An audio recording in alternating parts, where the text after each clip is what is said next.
If people pay you for what you know, your judgment, your expertise, your taste, this is the most important video you're going to watch this year. Here's why. In every industry, there's one person who isn't the best at what they do, but everyone knows their name anyway.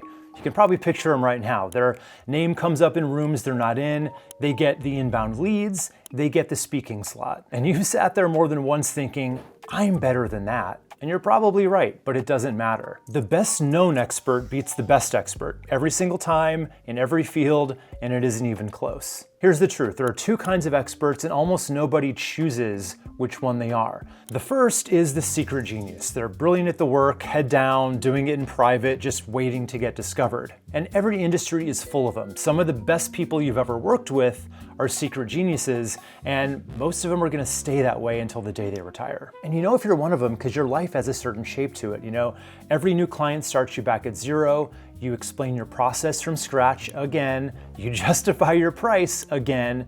10 years in, and every call still feels like a job interview. And that's the weeks where the phone rings at all. The other kind is the known expert. Not necessarily more skilled, often less actually, but the right people find them and trust them before they've ever even met. So their first call doesn't start at zero, it starts at yes. The client's already watched them think and they've already decided. They're not asking why they should pick you. They're not even asking what it costs. They're asking, how soon can you start? But here's the interesting part. Which one of these you are isn't permanent, and it was never about talent. It's a playbook. It runs in a specific order, and I can teach it to you in the next 5 hours. You've probably heard of personal branding, and it may have been sold to you as the answer. It isn't. What you need is an expert brand, and those are not the same thing. And that distinction is what this entire video is gonna be about. So I've run this playbook on YouTube for 8 years. It's built a channel past 430,000 subscribers for me, and it's built a 7-figure business. It's also put thousands of my students in front of the exact clients that they wanted. I've tested every other marketing method available to someone like you, and I'm just gonna say nothing else is even in the same league. So here's my promise. By the end of this, you're gonna know how to become the best known expert in the exact market that you wanna own, and how to get clients who show up already sold. Now, here's where we're headed. This course is divided into 4 parts. Part 1 is the mechanism, so how being known actually works underneath the hood. Part 2 is the vehicle, why YouTube beats everything else for this with proof from real experts. Part 3 is the actual system, so everything you need to launch in your first 90 days, step by step. Part 4 is the money, so what to sell once you're known, and the bridge that turns a viewer into a client. So let's start with a question that's probably been bugging you for years. If you're this good, why aren't the right people finding you? Well, there's a really specific reason for it, and it might not be what you think. Now, if you've been living any version of what I was just talking about, you probably already have a reason or an explanation in mind. Most secret geniuses do. You might figure the problem is how you're packaged, right? Something about how you come across isn't landing, and if you could just get the presentation right, the clients would follow, and there's a whole industry standing by very happy to agree with you. The fix you've probably already been sold is just to build a personal brand, right? Get a good logo and brand colors, get professional photos, tighten up your message. And look, that advice is fine as far as it goes. And if you've already done any of that, nothing you built was wasted.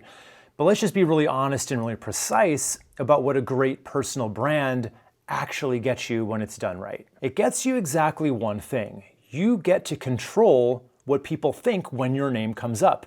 And that's a good thing, it's worth something. But it still doesn't really solve your underperforming business problem. Why? Well, a couple years back, I hired a copywriter to do some stuff on some of my sales pages, and she was really good, and her personal branding was really on point. She had a great website, really cool photos that showed a lot of her personality. The copy on her site was excellent, which of course, she's a copywriter, so you'd hope so. Everything felt really polished and cohesive and personal. So if you were to give her site to a branding consultant, they would be like, I have no notes on this. And then anybody who looked her up got exactly the impression that she designed. But as far as I could tell, the only way anyone ever found her was through referrals. That's how I got her name. It was from my business coach. And I couldn't really say for sure, but it seemed to me like she was struggling financially a bit. Like she was charging a lot of money for her services, rightly so, but she wasn't getting a ton of bites. So her personal brand was still, for all intents and purposes, invisible. And that's the catch that nobody says out loud about branding, personal or otherwise. A brand only kicks in when the buyer is already looking at you. Your name has to come up first for it to work. You can control what people think of you all day long, but that's only if they think of you at all. And honestly, that's my biggest beef with how personal branding gets sold. The whole industry treats it like a design challenge combined with a messaging challenge. Get the right words on your website, make the socials look great, wrap it all up in a nice package, and you're done. And I do get why that version sells, by the way. It's buyable. You can hire it out and check it off your list. But this isn't Field of Dreams, right? You can build it and they still won't come because they have no idea it exists. If nobody can find any of it, what good is it? And these days with AI, anyone can make themselves look like a brand in a weekend. You can literally use AI to make awesome looking headshots of yourself from scratch, and Claude can design you a beautiful website in just a couple minutes. All that high-end polish got really common, so that stopped being the difference maker it used to be. So if that polish isn't what decides who gets hired anymore, what is? Well, it's the next evolution of a personal brand, what I call the expert brand. A personal brand makes you known. It's really built for an attention business, influencers, creators, entertainers, where the money is really in how many people are watching. But the expert brand goes a few steps beyond that. It makes your expertise known, tied to one problem, to the right people. And it comes with a built-in mechanism for actually getting found,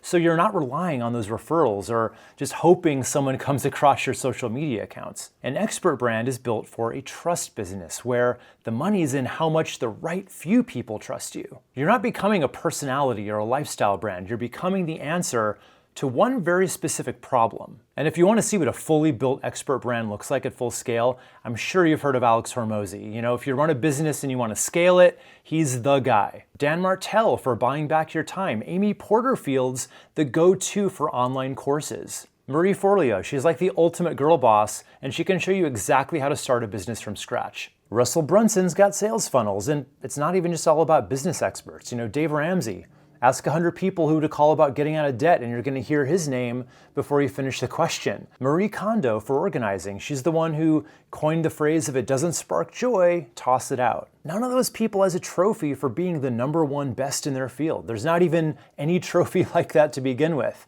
What every one of them has is a specific problem that their name is attached to.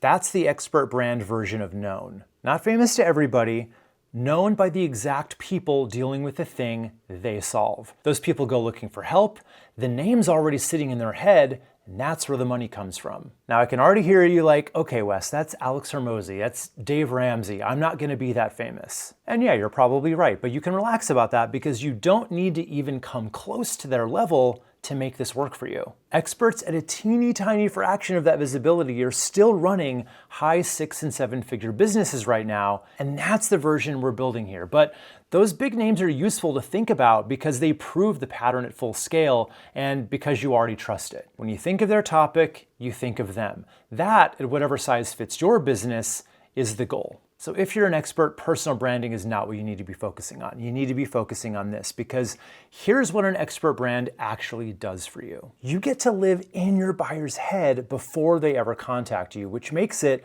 the one asset that's marketing and sales at the same time. So it's going to find the right people and pre-sell them both from the same effort. Now, real quick, I know this is a lot of material and I wanted to make it as actionable for you as possible, so I created the Expert Brand Launch Kit. It's a free companion bundle you can download. It's got a bunch of worksheets and playbooks that go right along with what I'm teaching you in here. So please take advantage of it. The link's in the description below, or you can just snap the QR code that's on your screen. Okay, so where did this new set of rules even come from? Well, it started with a swap that most experts never even notice. You probably always heard some version of do great work and it pays off. And here's the thing, for most of your life, that rule genuinely held up. In school, hard work and skill got rewarded with grades.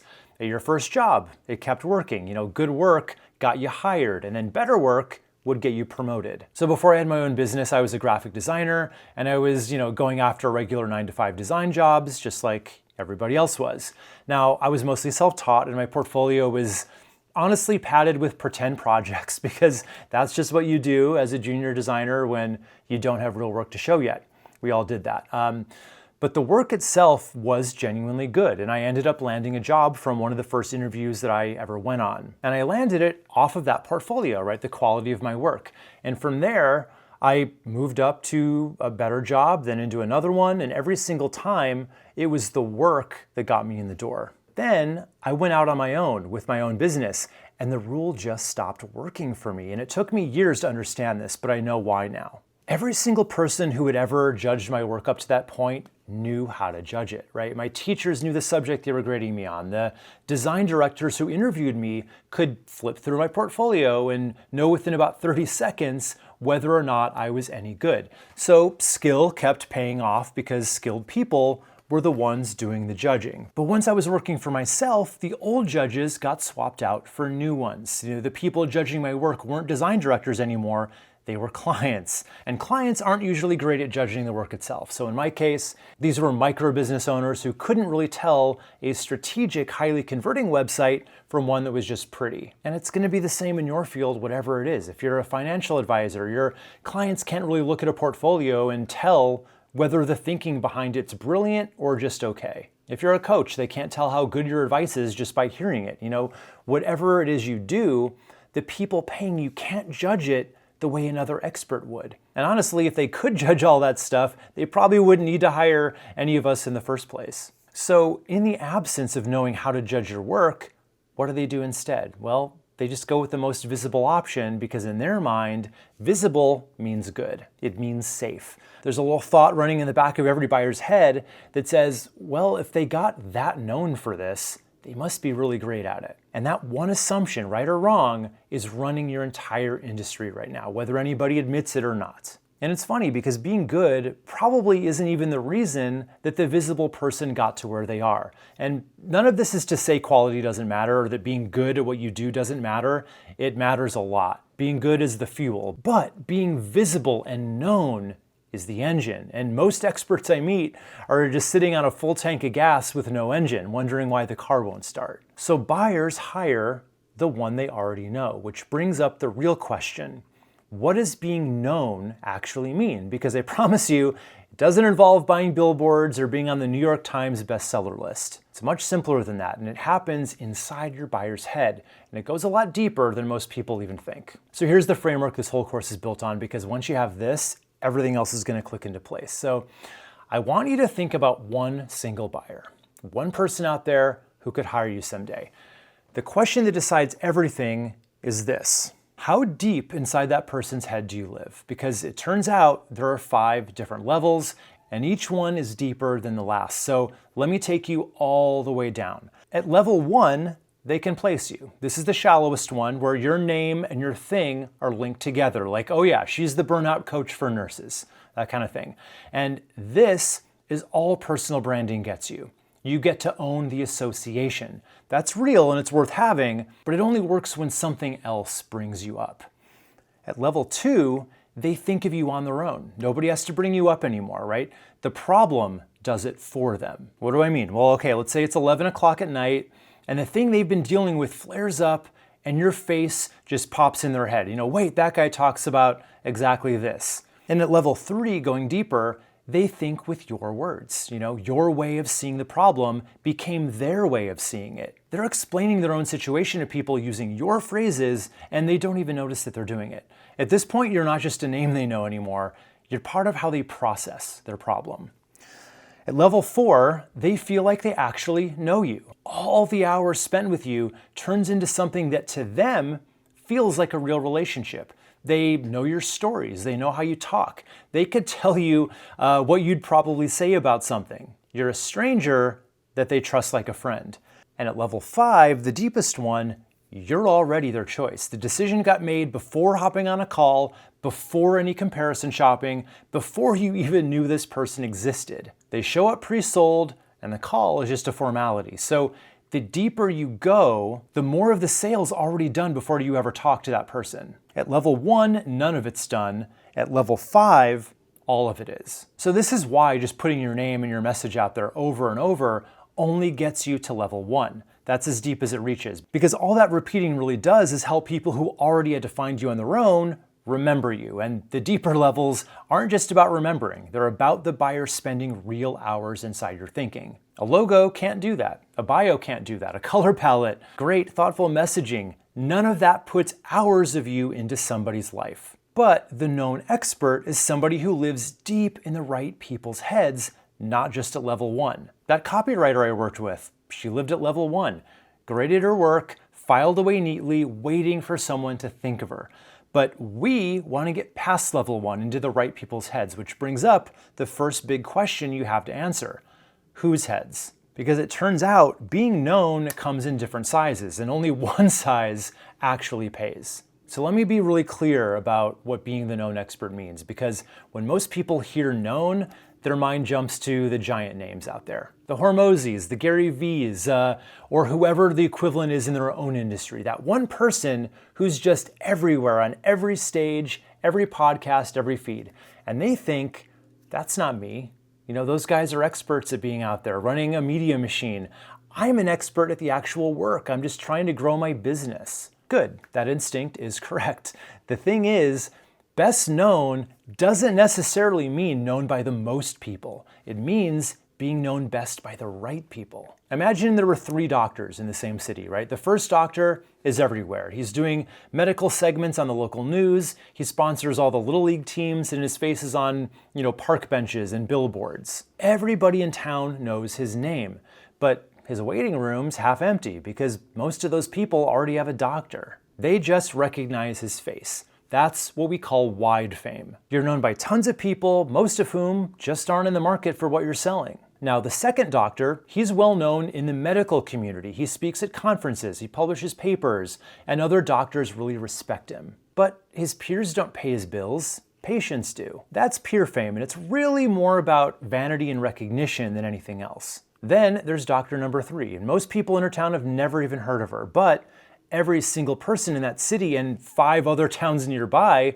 who has a torn rotator cuff knows exactly who she is. Her name comes up in every Google search, every referral, every conversation about shoulder injuries. She's booked out for the next 6 months, and she charges triple what the other 2 charge. That's buyer fame, when you're known, liked, and trusted by the exact people who have the problem you solve and the money to pay you for it. That's worth more than the other 2 put together. So let your competitors chase the billboards and the conference applause from people who will never hire them. You're after something much easier to get and much more valuable, being best known to your buyers. That's the backwards math of being known. A really small audience of exactly right fit people beats a huge audience of almost right people every time. Good aim beats wide reach. And I learned this on my own channel before I knew any better. Some of my earliest videos, like the first ones I ever made, were about web design trends for the year. I think the first one I did, it was like 2016.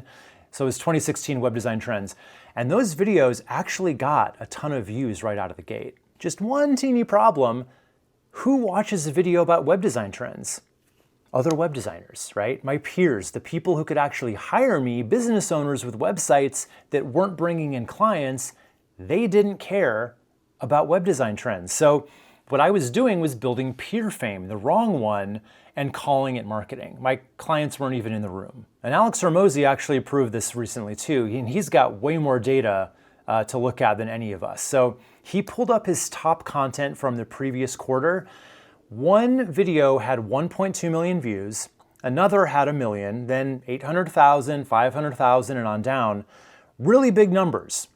And not one of those videos made one single sale because they were mostly beginner level stuff. So they pulled in this giant crowd of people who were nowhere near ready to buy anything from him. Those videos were going for wide fame.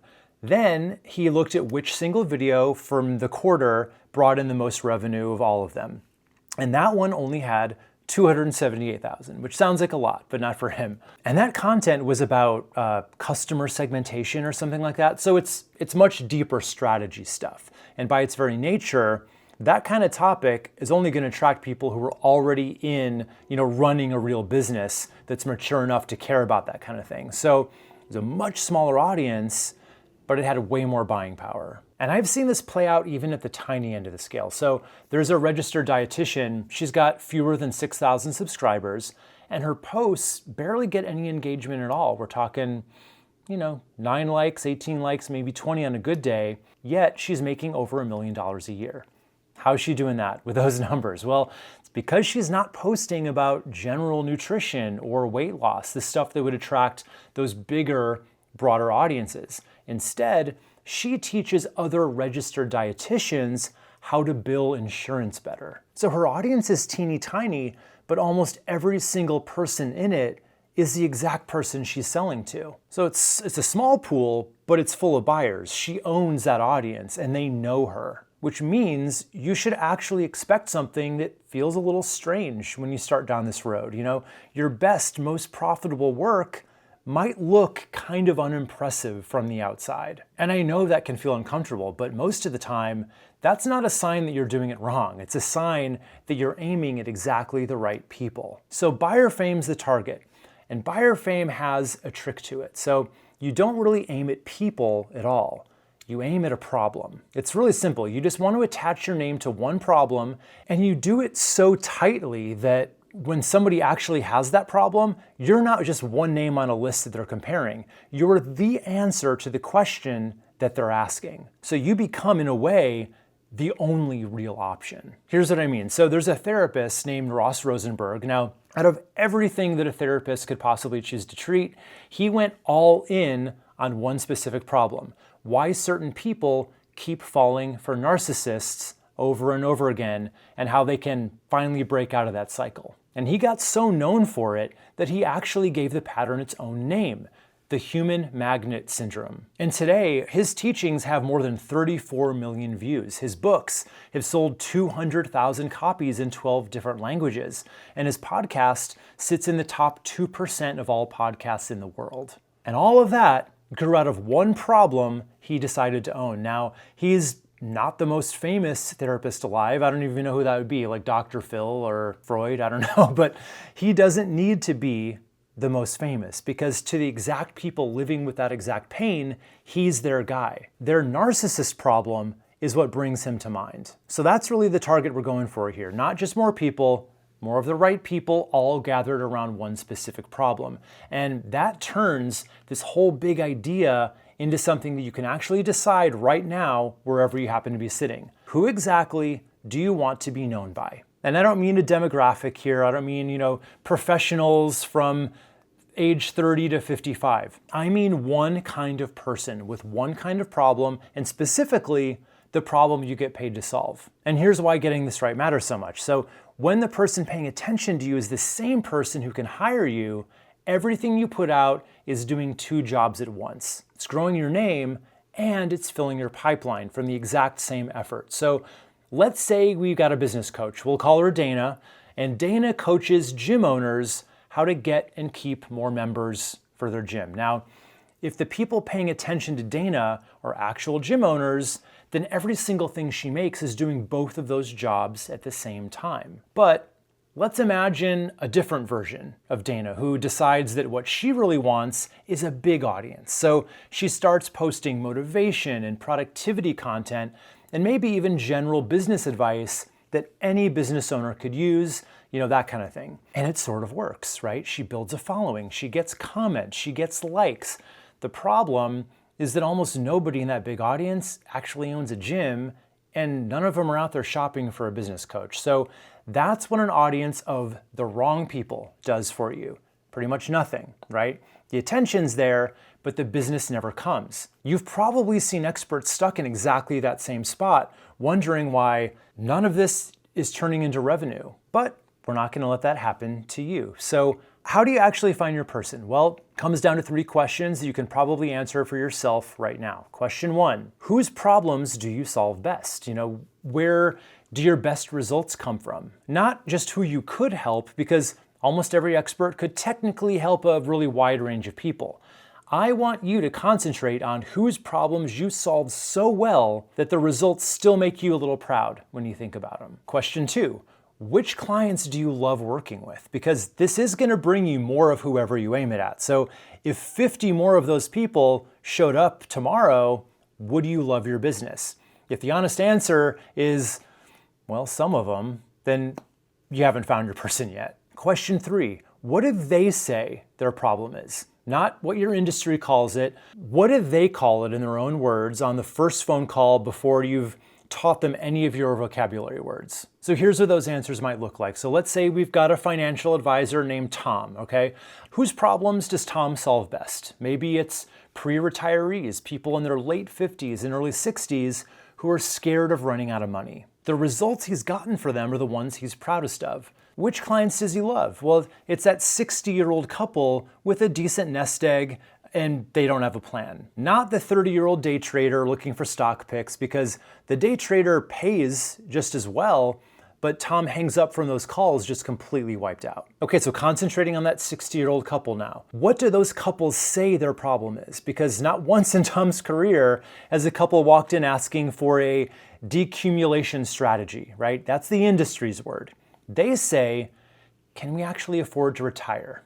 That's the wording almost every time, and he's been asked that for 20 years now. So that's Tom's people, right? The couple laying awake at night wondering if they can afford to retire. That's who he wants to get known by. Not just anyone who's interested who wants more money. One couple with one fear and one problem that he happens to be really great at solving. And I'll bet a face already showed up for you, right? Somewhere in those three questions, a specific client probably came to your mind. Maybe the one whose calls you don't dread taking. Maybe it's a couple like Tom's.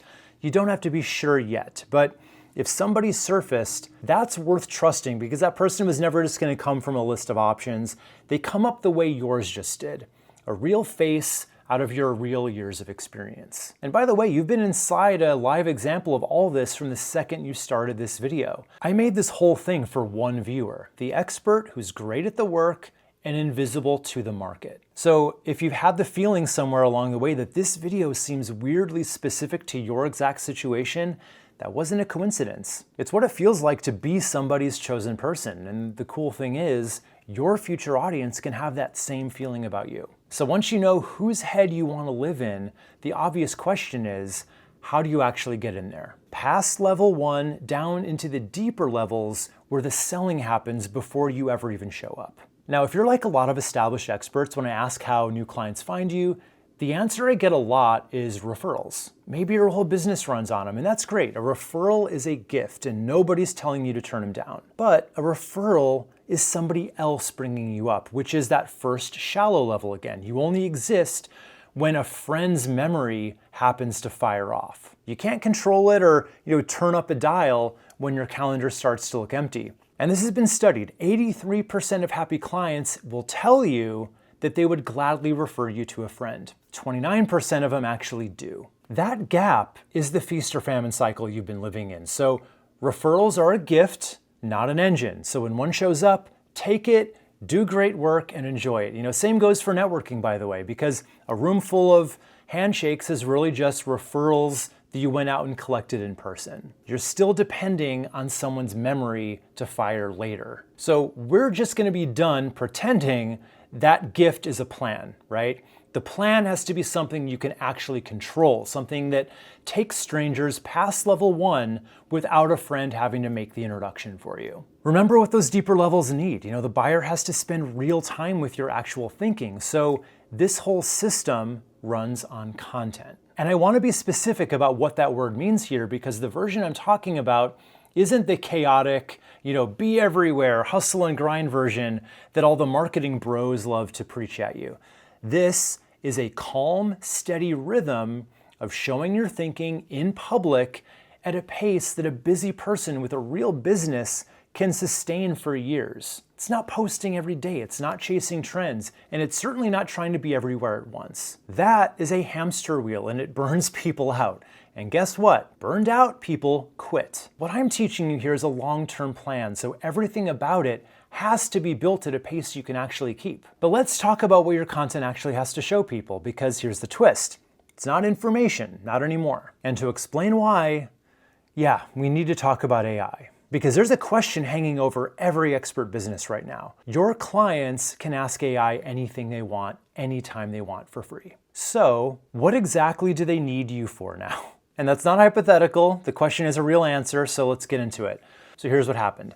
it stopped costing anything to make information that sounds really smart. Anybody can type a question into an AI tool now and get back a really clean, organized, professional sounding answer in about 4 seconds on any topic they want, including yours. And anyone can prompt the same AI to write something that sounds just as professional and smart that they can just slap their name on. So all that stuff that used to prove you were an expert, the tips, the explanations, the how-to steps, a machine can just hand all that out for free now, and it never gets tired of doing it.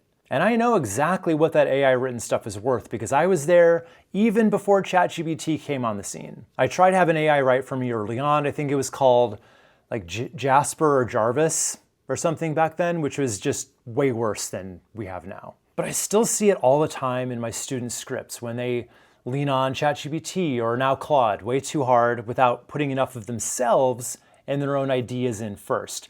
And the stuff that comes out isn't wrong exactly. You know, it's correct. And yeah, we can talk about AI hallucinations another time, but it's just researched and regurgitated information, right? Nothing more than that. It's clean, organized, it's mostly right, but there's just nothing in it, right? It's stuff anybody could have written.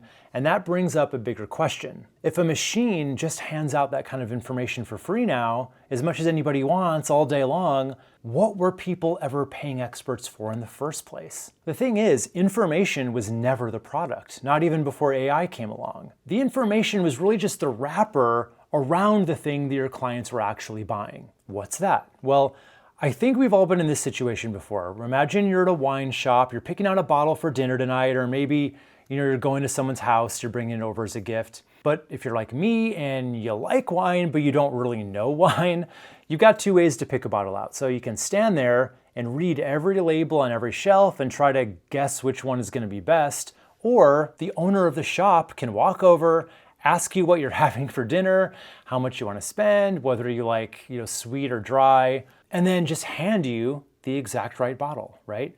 Reading the labels is information. Her handing you the right bottle is judgment, and the judgment is the thing you actually needed. More than just judgment, really, it's what I call connoisseurship. Connoisseurship is what you get when expertise meets good judgment. Knowing the facts is the cheap half of what you do that AI can do too, right? It's literally been trained on everything everyone's ever known pretty much. So the valuable half is knowing what those facts mean for the one specific person standing in front of you. It's knowing which option fits them, what advice they should just ignore, what they need to do first, and what they should probably skip out on. AI can stack that wine shelf all the way up to the ceiling, but it can never be the shop owner because it never tasted any of those bottles, and it can't make any kind of judgment about them that matters. So here's what that means for those clients who don't know how to judge your work. They were never buying your information anyway. They're buying your connoisseurship, your judgment, your experience, your take on what works and what doesn't. You earned all that. You didn't look it up. It's just about bringing your full self to the table. And by the way, you already do this, right? Somewhere in the last month or so, I'm sure you were on a call with a client and you told them what not to do, right? You said something like, skip that option, or don't bother with that upgrade, or do this one thing first and the rest can wait. And it probably didn't feel like anything special when you said it, but nobody could have looked that up. Anyone can do the label reading half of your work now. But that moment you said to skip it, that was the wine shop owner in you talking, not the label. But connoisseurship has one big problem. Nobody can really see it from the outside. It doesn't show up on your website, it's not in your credentials, and there's no certificate for it.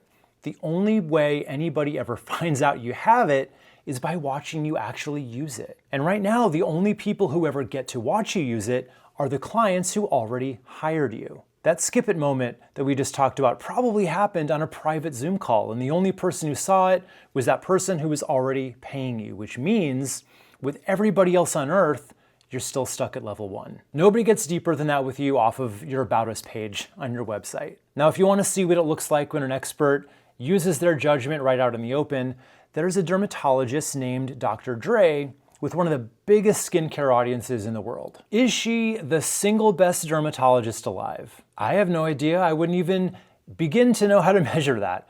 But her audience assumes she's pretty damn good. And the reason they assume that is how she guides them. She takes an overwhelming topic and she makes it feel simple. She tells people what to skip, not just what to try. 10 minutes of her videos, and you can feel her lived experience with patients and her judgment going into her advice. That feeling is doing all the selling, and she never has to say a word about herself. So she gets to basically live 5 levels deep inside a million heads at once. And the only reason she's in there is that all those people got to spend hours with her thinking. And there's one more thing that people go looking for that no AI can provide, and that's proof. The receipts that what you say or recommend actually works. Because people don't just want the steps, right? They want to see a real person who used to be exactly where they are and actually made it to the other side, and how it all went down along the way. That's what an expert really is to them. Not a better answer machine, but proof that the path works. So now we can flip that AI panic around. Every day the internet fills up with more of that machine-made, lights are on but nobody's home kind of content. And that means a real person using real judgment and doing it publicly stands out now more than ever. So AI never lowered your value, it actually raised it. But only if you do it where people can see you, because to a buyer, invisible judgment looks exactly like no judgment at all. So that's the plan. Your judgment shown in public on a pace that you can keep, aimed at the person you want to work with. But maybe part of you is still thinking, okay, but does that honestly beat just being better at the work than my competition? Let's talk about it. When someone's serious about hiring an expert, they don't actually research their way to the single best option out there. Choosing can be scary because it's real money that they have to spend. And remember, the buyer doesn't really know how to judge the work. So fear ends up doing the choosing. And what does fear usually grab onto first? Whichever option feels safest. Think of it like a trust gap. So on one side of the gap, the buyer's thinking, this person seems qualified. And way over on the other side is, here's my money. Every expert has to get their buyer across that gap somehow. The secret genius tries to bridge the whole gap in one sales call. They show up as a total stranger, they list out their credentials, they explain what they can do for you, and they hope that 30 minutes is enough to earn somebody's real trust. And it almost never is. Because look at what's actually happening on that call. The buyer's still scared, and they're listening to somebody they've never met make claims about themselves. The buyer can't really check any of them. But there's a second way across that gap, and it doesn't happen on the call at all. It happens way before it. So some buyers walk into that exact same call having already spent hours with the expert on the other side. They've seen how this person thinks, they've heard how they explain things, and they've gotten a feel for who they actually are. So the call doesn't feel like they're meeting a stranger anymore. That's familiarity. Skill cannot make a stranger feel safe because skill is pretty much invisible. But time spent with you can make them feel safer with you, and they don't need more convincing when they feel like they already know you and can trust what you say. That buyer is all the way down to level 4. And I've been on both sides of this. So over the years, I've hired at least, I want to say like 6 different experts just from their content. I hired a business coach who I followed for years, online business coach, followed from her content, and then a couple ads managers as well. So by the time I reached out to each of them, they didn't feel like an option. They felt like the only option, and I wasn't even up for shopping around or interviewing anybody else. Were they actually the best in their fields? Again, I don't really know that, but they were the most known to me. They were the ones living deepest in my head, so they were the ones who got the call. And I'm not telling you just to take my personal stories and anecdotes as proof here. There's actual studies of this kind of thing, and I've got some numbers here. So 81% of buyers have already picked who they want to work with before the first conversation ever happens. And 73% of them say they trust helpful content from an expert more than they trust their credentials. Now put those stats together and look at what they mean. The contest for who's going to win your next client is being held before you ever even hear about it. There's no call, no meeting, no chance to wow anyone in a room. So if you're invisible right now, you're not just losing those contests. You were never even entered to win. So what exactly does being the secret genius cost you? Well, there are at least 3 big costs that I can think of right away. So the first one, you never even see, right? Somebody out there needed exactly what you do, and they went with whoever felt familiar. You never get an email, and your phone never rang. It keeps costing you too after the phone rings, and the further in you get, the more expensive it gets. So let's talk about the calls you do get. Because when you're invisible, I want you to think about who's actually calling you. It's somebody who didn't have a familiar option. If they already knew an expert they trusted, they'd be calling that person instead, right? So the people who find you are starting from zero, and they're not just calling you, they're probably also talking to like 3 to 5 other people too.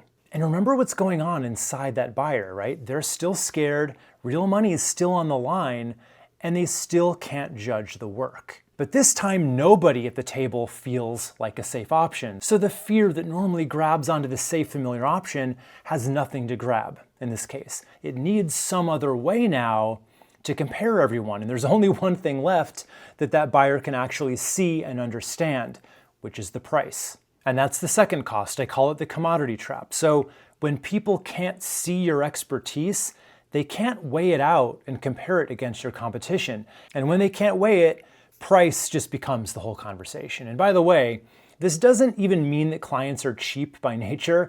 Price shopping is just what people do when it's the only information they have. So you would do the exact same thing, and you probably have done the same thing with every, plumber or contractor that you've ever picked off a list. And by the way, this doesn't always mean that they choose the lowest price, right? There are plenty of people, depending on what they're hiring for, who might be most enticed by the highest price, right? Thinking that it's going to be the best quality.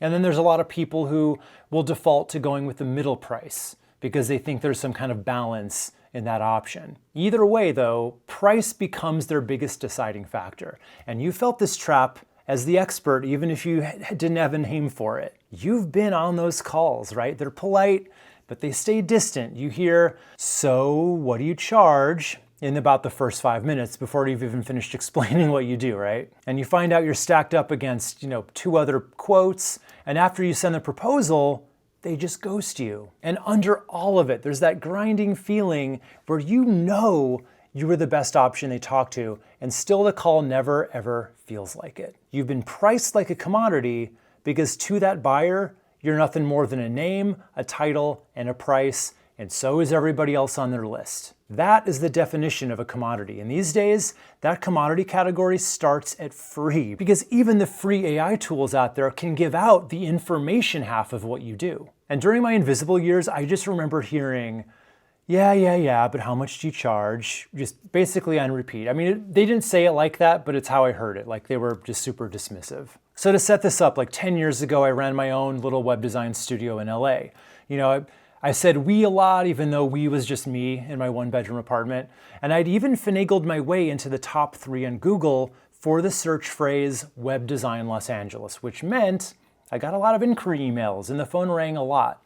It kind of seemed at the time like I had made this whole SEO thing work. But those calls didn't go the way I wanted. They were mostly all small businesses who wanted a web designer and they all wanted a cool website, whatever that meant.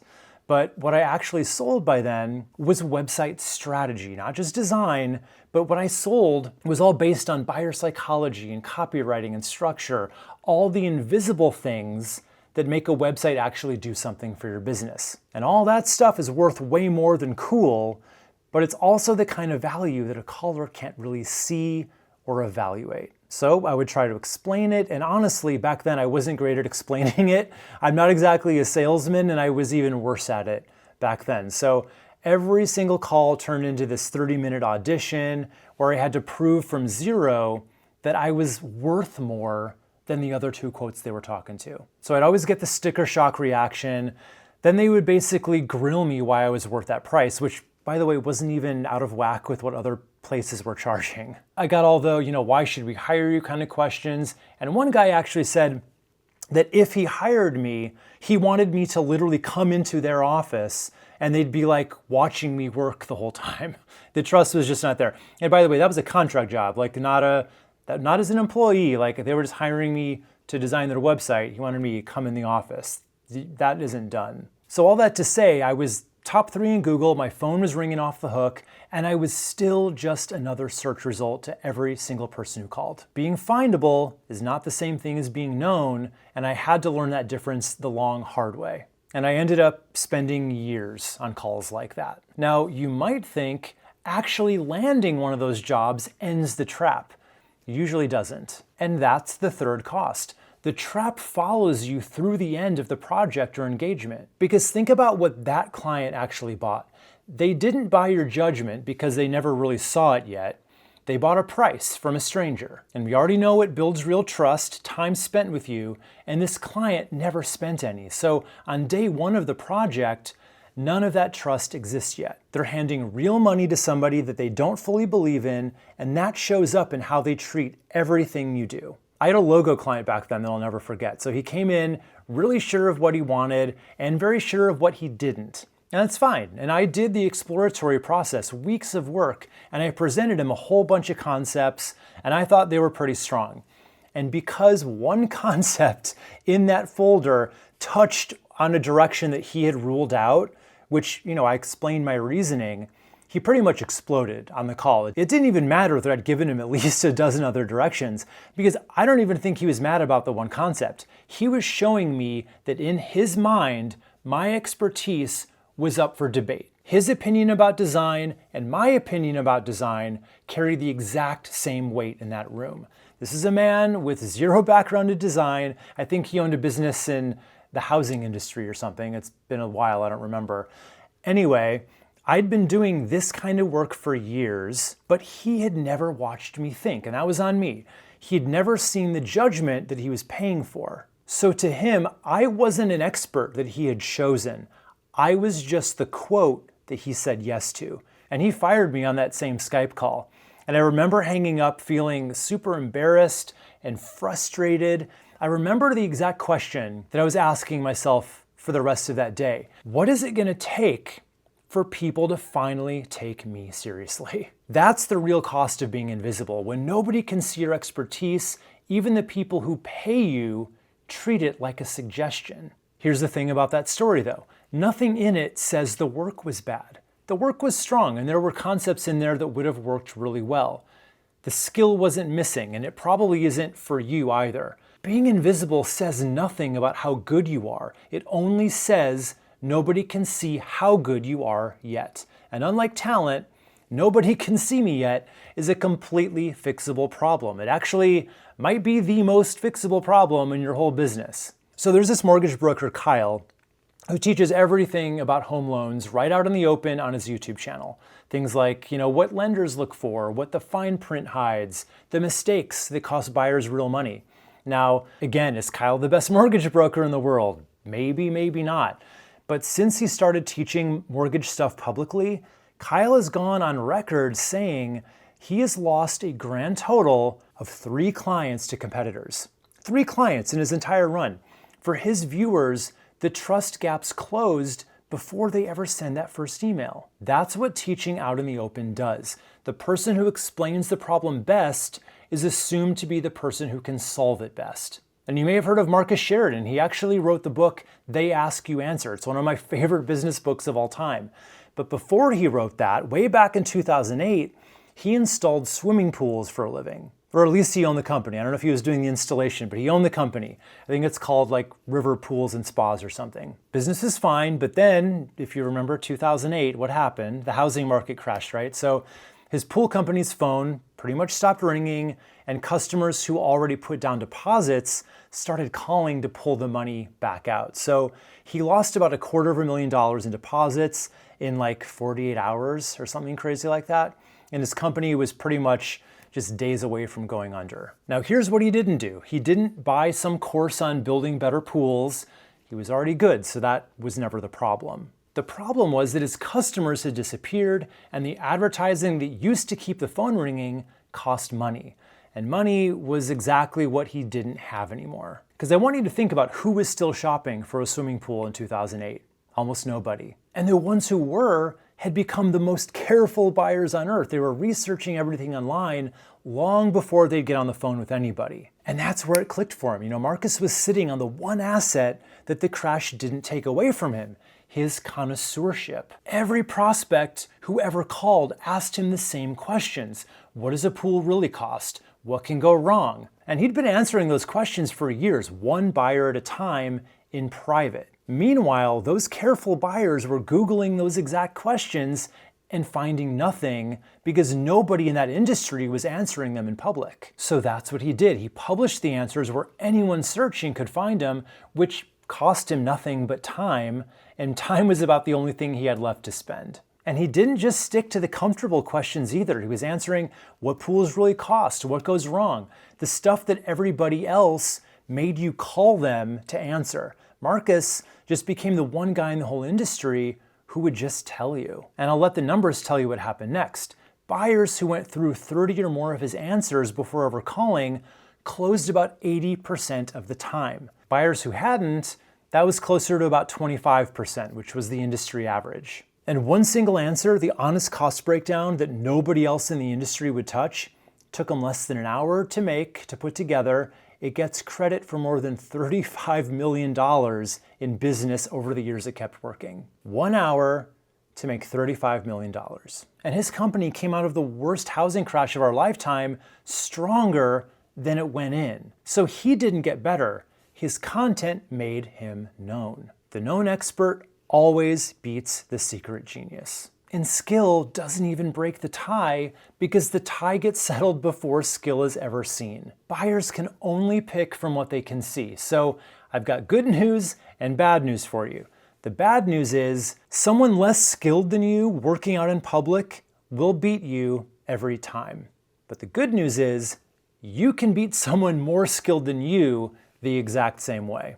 Here's what being known actually feels like in the day-to-day. Prospects show up warm, sometimes even a little starstruck to meet you. They've already watched you, so the conversation starts in the middle instead of at zero.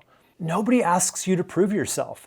You stop performing your competence and just help them. Do you know how much energy performing competence eats up? You will the week you stop having to, trust me. And there's one more thing that being known fixes, and I say this one from experience. It's a little voice in your head. So in my invisible years, that voice got pretty loud. So I would build a genuinely beautiful website for a client, and if it didn't produce any results for them, the voice would whisper to me, "Do you really know what you're talking about?" Then I'd win a project, and I'd get second guessed on every decision anyway, and then the voice would pile on. Am I really as good at this as I think I am? You know what finally made it shut up? Not a compliment from a friend, not my mom telling me I was talented because she's legally required to say that. As screwed up as it might sound, strangers. A stranger who found me, watched how I think, and decided with their own money that I was the one. You can't argue with that. The imposter voice has no comeback for a stranger who chose you because to them, you're not a stranger. And being known didn't just change how I got clients. It changed what happened after they hired me too. Remember the logo client that fired me? And for years, that was kind of how a lot of my client work went, right? I would turn in a design and the pushback would start. My judgment and theirs dead even in their minds on the exact thing that they were paying me to be the expert at. Then clients started coming in through my content rather than just, finding me on Google, and that whole dynamic completely died. Suddenly I would say, "Here's what your site actually needs," and they would say, "Great, do that." The second guessing didn't even shrink, it pretty much just stopped. They'd already spent hours watching how I think, so the debate was over before the project ever started. And Jamie Wolfer might know this feeling better than any expert I've ever talked to. She's a wedding planner, and for years, she marketed herself the standard way that a lot of them do. These expensive bridal expos, right? Renting the booth, standing there all weekend, pitching stranger after stranger who compared her to the 3 other planners they talked to before lunch. Most of those weekends she did this, she actually lost money. Think about that level of grind for a second, right? Paying for the privilege of being compared and scrutinized all day. So she didn't really love going to these things, and one day she had the thought of putting her best advice online. So she started making YouTube videos, and by the time she got to the next bridal expo after that, the whole dynamic was different. Brides actually started running up to her booth when they saw her, some of them in tears, because they felt like they already knew her, and some of them, the ones who could afford a planner, just booked her on the spot. And eventually she was able to quit those expos entirely because her content was working so much better. And the business she built on that audience basically quadrupled her revenue. Or take James Cannoli, he's a financial planner. Over one 18-month period,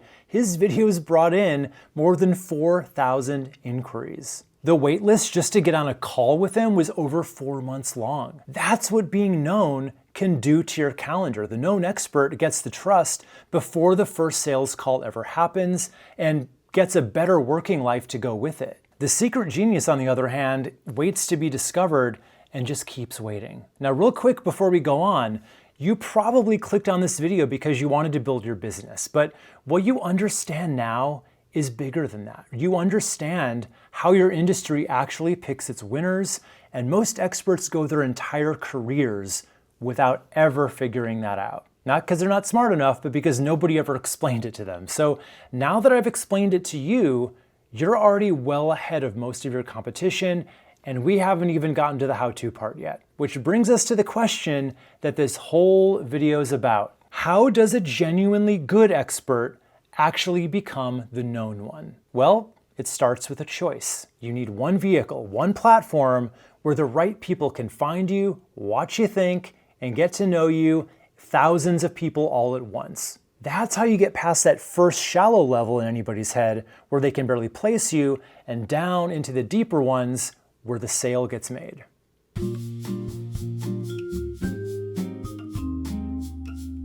And that platform is YouTube. So you probably already know that YouTube can be a really great way to attract clients. So maybe you're at least curious about starting a channel, or maybe you've even made some videos already that didn't exactly go anywhere. But either way, you're in the right spot for now. Now, the reason most experts never move past that spot is that this is a real commitment. People get curious, but then they look at what it actually asks of them, and then they back off from it. And actually, the very fact that so many people are unwilling to do YouTube is exactly why it's so powerful for the few people that are actually willing to do it. And I want you to end up in that willing group with your eyes open, not because I talked you into it. So you need to be as informed as possible if you're gonna stick with this. So we're gonna do the due diligence together, the same way that you would vet any big business decision. So every popular option is gonna go on the table, everyone's gonna get a genuinely fair shot, and we either rule it out for real reasons, or we find out it actually deserves a spot in your plan. Because if there's something out there that fits your business better than YouTube, you deserve to know that now, not a year after you went down the wrong path. Now, there are some pretty big marketing and business gurus out there saying that if you want to be successful, you have to post everywhere, like 10 times a day or more.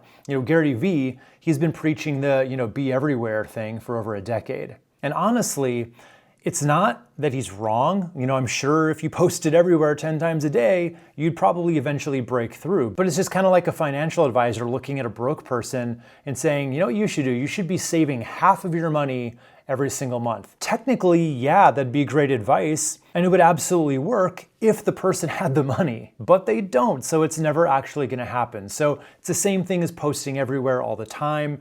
That advice is just completely unrealistic for you. The guys telling you that, they've got entire content teams. When Gary Vee tells you to be everywhere, he's describing what a whole staff does with his footage. You're probably either a solopreneur, or maybe you've got a small team and you have a business to run and clients to take care of. You don't have the resources that they have. And being everywhere doesn't really get you 6 times the results. For one busy person, it just means doing 6 things badly instead of doing one thing the right way. So I'm gonna argue you only need one platform, at least to start. Get really good at it, then you can think about repurposing it to other places, but just one for now. You just need one platform that compounds. So we're gonna look at every option together. Every option gets the same 4 questions, YouTube included, and the answers are just gonna fall where they fall. And notice none of these questions are about which platform's the coolest or the newest or where everybody else seems to be doing their content. So our criteria are only about one thing. What actually carries a stranger deeper down those 5 levels and turns him into a client? Question 1, does it put you in front of the right people? Meaning people who could actually hire you someday. Not just a big crowd, right? A big crowd that could never buy from you is worth a lot less than a small room full of people who could. Question 2, does it show up when they need you? Because people go looking for help at a very specific moment. Not before, not after. Somebody who doesn't need an accountant today is not out shopping for one today. But the day they do need one, that's when they go looking, and if they can't find you in that moment, you don't exist to them. Question 3, does it build trust before the first conversation? We already know that people hire whoever already feels familiar and safe to them. So whatever you pick has to do all that warming up work for you ahead of time while you're busy doing other things. Because let's face it, you can't personally warm up every stranger in your market individually. There just aren't enough hours in your life. And question 4, can one busy person actually keep it up? Not talking for a month or two. Can you see yourself doing it for 5, 10 years? Becoming and staying known is not a 90-day sprint. So if something burns you out in 3 months, doesn't really matter how good it is because you'll quit it and then you end up with nothing. So that's the test. Does it reach the right people? Does it catch the right moment? Does it build trust first? And can you actually keep it up? So we're gonna hold every option up against those 4 questions one at a time, and we're just gonna be really honest about what we see. So let's start with the big one, the one you've probably already sank the most hours into, or at least, felt the most guilt about not sinking hours into, social media. Now I know some of you have probably already tried this one and you might just be over it. Social media is where the attention is. It's free to start. And yes, some people have one big there, so it has earned a real look here. So walk through an average week of social posting with me. So you spend Tuesday morning making a post or shooting a short or reel, TikTok, whatever. That goes out, and a few hundred strangers scroll past it. A couple of them like it, and some people follow you. Nobody calls you. And then by Thursday, that post is gone because the social platforms have a huge recency bias, meaning they show people the newest stuff, then it just fades out with every passing day. So Tuesday's post, it's never gonna bring you another client as long as you live. So you make another one, and then you make another one every day, forever, just to keep putting yourself out there in front of people who don't really even seem to care. And the stuff that survives on these platforms has to be entertaining pretty much because that is what the algorithm feeds on. So, you're doing a little performance for strangers who didn't really even ask for you. And even when it does work, it builds the wrong reputation, right? Your buyer doesn't need to be entertained by you. They need to watch you think. So you're forced to become the fun one if you want to survive there, not the one they would trust with their actual money. And if you want to see how shallow a social media follow can be, there was this really famous example of an influencer. Her name was Ari, and she had about 2.6 million followers on Instagram, and she launched her own t-shirt line. All she had to do was sell 36 shirts before the company that she was partnering with would start production. And she couldn't even get that. She had 2.6 million followers.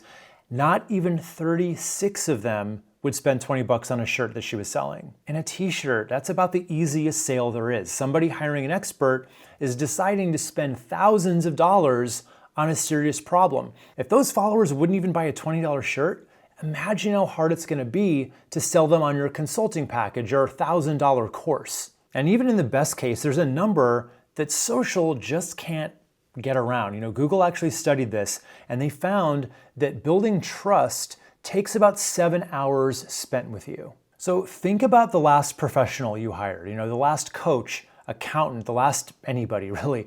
You didn't hire them off of one 30-second clip or even 5 of them. You either read about them or you watched something, you asked around, you sat with it, you came back to it. That's what trust actually requires. It's hours, not seconds. And in 30-second chunks, 7 hours is more than 800 posts, right? Nobody ever sees 800 of anything from any one business. So let's score it.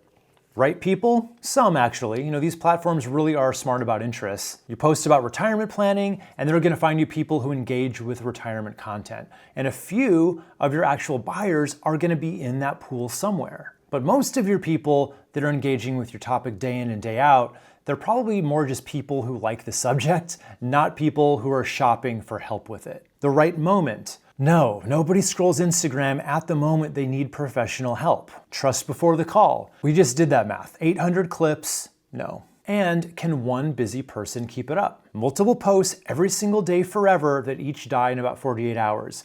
Only you can answer that for yourself, and if you've tried it, you've probably already felt the answer. So social media is gonna get a 1 out of 4. And if part of you is a little relieved to hear that, like maybe you just got permission to stop doing something that you secretly hated, I'm giving you that permission slip right now. So what about just paying for the reach? Ads are the only thing on this list with a built-in dial on it. And the targeting is genuinely smart now, so ads can even catch some of those right moments. But trust is the one thing you really can't buy. No matter how smart the targeting gets, your ad's gonna show up with that little sponsor tag on it, and everybody knows that an ad is just a stranger who paid to be there. It's just a few seconds you paid for, so all that trust is still gonna be left for the sales call, the exact trap that you're already in right now. And nothing you buy accumulates, right? The day the budget stops, everything stops. I've tried doing ads myself several times over the years, and even when I hired a pro that I believed in who was running them, I did make some sales, but I was either breaking even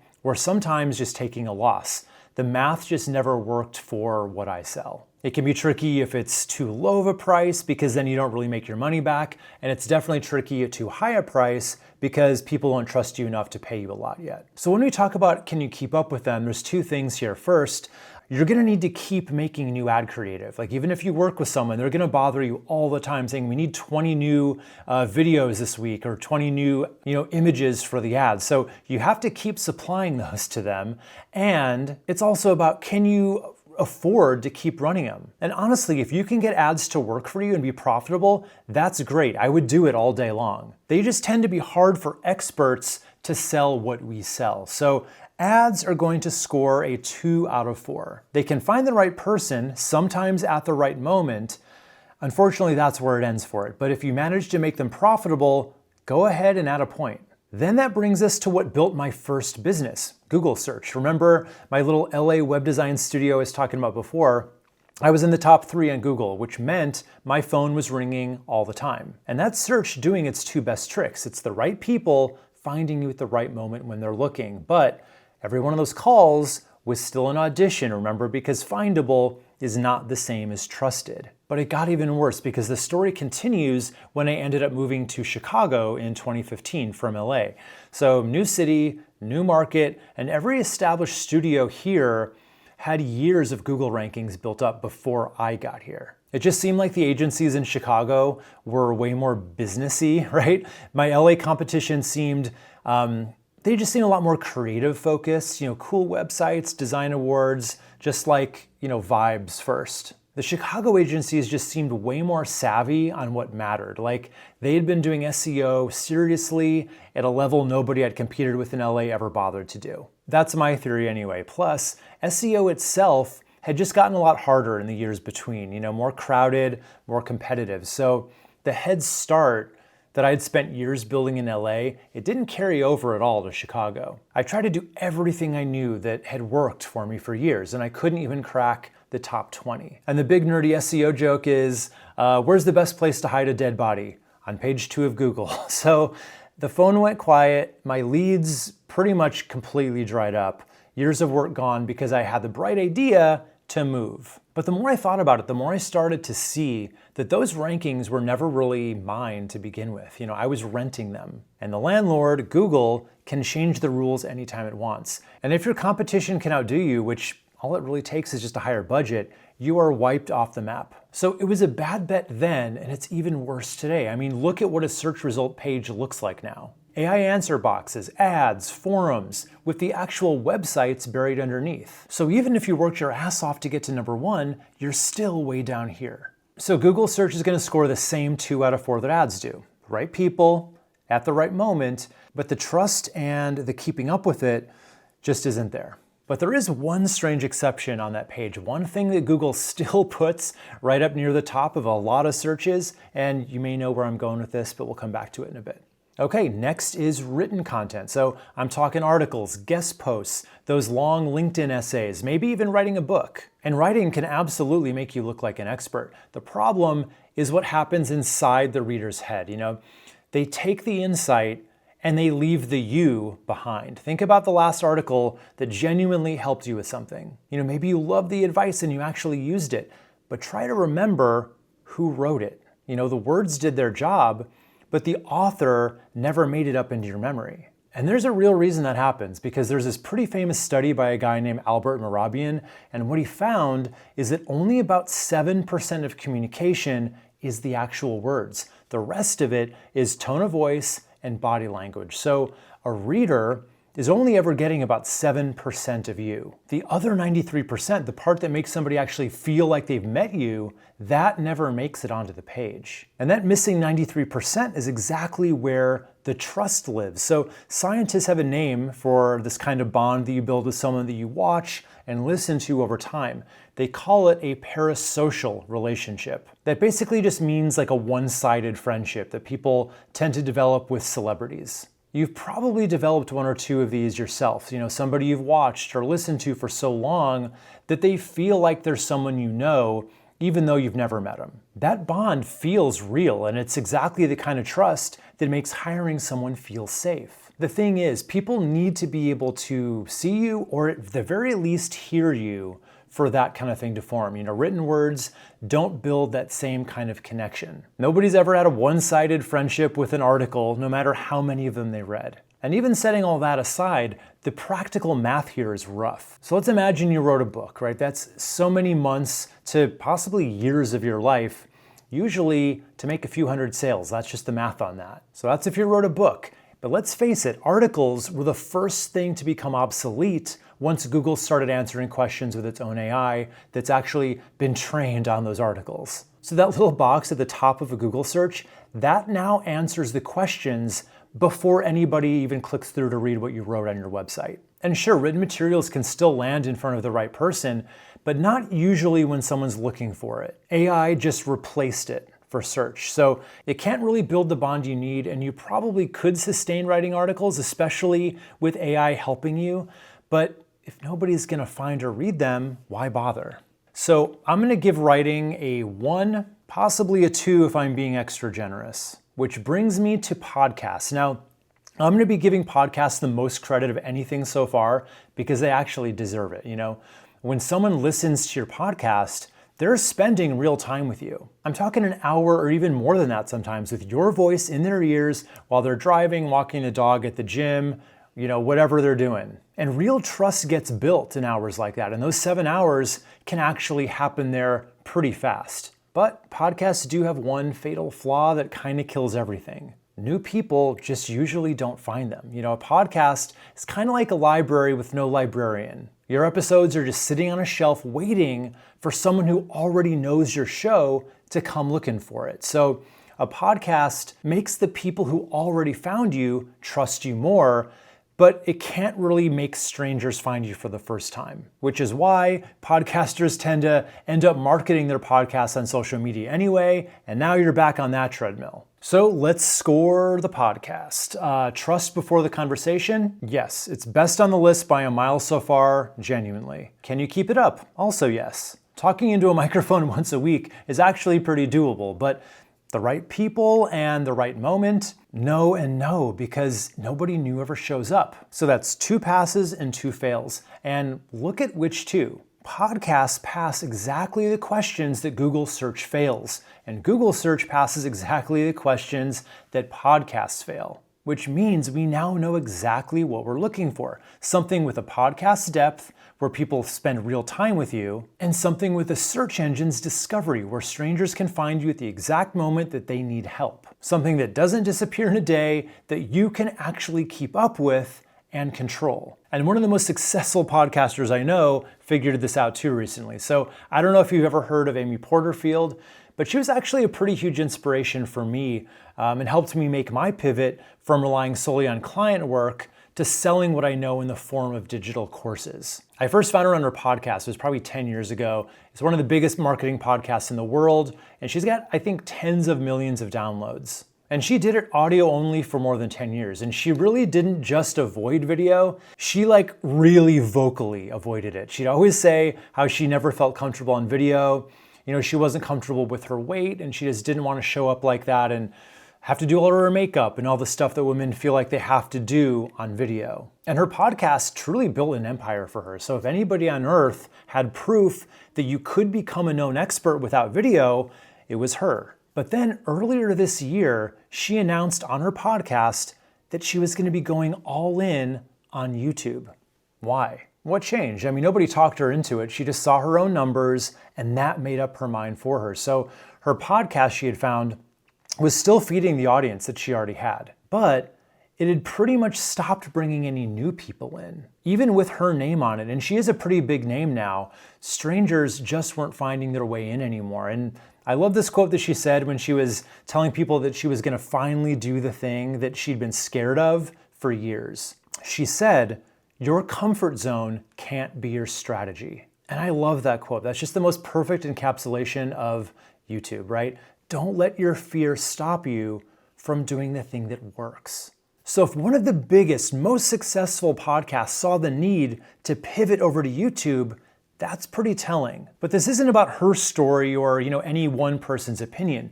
I want to put YouTube through the exact same 4 questions that we just put everything else through so you can judge this for yourself. Criteria 1, does YouTube reach the right people? Yes, because here's the thing about YouTube. People always want to lump it in as social media, but underneath everything, it's a search engine, right? People type their exact problem into it, and your video can come up as the answer. Remember the whole problem with social media? You're putting yourself in front of strangers who didn't really ask.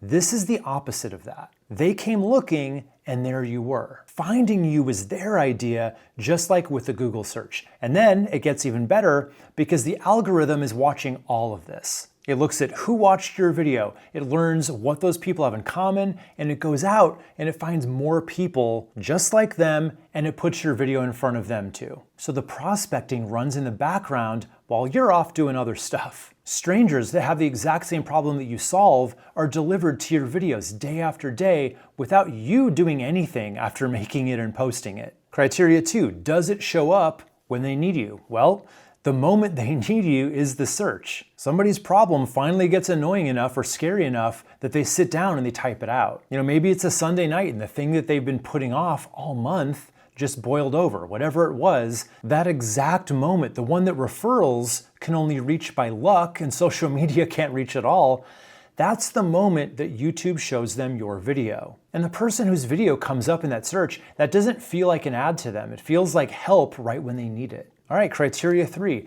does it build trust before you talk? Well, people see your face, they hear your voice, they watch how you handle a question, how you explain a complicated thing simply, and how you think. Not for 3 seconds on a scroll, for 10 or 20 minutes at a time. It's got the depth of a podcast, which we want, plus it has the extra addition of your face and your body language, not just your voice on it. And remember how written posts really only communicate at 7%.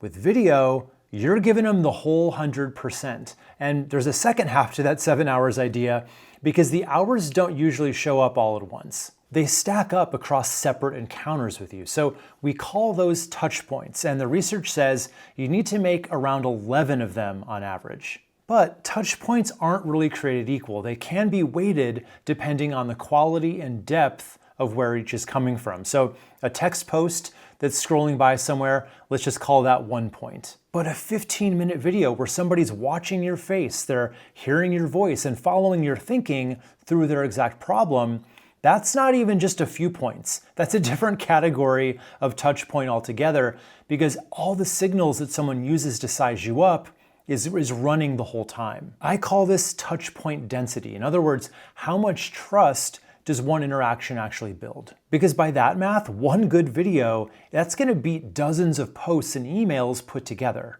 And Google's own research backs that up. So people are 98% more likely to trust a recommendation they get on YouTube over any other platform.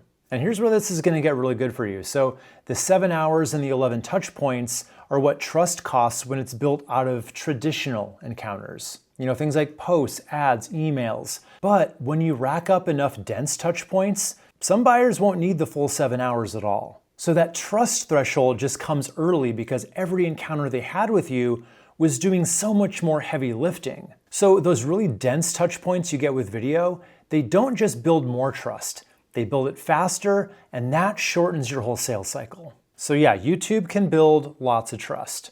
All right, criteria 4, can you keep it up? Yes, if you know what you actually need to make. So the pace to keep up with on YouTube is just one simple video a week. Not 3 posts a day, one video about 10 minutes long, once a week. That's a pace a real person with a real business can actually make work. But the bigger reason is what happens to each video after you post it. So unlike a social post, which we said just, poof, disappears the next day, a YouTube video doesn't, because all the other social platforms run on recency. The feed really only cares about what got posted in the last day or two, and everything older than that just sinks, which is why you're stuck on that treadmill forever. But YouTube doesn't run that way because search behavior is built right into the platform. People show up with their problem, they type it in, and then YouTube's job is just to serve them the best answer, not the newest one. So when you make evergreen videos, the kind that answer questions that people are always searching for, a video you made 2 years ago is going to be competing right alongside one you posted last Tuesday. And when a new person shows up with that exact problem, YouTube is going to hand them your video no matter how old it is. There's a guy on YouTube named Jeff Sue, and he made a video about how to write a resume. That video is 5 years old, it's got 4 million views, and it's still picking up new views every single day. It probably took him like a day to make that video, and it's just been working for him ever since. So every single week you post, you can have one more video out there working for you, stacking up instead of disappearing. So let's add it all up. YouTube is 4 for 4 and nothing else on our list passed more than 2.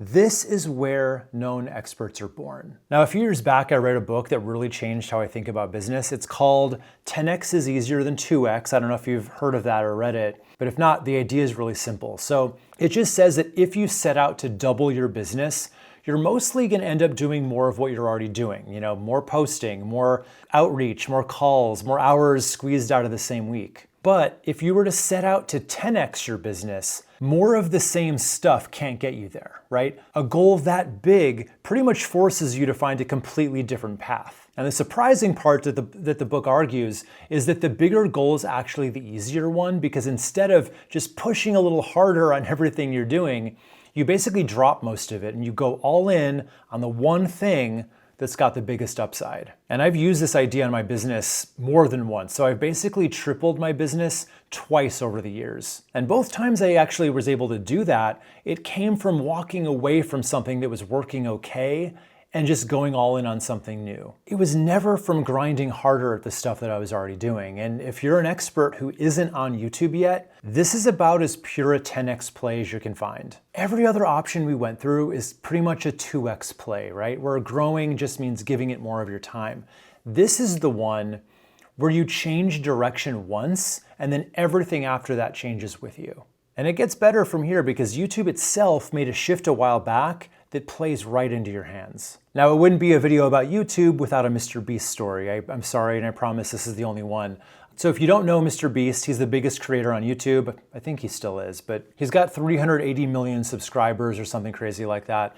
And not too long ago, his views took a really big hit. They were down by about half. And the YouTube world lost its mind over it, because if the biggest channel on the entire platform just lost half its views, what hope is there for anybody else, right? But then the guy who manages Mr. Beast's business, he explained what actually happened.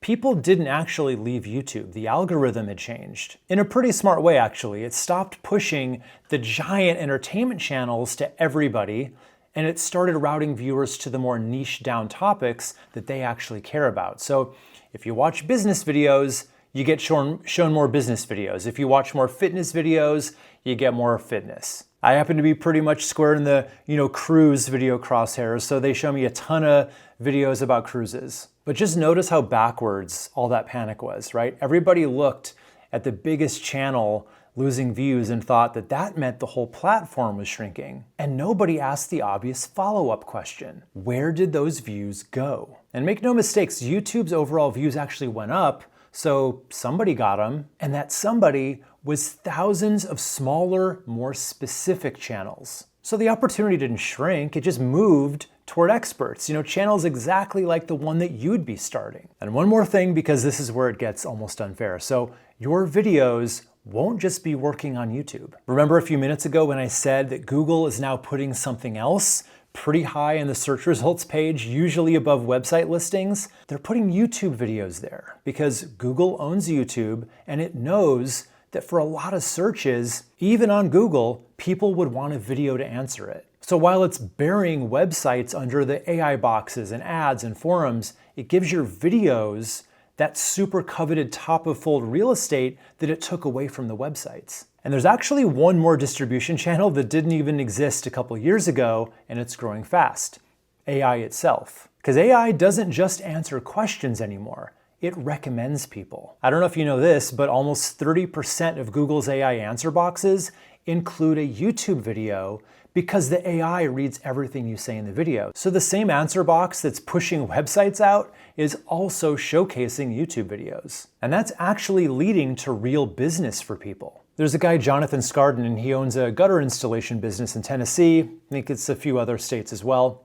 But anyway, a few years back, he set up a little spot in his garage and he got about 40 different gutter guards and he started testing them on camera, right, side by side. So he made all of these gutter review videos.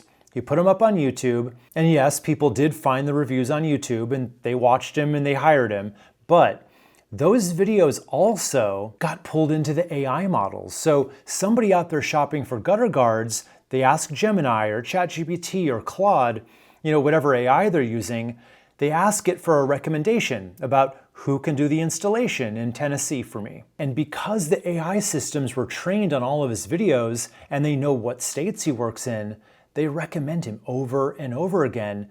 And he actually gets a lot of his business from those AI recommendations now. And it's all because he did the YouTube videos. Now, I think my YouTube story might be useful for you because it's about as clean a test as you're ever gonna see. Because normally when a business takes off, you can't really pinpoint exactly what did it. Maybe the owner got better. Maybe they raised their prices or changed the offer, or the market picked up. And maybe several of those things were happening around the same time. So good luck figuring out which one made the difference. But my business wasn't like that. My skills didn't change, neither did my services or my prices. Only one thing was different.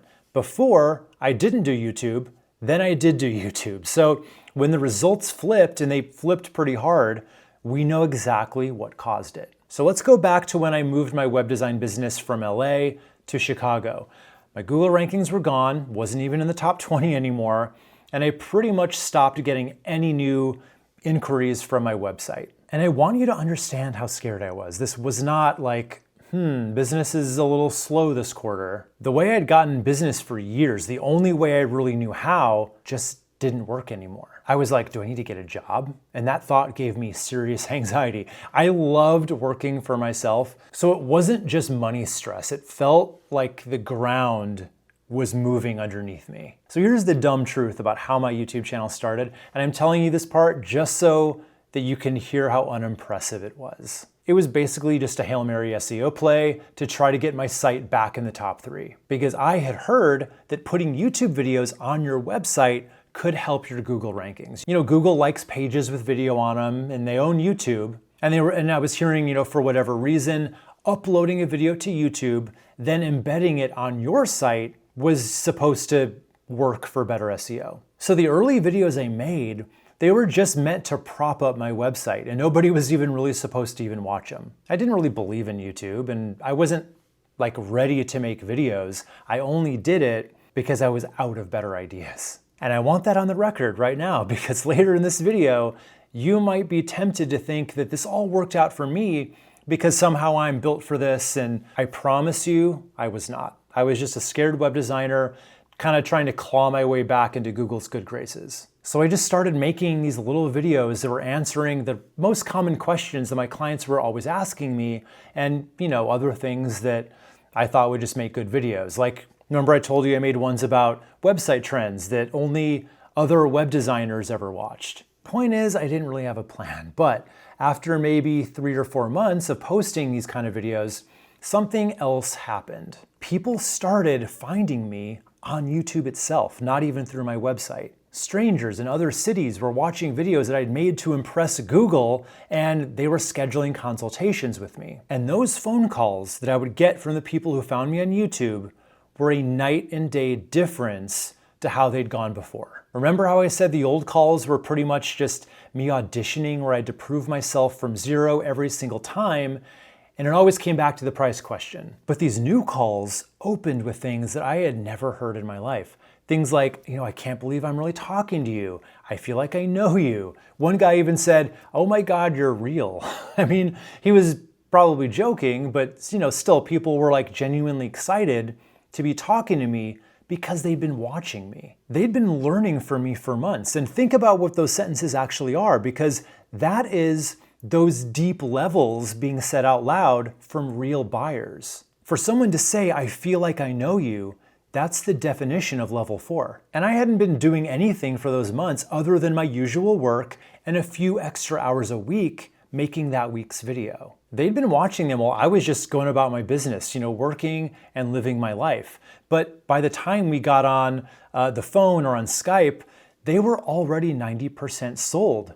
That's level 5. The price grilling just completely went away. I mean, they would ask, but it was never as early in the conversation, and I didn't get anywhere near the level of pushback on it anymore. I didn't really have to prove myself on these calls now, and the question changed from why should we pick you to how do we start? Can you fit us in? And I gotta be honest about how it felt getting there, because it was slow. You do all the work feeling like no one's watching, because like I said, I didn't really even count on anybody watching. And you do start to see those little view numbers ticking up, but it doesn't feel real until you're on the phone with someone who's been watching your videos, and suddenly all that work was for something. People are watching, and never forget, these are real people watching you. They're not just numbers on a screen. So when this all started, my business was doing about $60,000 a year. And last year, it did over $1 million. So 60K to $1 million, that's about a 17 times jump. So did I get 17 times better at what I do?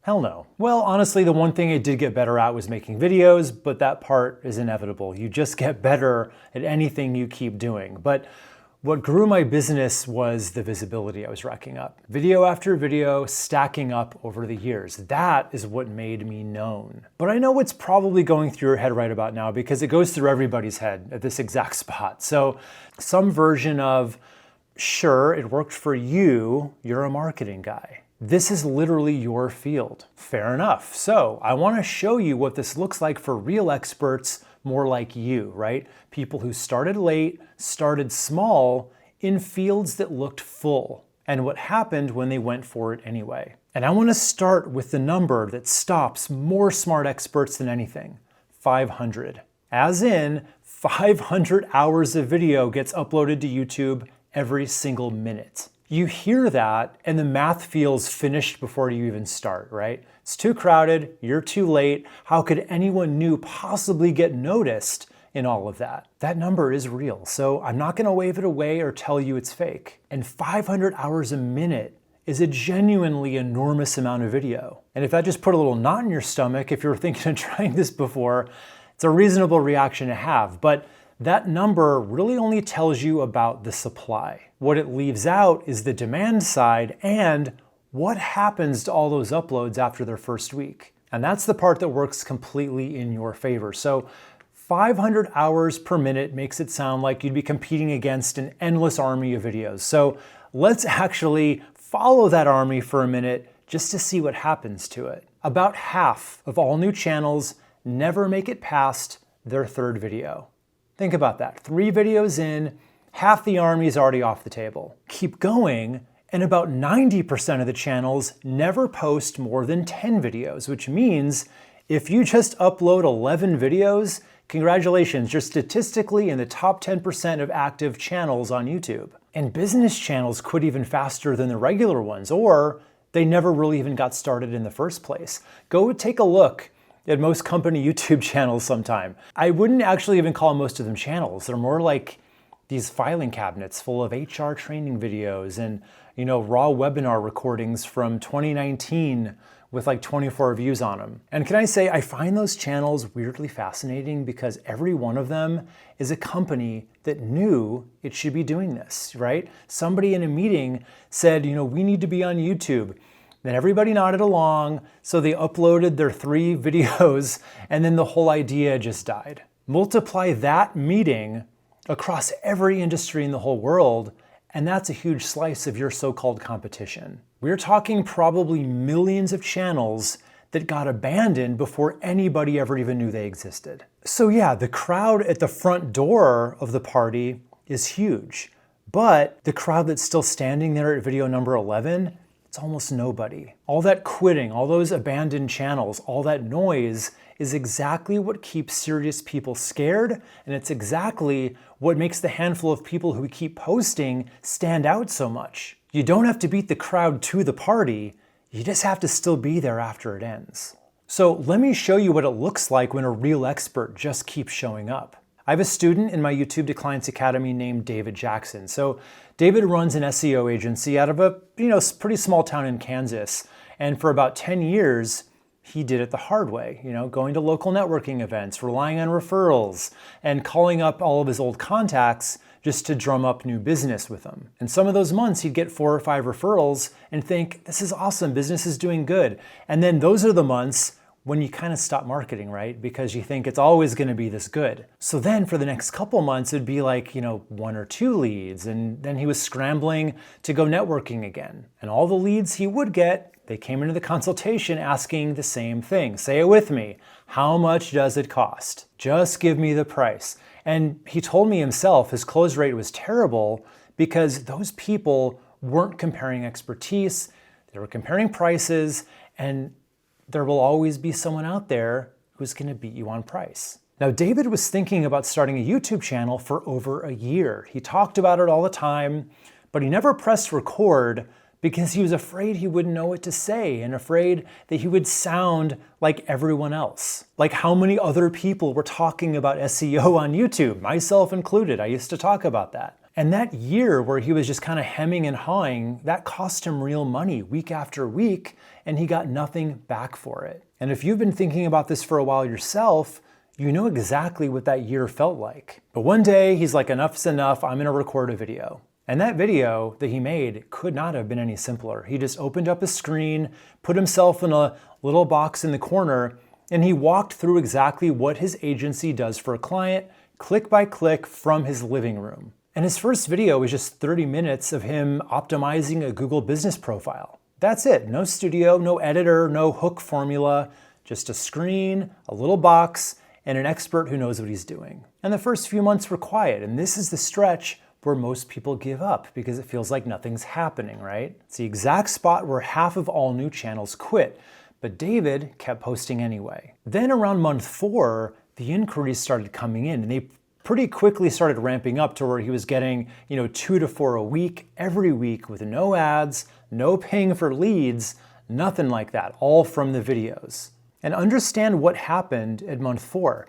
Nothing about David had changed. He didn't get better at making videos that month, and he didn't crack some secret code. What did change is that by month 4, there were enough videos out there that were findable, working around the clock, that the math finally tipped into his favor. So the quiet months weren't really failure, that was the videos piling up. So I talked to him for a bit last year after he'd been in my program for a while, and at that point, he had 9 videos on the channel with about 100 subscribers and around 200 views per video. And in just one single month, that little channel brought him 5 new clients. Each one of them was worth between $18,000 and $30,000 a year, which comes out to over $100,000 a year in new business from just 1 month's worth of inquiries. And his clients are on retainer, so every month, as he adds new clients, they stack up. So YouTube's a really lucrative marketing strategy for a business like that especially. And just like with my story, his sales calls changed a lot too. People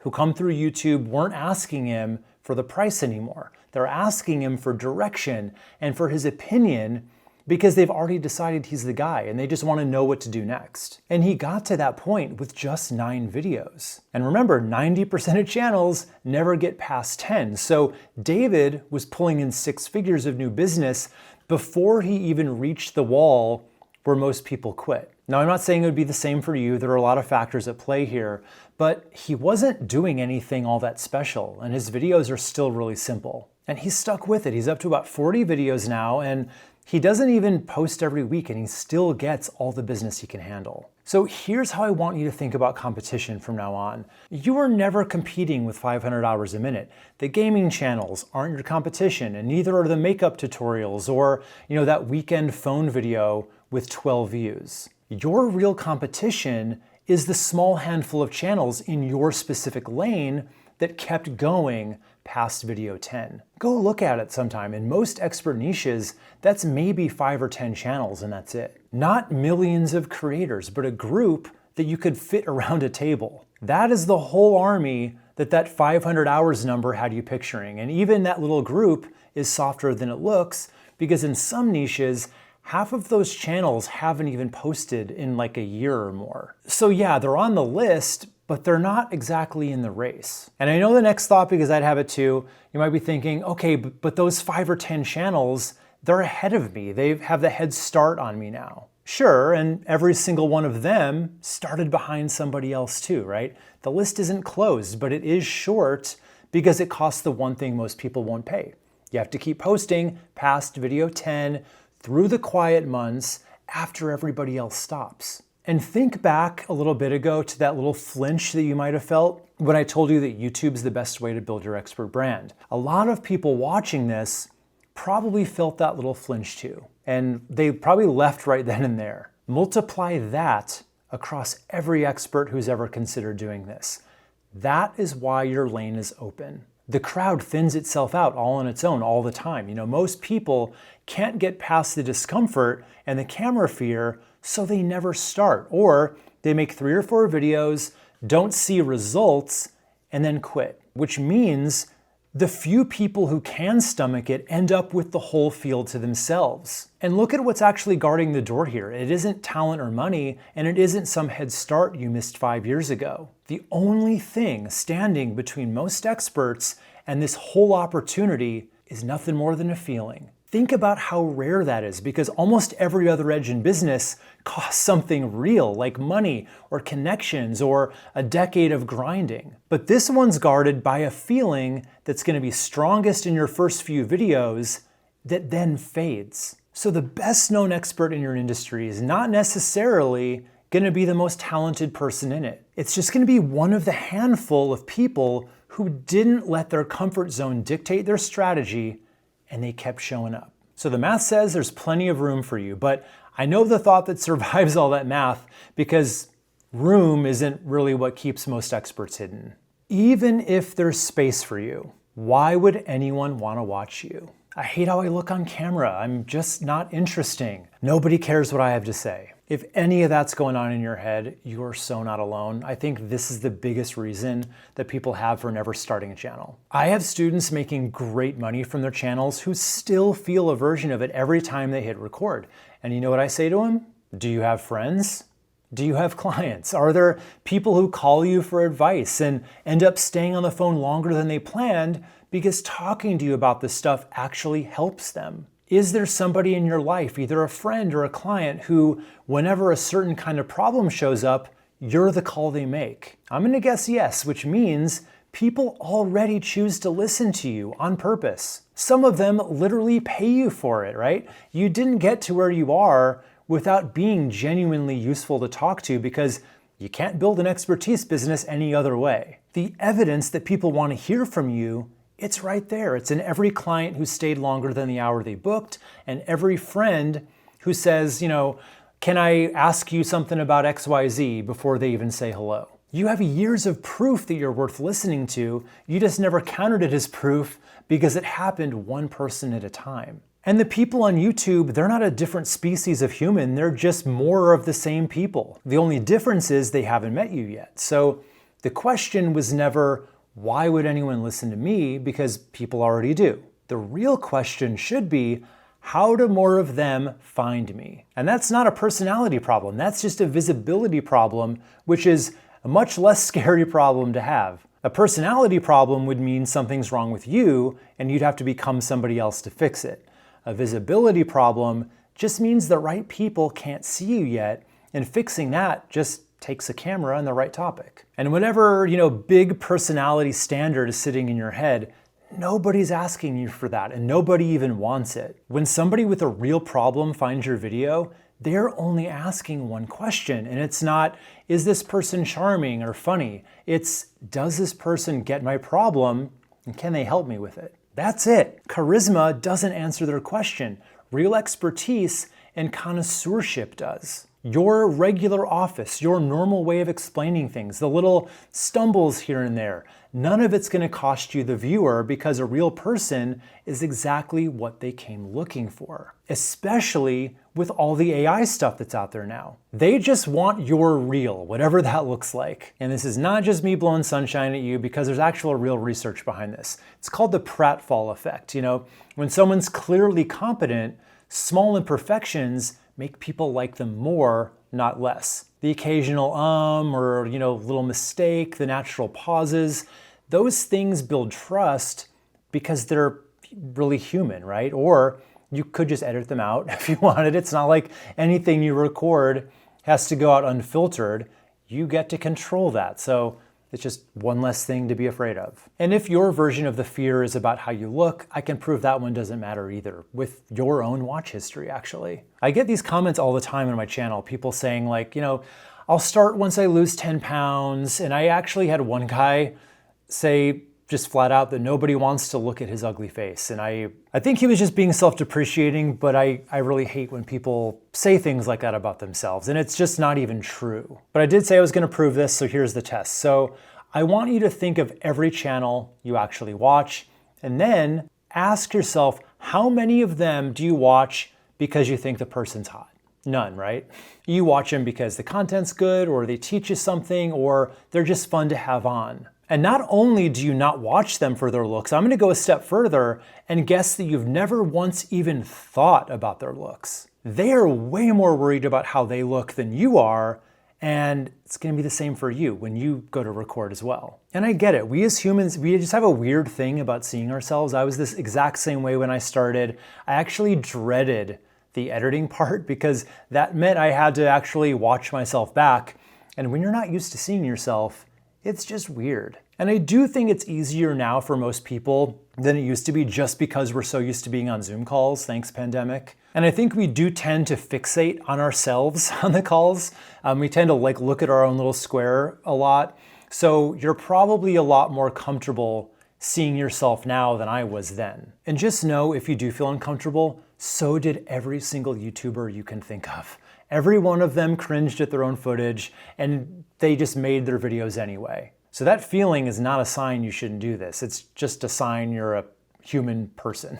And if you're still pretty sure that this is gonna work for everyone except you, I want you to meet Sherry. Sherry is awesome. She is 77 years old, and before this, she had zero social media following, right? She posted her very first YouTube video about losing her dog at 77 years old, and that video got 37,000 views and around 500 comments. That is her first video ever at 77 years old, starting from absolutely nothing. And think about what those 500 comments actually means. That's around 500 people who didn't just watch a first timer, they stopped what they were doing and they typed something out to her. The audience that's supposedly so impossible to impress showed up for a total beginner on day one because she was talking about something they cared about. And not one person in that comment section was grading her camera presence or her looks or her age. She's not larger than life or putting on a show. She's just talking to you, the viewer, like a real person. So let's just be honest with each other. The standard in your head has you facing off against these super polished professionals with camera crews. But meanwhile, the real bar just got cleared by a 77-year-old first timer with zero existing audience. So if Sherry isn't disqualified from this, then nobody watching this video is, including you. Okay, so there are people who will want to watch you. The next question is how many of them you actually need. That answer doesn't come from YouTube at all. It comes from your own business because you figured it out from a number you probably already kind of know. How many clients do you actually want this year? So let's just say you want 50, whatever your number is, the math is gonna work the same way. And 50 clients a year works out to about 1 a week. So let's just go with that for our example here. And here's what makes that easier than it sounds. We know that leads who found you through your videos don't show up cold. Now, just to show you how this works, there's a gym owner named Jay whose YouTube channel has under 400 subscribers, and his videos get an average like 250 views each. Yet his gym did over $1 million last year. So when someone books a call with him after watching his videos, about 70% of those people sign up. And in my own experience, and after talking to a lot of my students about it, that 70% close rate seems to be the standard when they come from YouTube. The other important number to know here is 1 out of 100, meaning, in general, if your videos are made specifically for people that would need what you're offering, you can expect roughly 1 out of 100 of those viewers to be interested enough to actually go to your website and book a sales call with you. Now, let's just finish the math together. So if you want 1 client a week, that means you need about 1.5 leads reaching out every week. So obviously you can't have half a lead. So for simplicity's sake, let's just go ahead and say you need 2 leads reaching out. That's dropping you down to a 50% close rate. So we're being super conservative here. Now, to get those 2 leads reaching out, you would need about 200 viewers per week, right? Spread across your entire catalog. And remember, Jay's videos average about 250 views each. So one of his videos covers a whole week's target all on its own. And yeah, 200 views a week may sound like a lot if you're brand new, but it's 100% doable if you stick with it and keep putting out weekly videos that stack up. One of my other students, Kayla, runs the Upwork Academy channel, and her channel is super new, like 5 months old, and she got to the point where she was getting hundreds of views a week, I think in her first 3 months or something like that. And it doesn't work that fast for everyone, but it just shows you that with the right plan, you can get there faster than the average person. And another one of my students, Dean, his math is really adding up for him. He's a realtor up in Whistler, and his videos get somewhere between 100 and 200 views each, so he's definitely in that sweet spot. And those little 150 view videos bring him 2 or 3 solid leads every single week. And people are calling him up, and Dean actually told me that they say some version of like, we've been watching all your videos and we only want to work with you. And just picture what that couple's doing leading up to that moment that they call. They're thinking about buying a property in Whistler, and it's a big decision, maybe the biggest they've ever made in their lives. So they start watching videos about it. And there's Dean over and over, video after video, walking them through the neighborhoods and the market, the mistakes to avoid. So then by the time they're ready to act, hiring anyone else would just feel weird. They don't just want a realtor, they want the guy from the videos. And keep in mind, at this point, Dean has never met them or pitched them yet. He didn't even know they existed. His 150 view videos were doing the relationship building for him. One of those calls even turned into a $10 million client, just from a few hundred videos a week. So for what you're trying to do with YouTube, low views are not a failure. In fact, flip it around, because when a channel is built the way Dean's is, low views are by design, right? A video made only for Whistler buyers is supposed to be ignored by everyone who isn't one. So those 150 views aren't a small slice of a big audience. They're almost the whole target market showing up on purpose. And Dean's channel, for only having about 1,000 subscribers, out-earns channels 100 times its size. But Wes, I'm not trying to become a YouTuber here. I'm trying to grow my business. Yes, that instinct is correct, and it's going to save you a lot of wasted effort. Honestly, the experts that don't push back on that worry me more, because they're usually about to spend a year or more copying all the wrong people. So if some part of you has been, digging in your heels about this, refusing to become a content creator, Good. Stay a little stubborn because you're about to find out that was actually good judgment. But there are two completely different jobs being done on YouTube, and most experts struggle because they accidentally take the wrong job. So think about how an entertainer makes money on YouTube. They get paid through ads and sponsorships, and ads pay based on how many people watch them. So an entertainer needs millions of views just to make their business work. They need to pack the stadium every single week because that's their job. And once you understand their job, all their little tricks start to make more sense.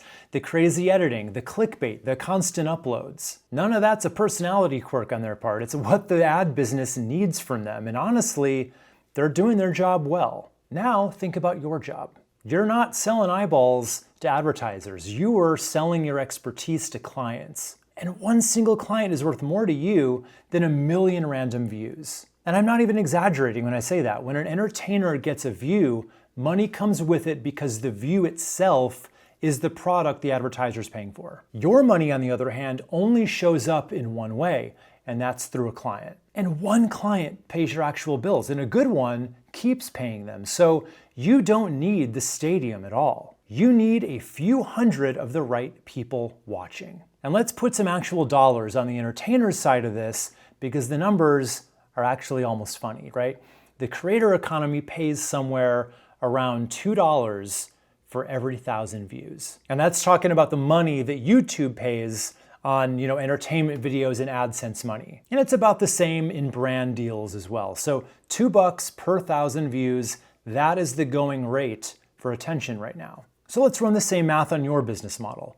One client, just one single client, is going to be worth more than 100,000 views worth of that ad money. Probably a lot more. Those attention businesses, the influencers and creators, where the views are the product, this is the money their whole model runs on. $2 per 1,000 views, you're not in that business and you never have to be. Yet, almost all of the YouTube advice that's floating around out there is for the entertainment channels. Once you know that, you can sort every piece of advice you've ever heard. So you have to post every day. That's entertainer advice, because an ad business starves without a constant flood of new videos. Or, jump on trends while they're hot. That's also entertainer advice, because trends bring in the broad audiences, and that's what advertisers pay for. And it's not worth it until you hit 100,000 subscribers, is more of the same, because subscriber counts help channels negotiate higher sponsorship rates. None of those rules were ever about you, and that's why the whole thing always felt so wrong to you. So every number the creator world obsesses over, subscribers, viral moments, ad revenue, that's somebody else's scoreboard. But what if you have the kind of business where you think, nobody's searching for what I do, it's too specific or weird or even boring for YouTube? Now, I don't know what your niche is, so all I can do is just show you what's actually out there, because every one of these is a real channel on YouTube right now. We have a vertigo specialist. There's teaches people how to grow fruit trees. There's a husband and wife team who do bee rescues. So if you've got a hive living in your wall, they're gonna come and get them out alive. There's a company that restores old gravestones. There's a coach who helps people pass flight attendant job interviews, not job interviews in general, flight attendant job interviews. And my personal favorite, there's someone on there teaching people how to build a worm farming business. I got worms. We're gonna specialize in selling worm farms. These are super niche and kind of weird, right? And maybe boring to 99% of the world. But it doesn't even matter, because all of them found their audience anyway. And I'm not talking 12 views here. The smallest of these channels gets about 400 views a video, and some of them get 10 times that. And remember, your target was only about 200 a week. Because here's the thing about boring and weird. That's just what people on the outside would say about them. Nobody with the actual problem is thinking that. I mean, if everything starts spinning every time you stand up and you find a channel run by an actual vertigo specialist, that is the best thing on the internet as far as you're concerned. And if you're trying to become a flight attendant, you're gonna be binging the hell out of a channel where someone with real experience is gonna help you get that job. So in other words, your topic only sounds boring to the people who don't need it. And those people weren't gonna be your customers anyway. And I promise you, somewhere out there tonight, somebody is watching a worm farming video and thinking, finally, someone who takes this seriously. So whatever your thing is, it fits, because we all have our things, right? So now that you see that YouTube can actually work to make you the known expert, the only question left is how to actually do it, the system. From here on out, it's all about the how, the whole plan, start to finish.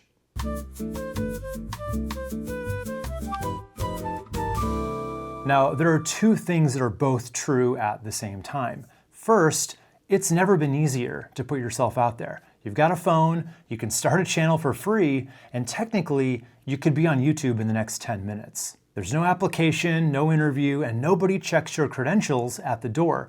But second, it's never been harder to stand out. Nobody owes you views just for showing up and checking some boxes. Now, most people only ever really internalize one of those two truths. And it probably breaks down along the lines of whether, you're a glass half full or a glass half empty kind of person. The people who only hear the first one think it's gonna be easy, so they just upload a bunch of random stuff, they get nothing, and then they quit confused. And the people who only hear the second one, they're just more pessimistic about it, so they get intimidated up front and just never start. But look closer at those two groups because they're both actually missing the exact same thing. The optimists didn't fail because YouTube's too hard.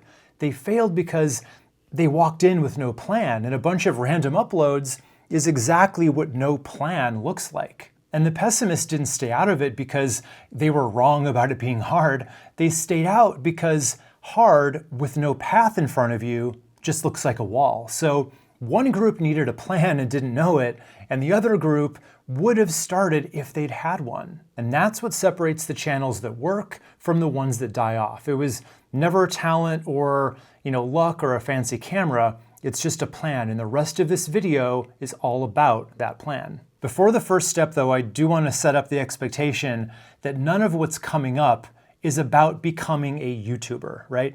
Everything I'm going to show you, the videos, the gear, the schedule, all of it, it's there for one purpose, making you the known expert to the exact people who can hire you. So every single decision from here on works toward that purpose.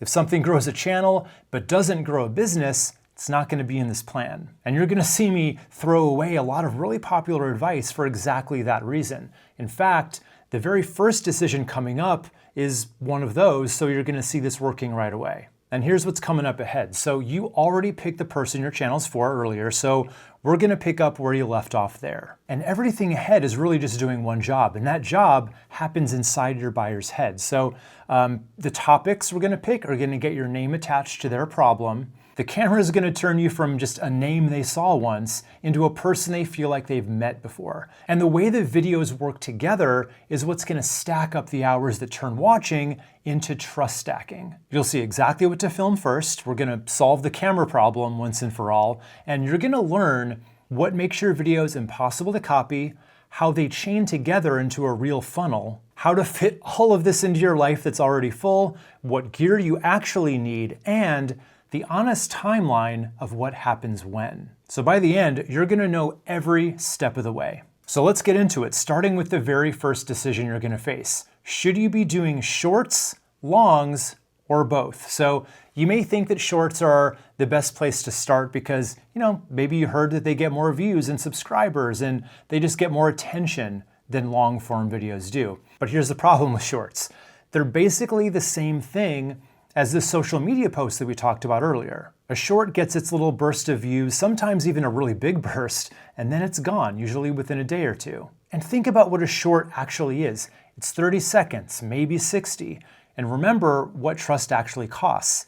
Hours, not seconds, right? We did that math earlier and we saw that it takes more than 800 clips for one person to spend 7 hours with you. So becoming known takes real time with a person. 30 seconds has just been shown over and over again that it can't do that. But longer videos, 15 minutes at a time, can. There's also a difference in how people watch, and it's worth noting because the two types of viewers are just really different from each other. So picture the average shorts viewer, right? They're filling up their car with gas, or they're killing time between Hulu ads, or they're waiting for the microwave to beep. Their thumbs is just moving on autopilot, their brain's half off, killing 3 minutes at a time. So your clip appears, plays for a couple seconds, and then just gets swiped away mid-sentence between whatever more entertaining clips the app thinks that they're gonna like. They're probably never gonna think about you again, and honestly, they never really thought about you while it was playing either. But now, I want you to picture the long video viewer, right?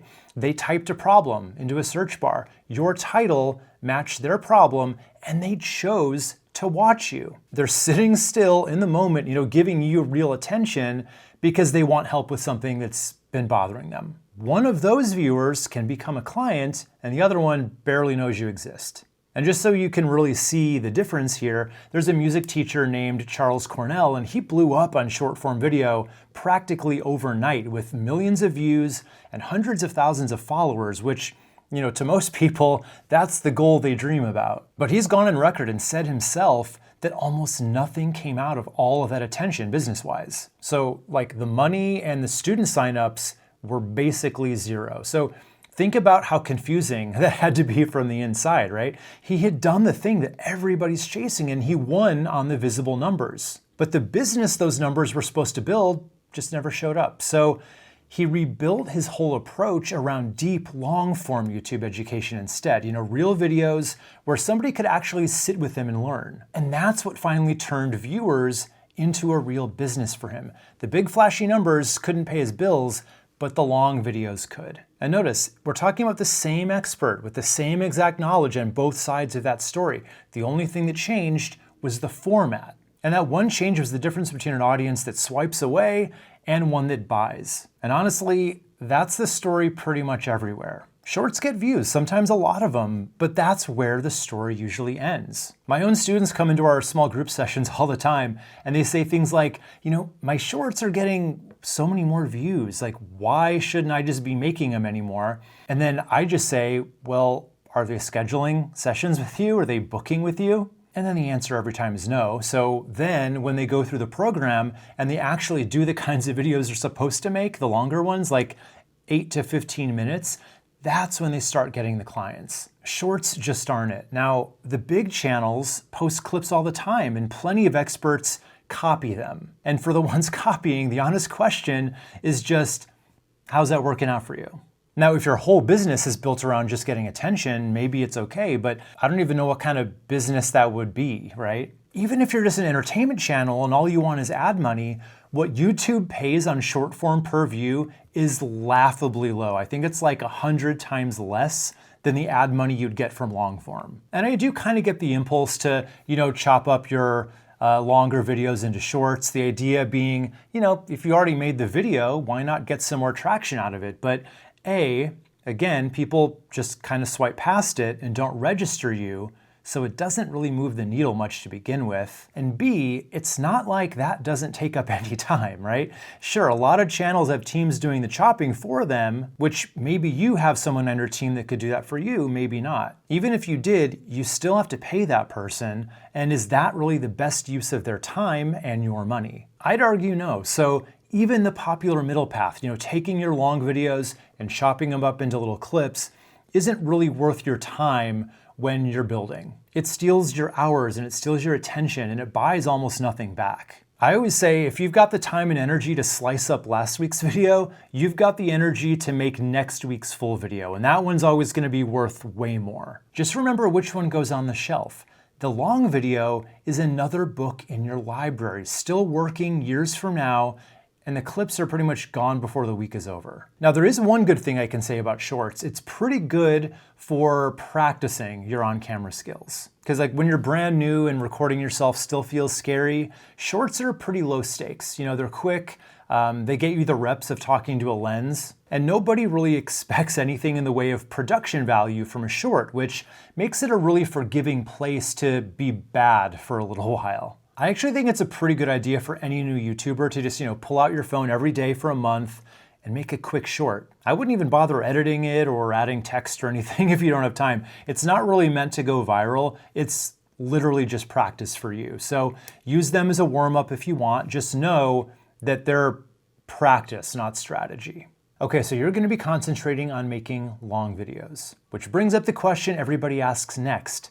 Videos about what? And this messes a lot of people up because they either get completely blocked by it and just never know what to make, so they end up making nothing, or they answer the question way too fast. They grab the first thing they see, and usually that means they're just, copying the other videos they see in their niche and just put like a slight spin on it to make it their own. So basically, they're just rehashing other people's videos. But think about what this whole thing is for, right? The goal is becoming the known expert, and you can't get there by just adding one more copy to the pile. The other way people mess this up is a little sneakier, and they don't usually even realize they're doing it. And that's they just start making videos about their own business, their services, the process, why you should hire them. And it never feels to them like they're making commercials. It just feels like they're talking about what they do. But that's exactly what those videos come across as, little commercials. And nobody goes to YouTube to watch commercials. And there is a third mistake, and this one's the sneakiest of the bunch because the videos it produces seem exactly right. So the mistake is making too many solution videos. What do I mean? What's a solution video? Well, it's any video that's all wrapped up in your solution, right? Your method, your program, your process, the particular way you do the thing you do. If you were to make a video like, inside my 4-phase retirement planning process, or what makes my coaching program different, or a walkthrough of how I work with couples. And it's not that these are commercials per se, they're genuinely educational, they lean into your expertise, and they're the most natural videos in the world for an expert to want to make because your own solution is the thing you know best. And that's what makes this mistake so sneaky and so common. The problem is who those videos can actually reach. So a solution video really only lands with somebody who already knows they need your kind of solution. They've already diagnosed themselves, they've already decided that an advisor or a coach or a counselor is their answer, and now they're comparing options. Now that person does exist and you do want them, but they're just such a small slice of everybody who would ever be able to hire you. Everyone else, the ones who pretty much only know that something feels wrong right now, they're gonna scroll right past that video because your video is answering a question they haven't asked yet. Most of your future clients are not thinking of solutions at this stage. At any given moment, only about 3 to 5% of your future buyers are actively shopping for a service like yours right now. Those guys are the ones who are actively comparing providers. The other 95 to 97%, they know something's wrong in their life or their business, but they don't know what the solution is, and they're just looking for answers at this point. So where's everybody else? Well, they're just earlier in the buyer journey. And that journey really has 3 stages. Stage 1 is problem aware. So this person only knows something's wrong, right? Think of the gym owner who's lying awake because 10 more members canceled this month. He's not searching for a business coach. He doesn't even know coaching is the thing he needs right now. He's just typing in, why is my gym losing members? So a problem-aware video meets him right there. It names what's happening to him and starts explaining why. That would be like Dana, our business coach for gym owners, making a video called something like, why your gym is losing members. Then stage 2 is solution-aware. Now they know fixes exist and they're weighing their options. Tom, our financial advisor, and the couple that's wondering if they can actually afford to retire. At this stage, they know they probably need help. They're just not sure what kind yet. Do they need a financial advisor or just software? Are they going to do it themselves? So a solution-aware video from Tom might compare the paths. Something like, do you need a financial advisor to retire? And stage 3 is decision-aware. And here they know that they want the thing you sell, and now they're just deciding who to get it from. So picture a marriage counselor, let's call her Rachel. Her couple already decided on counseling, and now they're wondering what it's actually like, what it costs, and how to pick somebody. So Rachel makes a video called What to Expect in Your First Couples Counseling Session. That video meets people at the exact moment of choosing. So now look at where the crowds actually sit. The biggest one by far lives up at problem aware. And that's exactly where the fewest videos actually get made because everybody's down at the other end just kind of fighting it out for the little 3 to 5% pond. But when you talk to the something's wrong people, you become the person who named their problem for them. And that's super powerful. You met them months before your competitors even knew they existed. And watch what those 95%ers do between now and the day they're finally ready. They watch a video, then another one, and they start to understand their own situation better using your words. By the time they become one of the 5%, they're not starting their search, they're ending it. And their shortlist has exactly one name on it. You are their natural first step, not the guy running ads, you, because you've been helping them all along and you're the expert they know. And one thing to keep straight here, because these two ideas can blur together, this is all about who your video meets, where that person is in their own journey. How YouTube spreads your videos around is a completely different thing, and we are going to get to that in a bit. And this is where that AI idea from earlier pays off for your topic list. AI basically took over all of the shallow, casual questions, right? The definitions and quick lookups. So your topics should start exactly where AI stops. I'm talking about where the question gets serious, personal, and specific to somebody's real situation. You know, something like, what is a 401k? That belongs to the chatbots now. But can we actually afford to retire? That still belongs to a person they trust now more than ever. And every stage of that journey aims at the same person, just at different points in the buyer journey. But here's some good news. Remember, you already did the hard half of this earlier when you picked your person. So you're not walking in without a filter. You're walking in with your person in mind from the start. So rather than asking, what do I make videos about? Ask a different set of questions. You know, what does your person ask you on every call? What do they always get wrong? What do you find yourself explaining over and over and over again? That's your topic list. It already exists. So let's get back to Rachel, or a marriage counselor.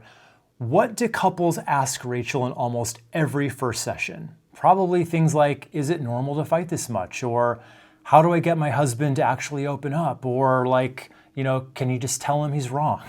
I mean, you get it. The same questions come up all the time with clients, so her topic list isn't something that she has to invent on a whiteboard somewhere. It's literally her last 20 Tuesdays in a row. And it's probably like that for you too. Your perfect topics are sitting in your inbox right now, and they're in the questions that you answer in every discovery call, the wrong idea that you correct in every first meeting with a new client, and the thing that you've explained so many times that you have a little speech for it. Experts always think making content means inventing something new, when really it's closer to just writing down the thing you already say. Now, there's also a second reason that you want to stay locked in on one person, and it comes down to how YouTube itself works. When the same kind of viewer keeps showing up and watching your videos, YouTube learns who you're for. And once it learns that, it starts showing your next video to more people just like them on its own without you doing anything. So each video feeds the next one. So your 10th video launches with an advantage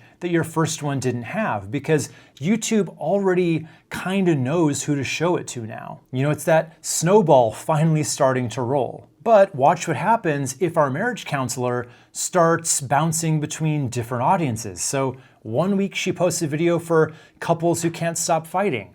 Then next week, it's red flags to watch for while you're dating, which, that's a video for single people. Then it's how to co-parent after a divorce, which is for people whose marriage is already over. And then maybe she throws in one about how she built her counseling practice, and that one isn't even for clients, that's for other therapists. See, every one of those topics is inside of her own expertise, but they're all aimed at a completely different type of person with a different set of problems. So that single person watching the red flags video has absolutely no use for the co-parenting one. And the couple that's trying to save their marriage doesn't want either of those videos. Now think about the algorithm side of it. So YouTube watched her, how to stop fighting video, and it started figuring out who likes it. Then she handed the algorithm a video for somebody who isn't even married yet. So who is YouTube supposed to show that to? When the algorithm's confused, it doesn't push it at all. So the snowball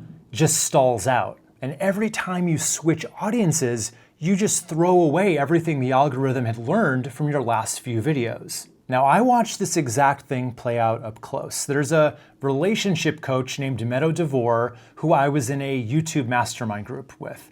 So I got to see the shift happen in real time. And she was making these general self-improvement videos, everything from, improving your self-worth, setting boundaries, and getting over having your heart broken. It was good stuff and it was getting good views, but nothing was really taking off for her yet. Then one day she posted a video about how to spot a narcissist, and it spiked. That video got way more views than anything else on her channel. And at first, she kind of just figured it was a fluke, and she went back to her usual mix of the rest of her topics. And honestly, that's such a human thing to do, right? The data points one way, but she went the other because the usual mix felt more like who she was. And most people do that and just kind of discount what the data is telling us because it doesn't feel right. But anyway, every time she came back to narcissism videos, those ones were always her, 1 out of 10s. So the same fluke kept happening, which is the point where it's not a fluke anymore. So she eventually took the hint and she committed, and every single video from that point on was all about spotting and dealing with narcissists. And that one shift took her videos from getting an average of like 1,000 views to getting tens of thousands, hundreds of thousands, and some of her videos actually have over 1 million views. And Meadow's got over 110,000 subscribers now. She didn't suddenly get more talented halfway through that story. All she did was locked in her direction, and YouTube finally knew who to put her in front of. And by the way, as I was putting all this together, I realized that Meadow's the second channel I've talked about so far that deals with helping people with, narcissists. The first guy, Ross Rosenberg, that we talked about before, he's still bigger in that space, but I wanted to throw Meadow in here too, not just to tell you that story, but also to show you that there is room for more than one known expert in a niche. And they can all get all the business they can handle from it. So now Ross and Meadow are both selling books and booking tons of clients through YouTube in a pretty narrow niche together. And just to show you how narrow a lane's allowed to get, there's a pharmacist named Dr. Megan who built her whole channel around one single medication, prednisone. She doesn't talk about medication in general, just prednisone, nothing else. Things like, how to handle the side effects, how to taper off of it, what to eat while you're on it. And she's got around 20,000 subscribers and over 4 million total views. And that super narrow channel built a 6-figure business for her where she charges $200 for a 15-minute consultation with her. Do the math, that's $1,000 an hour, not bad. And she also sells a supplement that you're supposed to, take alongside prednisone that she developed. So between those two revenue streams, her channel more than replaced her pharmacist salary. So much so that her husband was able to retire based on the new income, and this is all in a niche where she legally isn't even allowed to run a single ad. And here's why it works. It's not that she's the best pharmacist in the world. There are thousands of pharmacists out there with the same license, and just statistically, I would guess plenty of them know more about medicine in general than she does. But none of it matters because none of them did the work to get known for it. Certainly not known for this one specific medication. She picked a lane so specific that she's the only one in it. And picture her viewer for a second, because this is where being narrow stops feeling small. Just imagine somebody got prescribed prednisone, right? They're worried, they're searching, and they find an entire channel exactly about their situation from a pharmacist who has actually been on the medicine that they're on. Now, there's no way that that person keeps shopping around. In a broad lane, you're competing with everybody who has your job title. When you get narrow, you're usually the only one who showed up. And the narrower it is, the more completely you get to own everyone in it. So once you've got your person in your lane, there's a simple question that keeps you in it. Before any new video idea, ask yourself, would the person who watched my last video want this one too? If the answer is yes, you're definitely building momentum.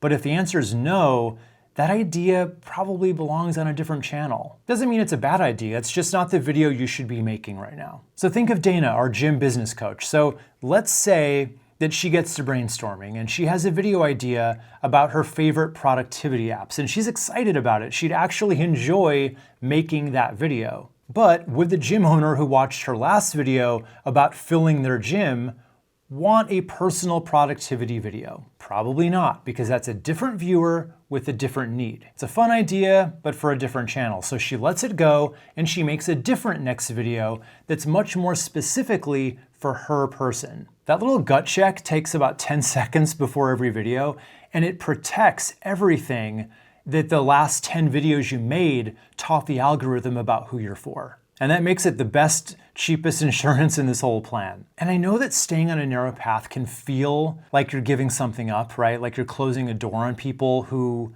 you could genuinely help. You know, you've spent a career being able to help all kinds of people, and now some guy on YouTube is just telling you to pick one. But here's the real truth about those doors. The wide open version of your channel actually lets less people find you, because a channel for everybody trains the algorithm on nobody. So those doors may look wide open, but nobody was actually coming through them. And Dr. Megan probably felt that way too before her niche turned into a 6-figure business. So the narrow lane isn't a cage, it's a runway toward becoming truly known for something. So you've picked your person, and their questions give you a pile of topics to at least get you started for your first 10 to 20 videos. Now there's one rule that ties everything in this section together, and it's the rule that I probably repeat more than any other. Most of your videos should package the problem and then let your method live inside the video as the answer. And okay, so I'm gonna be using the word packaging a lot in the rest of this video, so let's just define it real quick.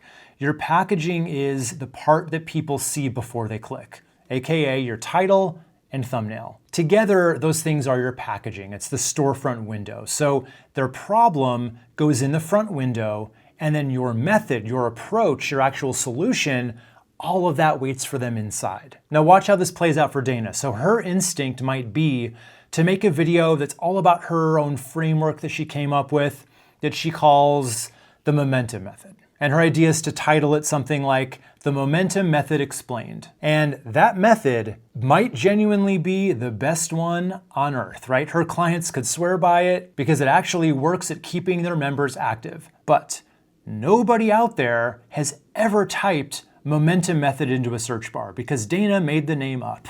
And the only people who've ever heard of it are already paying her. You know what a gym owner does type in midnight after another member cancels? Why is my gym losing members? Or how to stop losing members at my gym? So either of those would be a much better title. And she still gets to keep the whole framework in the video. She can even name it and tell people about it inside the video after she got them in the front door based on the problem as the packaging. And every topic you pick this way is doing the same thing for you. It's tying your name to their problem a little tighter every time. That is how you actually get known for fixing it. And this is one of those things that's in the free kit that I'm including here. So there is a worksheet in there for turning your clients' questions into your first video topics. The link is in the description below, or you can snap the QR code on your screen to get your hands on it. So topics and titles aside, let me give you the next big piece of advice I have about packaging your videos. Ideally, you want to figure out what your thumbnail is going to be before you plan the video. If you can picture a thumbnail that would make your person click on it, you've got something. And if you were to sit there and you just can't come up with anything that would actually sell it, I say don't even make that video, because if the packaging can't sell it, the video was never going to get clicked on anyway. And while we're talking about click-worthy thumbnails, let me just show you what that actually looks like these days, because it has changed. For the longest time, the winning style was loud. Screaming colors, big arrows, that shocked YouTube face. Everything was just fighting to be seen. And that can still work for entertainment channels, and a lot of business channels are still copying that style just because it's what they grew up watching. But it's actually flipped around. Here's what wins now. Much more real. Fewer bright colors, more real environments, more neutral facial expressions, maybe a short counterintuitive statement or a visual that hints at a story. In other words, loud got replaced by thoughtful and interesting. And for you, that's a gift, because interesting is what gets clients. Nobody's going to be booking a discovery call because your thumbnail had the brightest yellow background on the page. Now, there is some pretty popular advice out there that says that you should actually design your thumbnail first, fully finished, before you script a single word. Full honesty, I don't actually do that myself, and I don't even really sketch anything out up front either. But what I do before I script a video is I at least come up with a rough concept. You know, what the thumbnail is gonna be, roughly what it'll say. And I write that down, and then I make the real thing later closer to when I publish the video. And the good news is AI is really good at this part now. ChatGPT can brainstorm thumbnail concepts with you, and then in the same chat, it can actually make the thumbnail. All you have to do is just give it a photo of yourself. Ideally, you wanna be like making the same face in the photo that you want to be making in the thumbnail. Tell it which concepts you want to see, and it's going to put together something that looks legitimately good. And the coolest part of that is you can ask it for like 5 or 10 concepts at the same time. So you've got a bunch of options in just a couple minutes that are honestly way better than you'd get from most thumbnail designers out there. So you can actually make the thumbnails whenever you want, but you at least want to decide on the direction first. Okay, so that's the packaging, which carries us right into how your videos should start. So remember, your video's packaging made a promise to the viewer, and your video has to pick up right where that left off. So don't open with your name or your resume or, you know, thanks for coming, guys. It means so much you're watching this. Be sure to like and subscribe for more comments like this, blah, blah, blah. We're not gonna do any of that. If somebody clicks a video about their problem and the first thing they hear is, "Hi, I'm Tom. I'm a certified financial planner with over 20 years experience. Welcome to my channel where I talk about all things finance," they're gonna click away so fast. And it's not because Tom isn't qualified. It's because for those few seconds, the video was basically the Tom show. And the viewer doesn't know Tom. Sorry, they don't know you yet, which means they don't care about you. Not gonna sugarcoat that. They don't care about you until they do. But for now, they came for themselves. So you want to open by saying their struggle in their words, because whenever someone hears their own, 2 a.m. worries said back to them, almost word for word, something interesting happens in their head, right?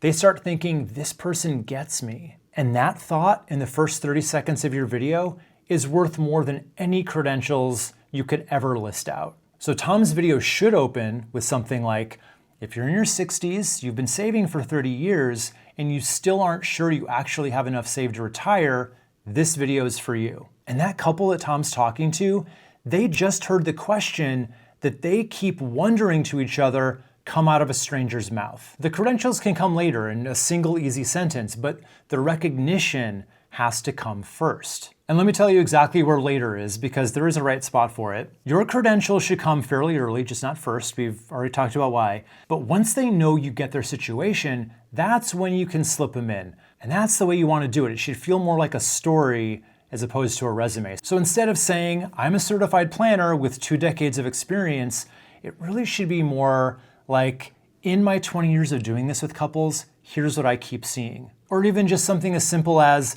I was working through this exact thing with a client last week. You feel the difference? One's like you're pointing to a plaque on the wall, and the other is a person showing you how this goes for other people all the time. And honestly, just mentioning client work is usually enough of a credential because it tells the viewer that somebody pays you for this, but you never had to say it like that. And you also want to watch your language. And no, I don't mean like swearing. That's up to you. Some experts do because they know their clients don't care and they want to be the most real version of themselves. But I would say most professionals on YouTube try to stay away from swearing just because you never know who you may offend, right? But what I really mean is just not talking above your viewers' heads, right? Your viewers aren't experts, and that's exactly why they need you. And this one can actually be pretty hard to catch, and it's not even your fault. You've spent so many years around your colleagues and you all speak your industry's language. So at some point, the vocabulary stopped sounding like vocabulary to you. It's just your normal words now. But there's actually a famous saying about this. I think Einstein said it actually. And he said, if you can't explain something simply, you don't understand it well enough. So no industry jargon, no acronyms your clients don't actually use. So for our marriage counselor, Rachel, her clients have never once come up to her asking for evidence-based couples interventions. They ask her how to stop having the same fight every week. So if her titles in her videos are full of that conference vocabulary, the couple who actually needs her, they're just gonna scroll right past. And it's not because they disagree with what she's saying, it's just because they don't see their own life reflected back in those words. And if you've been speaking expert for so long that you can't even hear yourself doing it anymore, This is another great thing that AI is really good at. Just paste in whatever you wrote and ask it to rewrite it at a lower level. So I've actually played around with this a lot, asking for different grade levels, and 7th grade is what seems to work best in most cases. It's high up enough that it doesn't actually sound childish or anything. It just sounds like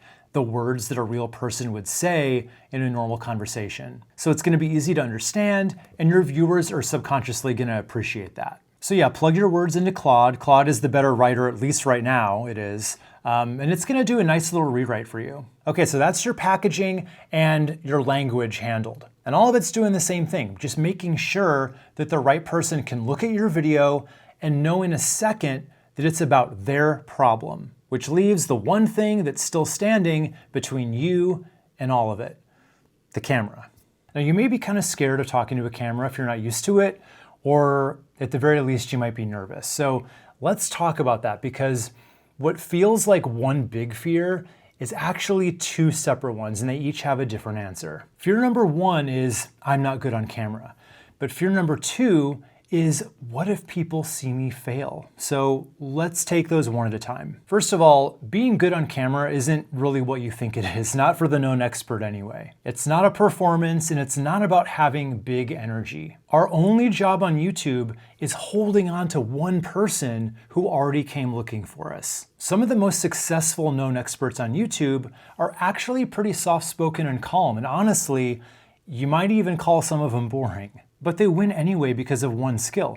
They're able to talk to the camera like there's a real person on the other end of it. Because make no mistake, there's always one specific person on the other side of that lens, sitting on their couch or at their desk on their phone. And they have the exact problem you solve. And that, just talking to the camera and being able to relate to it like it's a person, that's what being good on camera really means for people like us. Look at Chris Do. He describes himself as a shy designer. Not a performer, not a hype guy. He's really more of an introvert, which, by the way, it sounds weird and counterintuitive, but of all the YouTubers I've ever met in real life and talked to, they almost all describe themselves as introverts at the core, myself included. So no, you don't have to be the life of the party to do this. But anyway, back to Chris.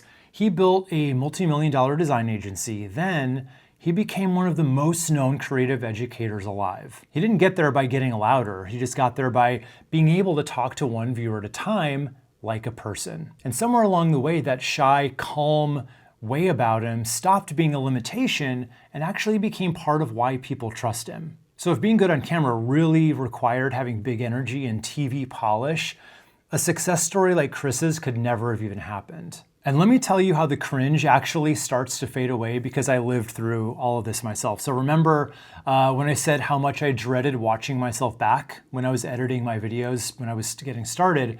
Well, that turned out to actually be the cure for all of this, because editing forced me to watch myself over and over, take after take, in just video after video, and somewhere in all those reps, the cringe just wore itself out. You just can't stay horrified at your own face for 100 hours straight. Your brain gets bored of the horror and just moves on. And that's the honest answer to how most people get over this. It just is exposure. You can't really get confident first and then get on camera. It actually works the other way around. So you get on camera, and that's what builds the confidence. Everybody I know who's comfortable on camera now, they got there by recording, not by waiting. But here's the thing about talking to a camera. This is kind of the practical side of it. So if there's nobody in particular on the other side of it, it's gonna come out looking like you're just talking to a wall, right?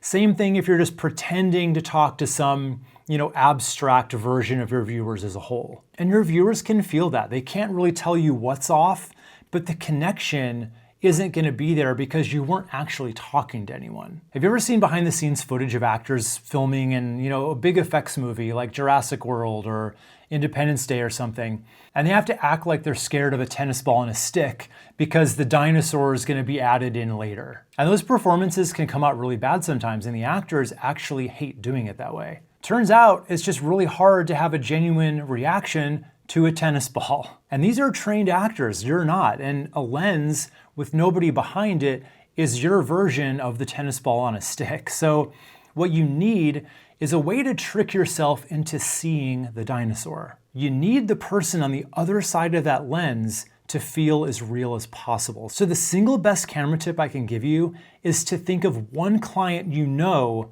and genuinely like talking to. Now, you're gonna record the video for them and pretend like they're gonna watch it later, like you're just recording it and then you're gonna email it off to them right after. Not for the masses, not for some made-up avatar with a fake name, a real person that you already know how to talk to naturally. And if it helps, you can literally start your recording by talking to them. Like you'd hit record and you'd say, "Hey Jill, just thought I'd make this video for you to help you with XYZ.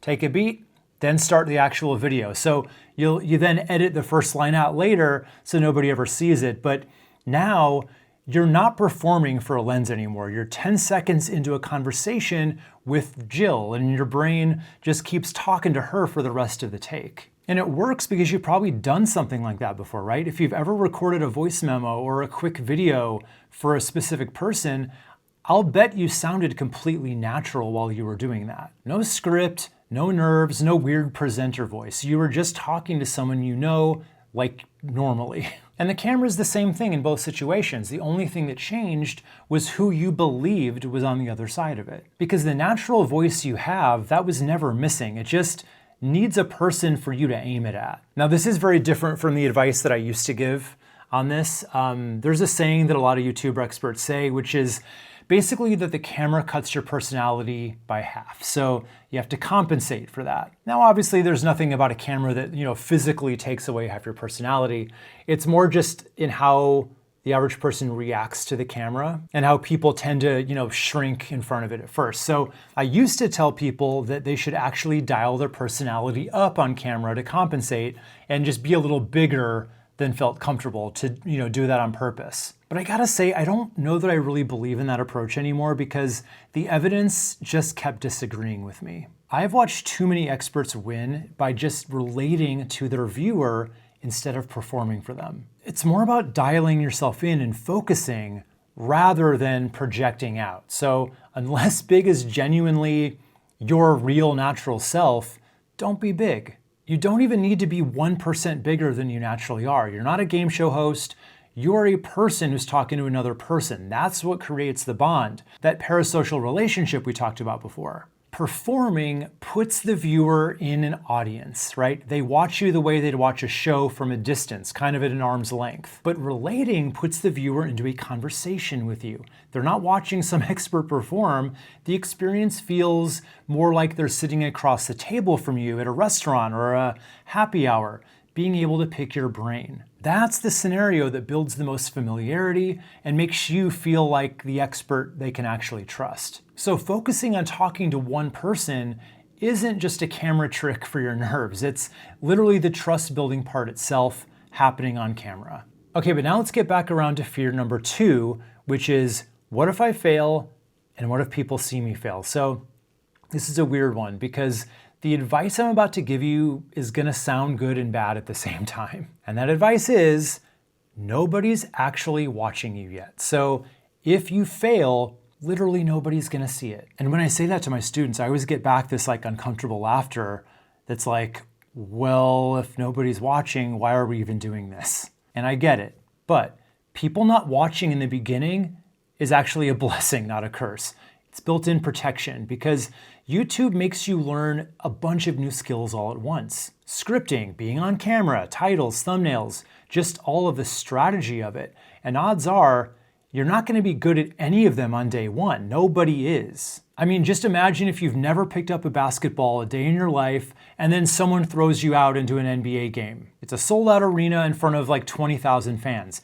Trust me, you don't want that. But luckily, that's not the way it happens in real life, right? You shoot around in the driveway, you play some pickup at the park. Maybe then you join a rec league, playing in front of a few dozen people. And then way down the road, if you keep up with it, maybe the NBA comes calling then. You earn the crowd gradually, and it grows right along with your game. And YouTube works the exact same way. Yes, your videos are technically public in the same way that someone could drive by and see you shooting hoops in your own driveway. But when you're at your newest and your worst, almost nobody's seeing your videos yet. You get the luxury of being able to be bad, and let's face it, actually fail in private. The system literally protects you. So stop thinking of low views as failure. It's actually temporary shelter. And here's the answer to that uncomfortable laughter that I get from my students, by the way. It's not about being invisible forever. The room fills up at exactly the pace that you improve by. So by the time more people start to show up, you're not the same person from video one anymore. So the audience that eventually finds you is almost never going to see your worst work. They're going to meet the version of you that, 10, 20, 30 videos got you to. But that's strangers. What about the people in your life that you told you were going to do this? Won't it be embarrassing to have them judge you on it? And, what if they just don't get it? I mean, honestly, I would actually just not tell too many people in your life that are even doing YouTube. And certainly, no matter what you do, do not ask your friends and family to watch. And there are two reasons why I say that. Reason one, it's mostly mental, right? Knowing that people from your real life who you know are gonna watch and possibly judge you, people who don't even understand why you're doing this, that's just gonna make you more nervous on camera, not less. Recording for a stranger with a problem is fairly easy. Recording something while imagining your brother-in-law seeing it and then bringing it up at your niece's birthday party, that makes it harder. And that actually happened to me. It's a real story. So it's a few summers ago. We were at my mother-in-law's house. It was like a pool day. And I had to film this little B-roll clip of me in a pool for one of my videos. And I remember my brother-in-law just like watching with this look on his face. And I remember hearing him say like, I am so confused.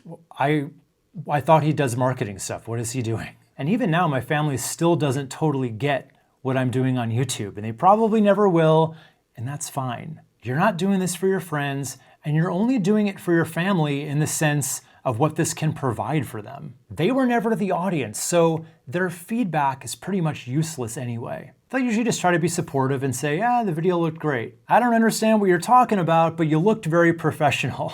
And it's just like, thank you. You'd just be collecting compliments from people who are never gonna hire you anyway. So just keep this project to yourself for a while. There's real freedom in a project that nobody in your life is grading you on. It just belongs to you and to the strangers that it's meant to help, your future clients. And those are the only two people that this matters for. Now, the other reason not to tell people is a little more mechanical. So a few weeks ago, inside one of my small group sessions, for my YouTube to Clients Academy, one of my students said, wouldn't it be a good idea if all of us in here were to subscribe to each other's channels and we would watch every video, just all support each other and, kickstart each other's videos? And it was a really nice thought. I'm all about, everyone supporting each other, but I had to shoot her down politely, of course, because when your channel's brand new, YouTube is trying really hard to figure out who your videos are for, and it's only got a tiny handful of signals in the beginning to go on.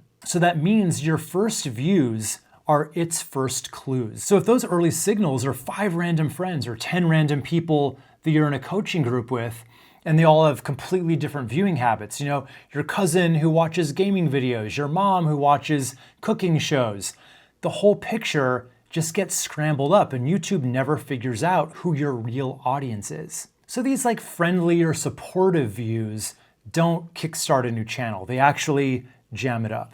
Okay, but what are you actually gonna say in these videos? Remember, your initial topic list is already sitting in your inbox. It's those questions that your person asks you over and over again. But here's the thought that hits most experts right about now. Those same questions are what your competitors answer every day too. If everybody in your field gets asked the same things, what makes your video the one worth clicking? Well, to answer that, you need to know what YouTube recently did with its algorithm because they made the biggest change to it in over a decade. And while most creators are panicking about losing views over it, this update is actually the best thing that's ever happened to you as an expert if you know how to lean into it. Now, a big thing YouTube looks out for now is whether your video actually has something new to say. Because if someone clicks on your video and it feels like they've seen this exact take 3 times already this week, that's not a satisfying experience. That's a waste of their time. And this is where most of the older YouTube advice is actually gonna steer you wrong. For years, the standard advice was always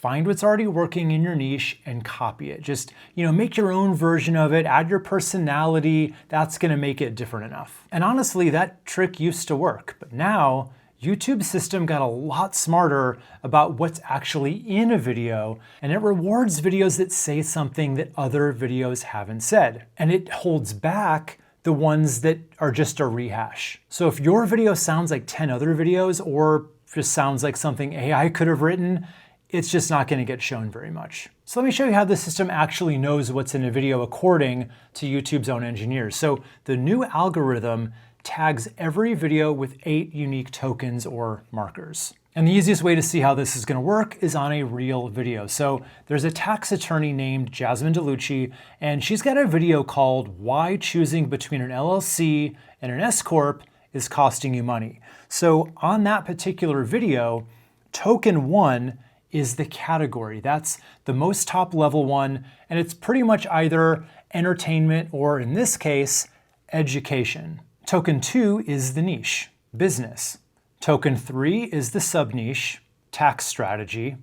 Token 4 is the subject, LLC versus S Corp. Token 5 is the format, and I would call this one a comparison. And token 6 is the style, talking head with graphics. Now, a lot of videos out there could be made of those same 6 tokens. Pretty much any talking head video that's comparing an LLC to an S Corp could share all of these. But these next 2 are the important ones that the algorithm really focuses on. So token 7 is the actual idea and content in her video. So these are her takes, right? In the actual information, her examples, her opinions, her stories, her ultimate recommendation. And token 8 is what we call the signature. This is her speaking style, her face, her background behind her, the graphics, everything that sets her video apart from another video, even if it were to use the exact same script. And Jasmine's video did really well with the new algorithm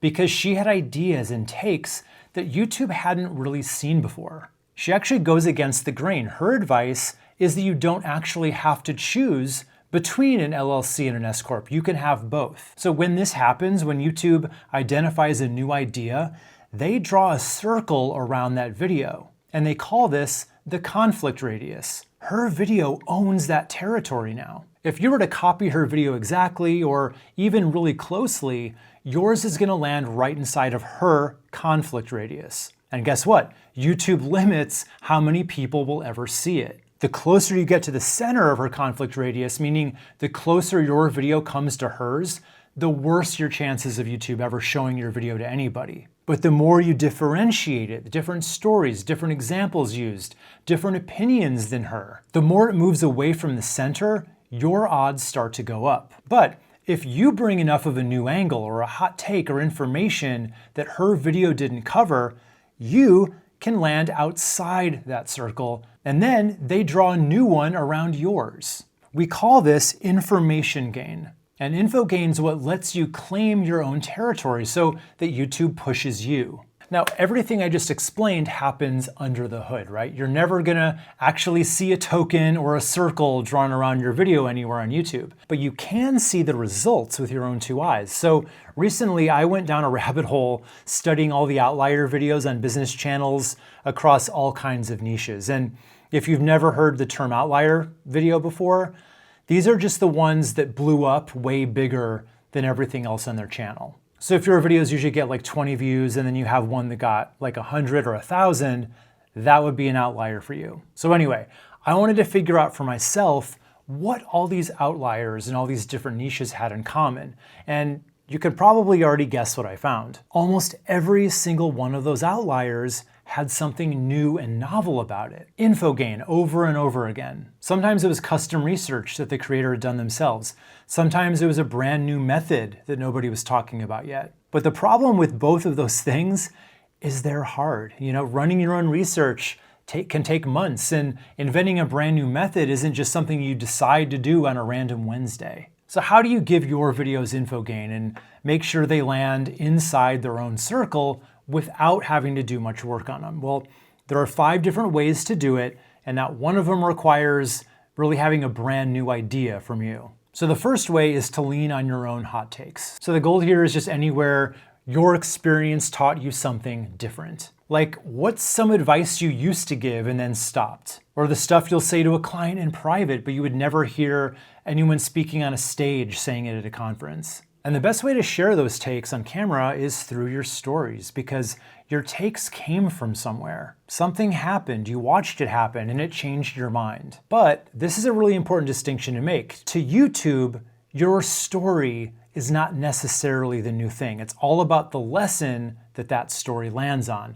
If it ends on just giving the standard advice that everyone else gives, you're probably gonna land right in their circle. But if your story ends somewhere different, that's brand new territory that you can claim for yourself. So the story is really just the wrapper. The different lesson inside, that's the whole point. And that's exactly what Jasmine's LLC video got so right.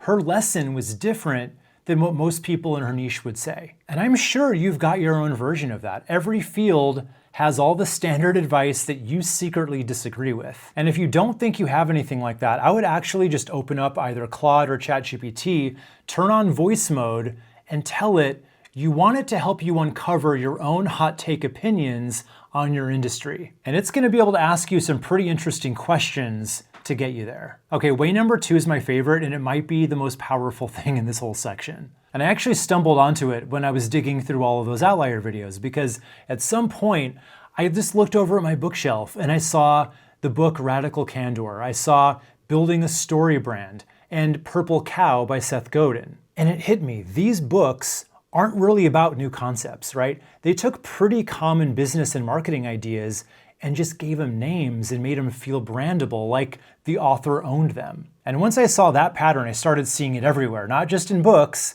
on YouTube too. Because the business channels that were consistently outperforming everybody else were doing the exact same thing as those authors were doing. They were taking ideas that other people were already talking about and just giving them a name that made the idea feel like theirs. And here's why a name changes everything. So think about the stars in the sky and the constellations, right? The ones everybody can find, you know, Orion's Belt, the North Star, the Big Dipper. The funny thing is, there are way bigger and brighter stars up there, but nobody points at those. The famous ones are famous because a long time ago, somebody looked up at a few scattered ordinary stars, they drew a pattern around them, and they gave the pattern a name and told a little story about it.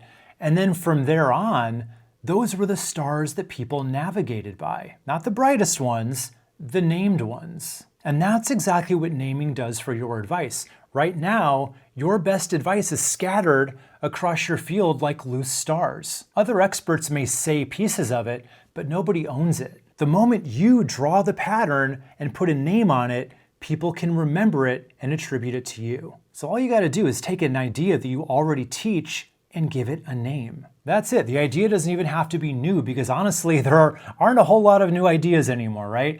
It doesn't matter, only the name has to be. And the named thing itself, I call that a signature concept. And a signature concept is just newness you can create on demand. It's the same advice you were already gonna give, it's just wrapped in something that YouTube and your viewers can recognize as yours. You get to claim brand new territory without inventing a single thing. And a signature concept can take 6 different shapes. Probably more if you're creative, but these are the 6 that I figured out. So let's just go through each one, because at least one of these is gonna fit whatever you teach. Now the first shape is the simplest one with the lowest barrier to entry. You just take an idea and you give it a proper name. There's a Georgetown professor named Cal Newport who took the pretty old idea that focused, distraction-free work is more productive, and he gave it a 2-word name, deep work. Monks knew about focused work. Your grandma knew about focused work, right? The idea of focusing has always been valuable, but nobody owned it until the name became a best-selling book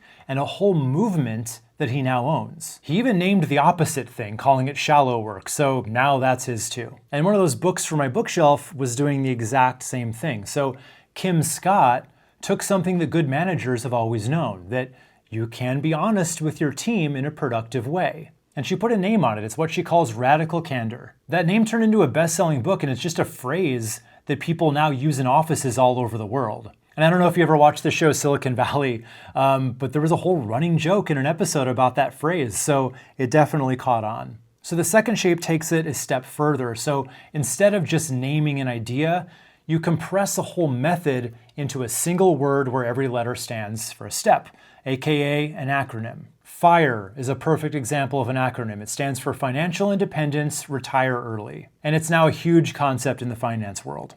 Spin selling is another one. A guy named Neil Rackman turned an entire sales methodology into 4 letters. Situation, problem, implication, need, payoff. And that's been taught in sales trainings for decades now. And then there's IDS from Gino Wickman, identify, discuss, solve. It's basically just a more efficient way of running meetings, but it turned into a branded ritual that thousands of companies run every single week now. And I think acronyms work so well because they're instant memory triggers. So they give structure to what would otherwise just be a loose list of tips. So your viewers can still remember your method weeks later because the word sticks. They also happen to look great on screen, right? You can do some nice B-roll of yourself writing out each letter, which just makes them natural video content. All right, the third shape is a diagram. So the Eisenhower matrix is just a simple 2x2 grid that sorts every task by urgency and importance. Do, schedule, delegate, or delete. Jim Collins' hedgehog concept is just a Venn diagram of 3 things: what you're passionate about, what you can be the best at in the world, and what makes you money. And the overlap is where you're supposed to focus. And Simon Sinek's Golden Circle is just 3 rings showing that great companies start with why they exist, not what they sell. And diagrams are unique here because they don't just support the content, they actually are the content. Remember those 2 tokens that YouTube cares the most about, the idea and the signature. A custom diagram feeds both of those at once. It's a brand new way of seeing the topic, and it's a graphic that exists on only your video. 50 other videos can give the same basic advice, but you're the only one who showed it visually in a diagram. So on a crowded topic, a diagram can really make your video read as new. Shape number 4 is the numbered list. So a great example of this one you've definitely heard of would be the 5 love languages, right? Gary Chapman was a marriage counselor, and the idea inside his book was something pretty much every other counselor already knew, that people give and receive love in different ways. All Chapman did was, count and name the ways and put the number right in the name. That book has sold over 20 million copies, and people who have never even been anywhere near a marriage counselor office will still ask each other, what's your love language on a first date? And that 5 in the title, that is doing some serious work. It tells you that there's a finite list, it signals there's a structure, and it makes you want to know what all 5 of them are. Without the number, it's a nice thought about relationships, but with the number, it's more of a system you can follow. And you may have also heard of building a story brand. So this guy, Donald Miller, he took the old storytelling framework of a hero's journey, the stuff that screenwriters have used forever, and he turned it into a 7-step formula for writing brand messaging. He calls it the SB7 framework, and that became the foundation of everything else he teaches. And there's a built-in content bonus if you were to invent a signature numbered list of your own. So he could do one video on all 7 parts, then a separate video going deep on each individual part. So that one signature concept just turned itself into 8 videos. Okay, now shape number 5 has a specific advantage that none of the other ones do. It makes your advice look scientific even when it isn't. It's the signature equation. So check out Ray Dalio's pain plus reflection equals progress. It's not even a real equation. There's no real math or science to it, but writing it that way just makes it feel like a law of physics somehow, or at least a law of nature, right? It takes a soft idea, in this case, learning from your failures, and just gives it the weight of a real formula. And this one's my favorite. I remember my brain completely lighting up the first time I saw it. It just felt so smart. It's Alex Hormozi's value equation. Value equals your dream outcome times the perceived likelihood of success divided by time delay times effort and sacrifice. It's probably his most shared piece of IP, and every variable in it teaches a lesson. So each one has become its own piece of content. And trust me, equations like this are YouTube gold because whenever I draw a formula on screen, I can actually see my viewer retention go up. And that's just because people rewind it to watch it again. So a signature equation literally makes people lean into your videos. And shape number 6, instead of framing your advice as a tip or a suggestion, you frame it as a hard and fast rule. I don't know if you watch the Money Guys on YouTube, but I love them. They're just these two financial advisors, Brian and Bo, and they actually have a lot of signature concepts, but for one of them, they turned this really common sense car buying advice into a 3-number rule. Put at least 20% down, pay it off in 3 years or less, and keep the payments under 8% of your income. And they call this the 23-8 rule. And they trot it out every time that they get someone asking them if they can afford a certain kind of car they want to buy, and the repetition makes it stick. Then there's James Clear's 2-minute rule. That just says if a habit takes less than 2 minutes, you should just do it now and not even think about it. Now let's just call that what it is. It's a time management tip. But calling something a rule changes how the audience receives it. A tip is optional. A rule feels universal. And that framing gets more clicks on your titles too, because it promises that you're going to give them a super clear-cut answer instead of just suggestions. And naming a signature rule can actually do double duty as easy packaging for the video itself. Just put the name of the rule in the thumbnail, and that's a huge curiosity driver. People see it and they think, wait, the what rule? Now I have to watch this to find out. The channel Charisma on Command does this with their thumbnails all the time. And once you've established a rule, your future videos can reference it. Like how I said the Money Guys keep going back to the 23-8 rule. It just starts building a little internal vocabulary across all of your content, which rewards the people who keep watching because they get to feel like insiders. And I brought up the Money Guys for a reason, because naming stuff is basically their whole playbook, and they show you exactly where this can go. Their biggest signature concept isn't even the car rule. It's called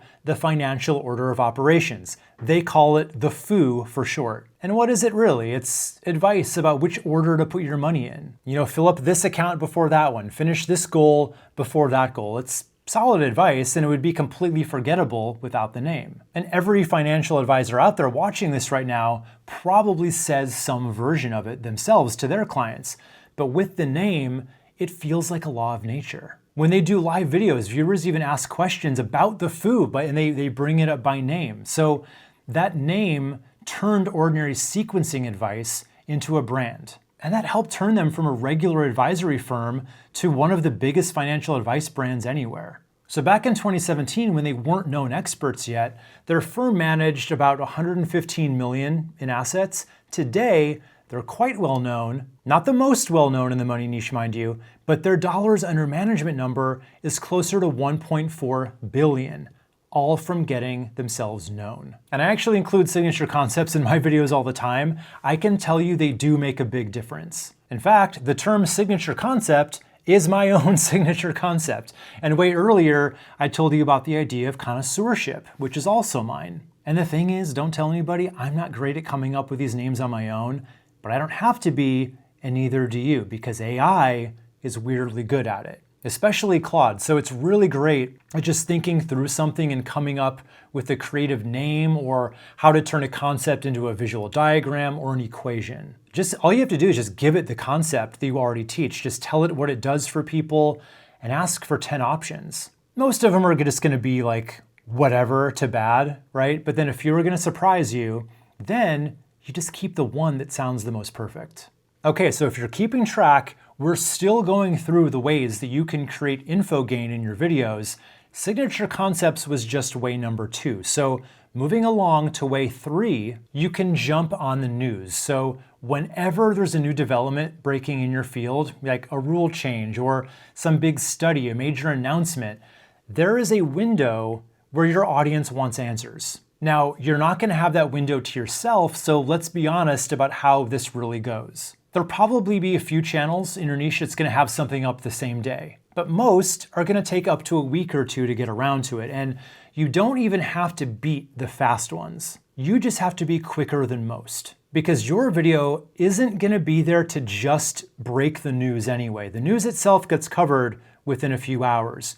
Your video needs to be the translation, right? What does this actually mean for your person? And that version of the news story is the part that almost nobody else is going to do, at least not fast. So let's go back to Tom, our financial advisor. Let's say that there's a Social Security rule change that drops today. So his clients see the headline, and then they start wondering immediately, what it means for them. So then the big finance channels are going to be on it the same day, and good for them, that's their job. But look at what those videos actually say. Here's what changed, here's the new number, here's a chart. And meanwhile, think about who isn't posting yet, right? The other financial advisors, Tom's real competition. Almost none of them will ever make a good video about it. So when Tom's take goes up in 2 or 3 days, not just what changed, but what it means for you if you're 62 and hoping to retire next year. He's one of the only advisors in the room. And think about who's typing that search, right?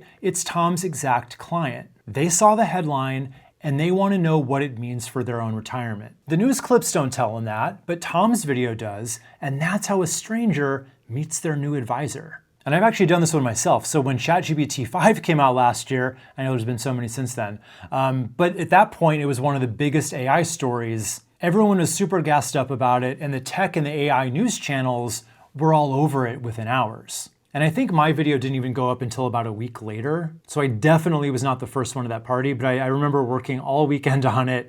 But all of those early videos, they were just about the release itself. It was about the news event. So like the features, the demos, everything the new model can do. And if you ever watch any of those AI release videos, it's always like them showing you how to make a really stupid looking video game. So that's not helpful to my audience. So what I did, what nobody else was really covering yet, was what you could do with it specifically to help you grow your business. I think it was like 9 use cases to grow your business with ChatGPT 5, something like that. So even a week after the news dropped, that lane was still sitting there wide open. And that one video that I worked a whole weekend on ended up getting more views faster than anything I'd ever posted. And it actually finishes my top viewed video of the whole year. So you don't need to win the race to the story itself. You just want to be the first one there for your corner of it. And there's a special rule for this one too when you're doing the news stories.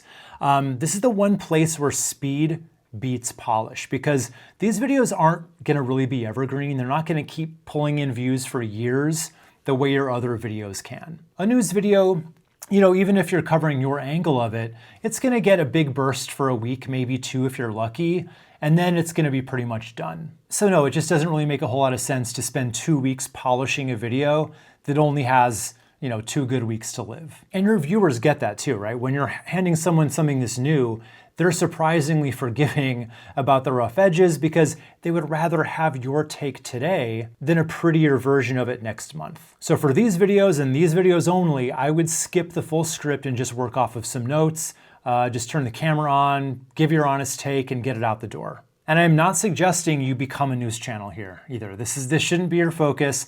All I'm saying is just jump on the news every once in a while. And the cool thing is you don't even have to go hunting for the news yourself, because AI can just scan your niche for you every morning and just give you a 2-minute summary to skim first thing. And most mornings there's not going to be anything in there worth making a video about, but at the worst case scenario, you'll learn a little about your industry that day. And then the one morning that something big drops, it's your week to move fast. And speaking of AI, that's also going to play right into way number 4 to create info gain, which might be the widest open door on this whole list. I call this one the AI twist. So if your field connects to AI in any way at all, or even could potentially connect to it, there is a gap sitting right there for you, because think about what all the AI content out there actually is. Again, it's the news, it's the new releases, whether jobs are being lost to it, all that big picture stuff. So that side of it's covered wall to wall. But what's still rare in most niches is somebody taking AI and connecting it to one specific group of people,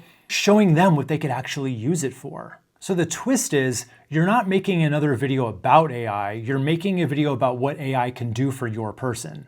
Take Dana, our business coach for gym owners. So her clients are hearing about AI everywhere they turn, but almost nobody is showing them how they can be using it. So if she were to make a video like 7 new ways gyms can use AI to retain members, that's talking straight to them. And this one's actually the gift that keeps on giving, because every major AI release is going to hand you a brand new reason to make the next one. The topic refreshes itself a few times a year, whether you're ready or not. And way number 5 to create info gain is going to be your safety net for the weeks when you've got no story to tell, no new name to coin, and no news to jump on. You can always remix but never copies. So most people hear, make your take on a proven topic, and then they go find one successful video and basically redo it with their face on it. But we've already said that's not a take, it's a knockoff.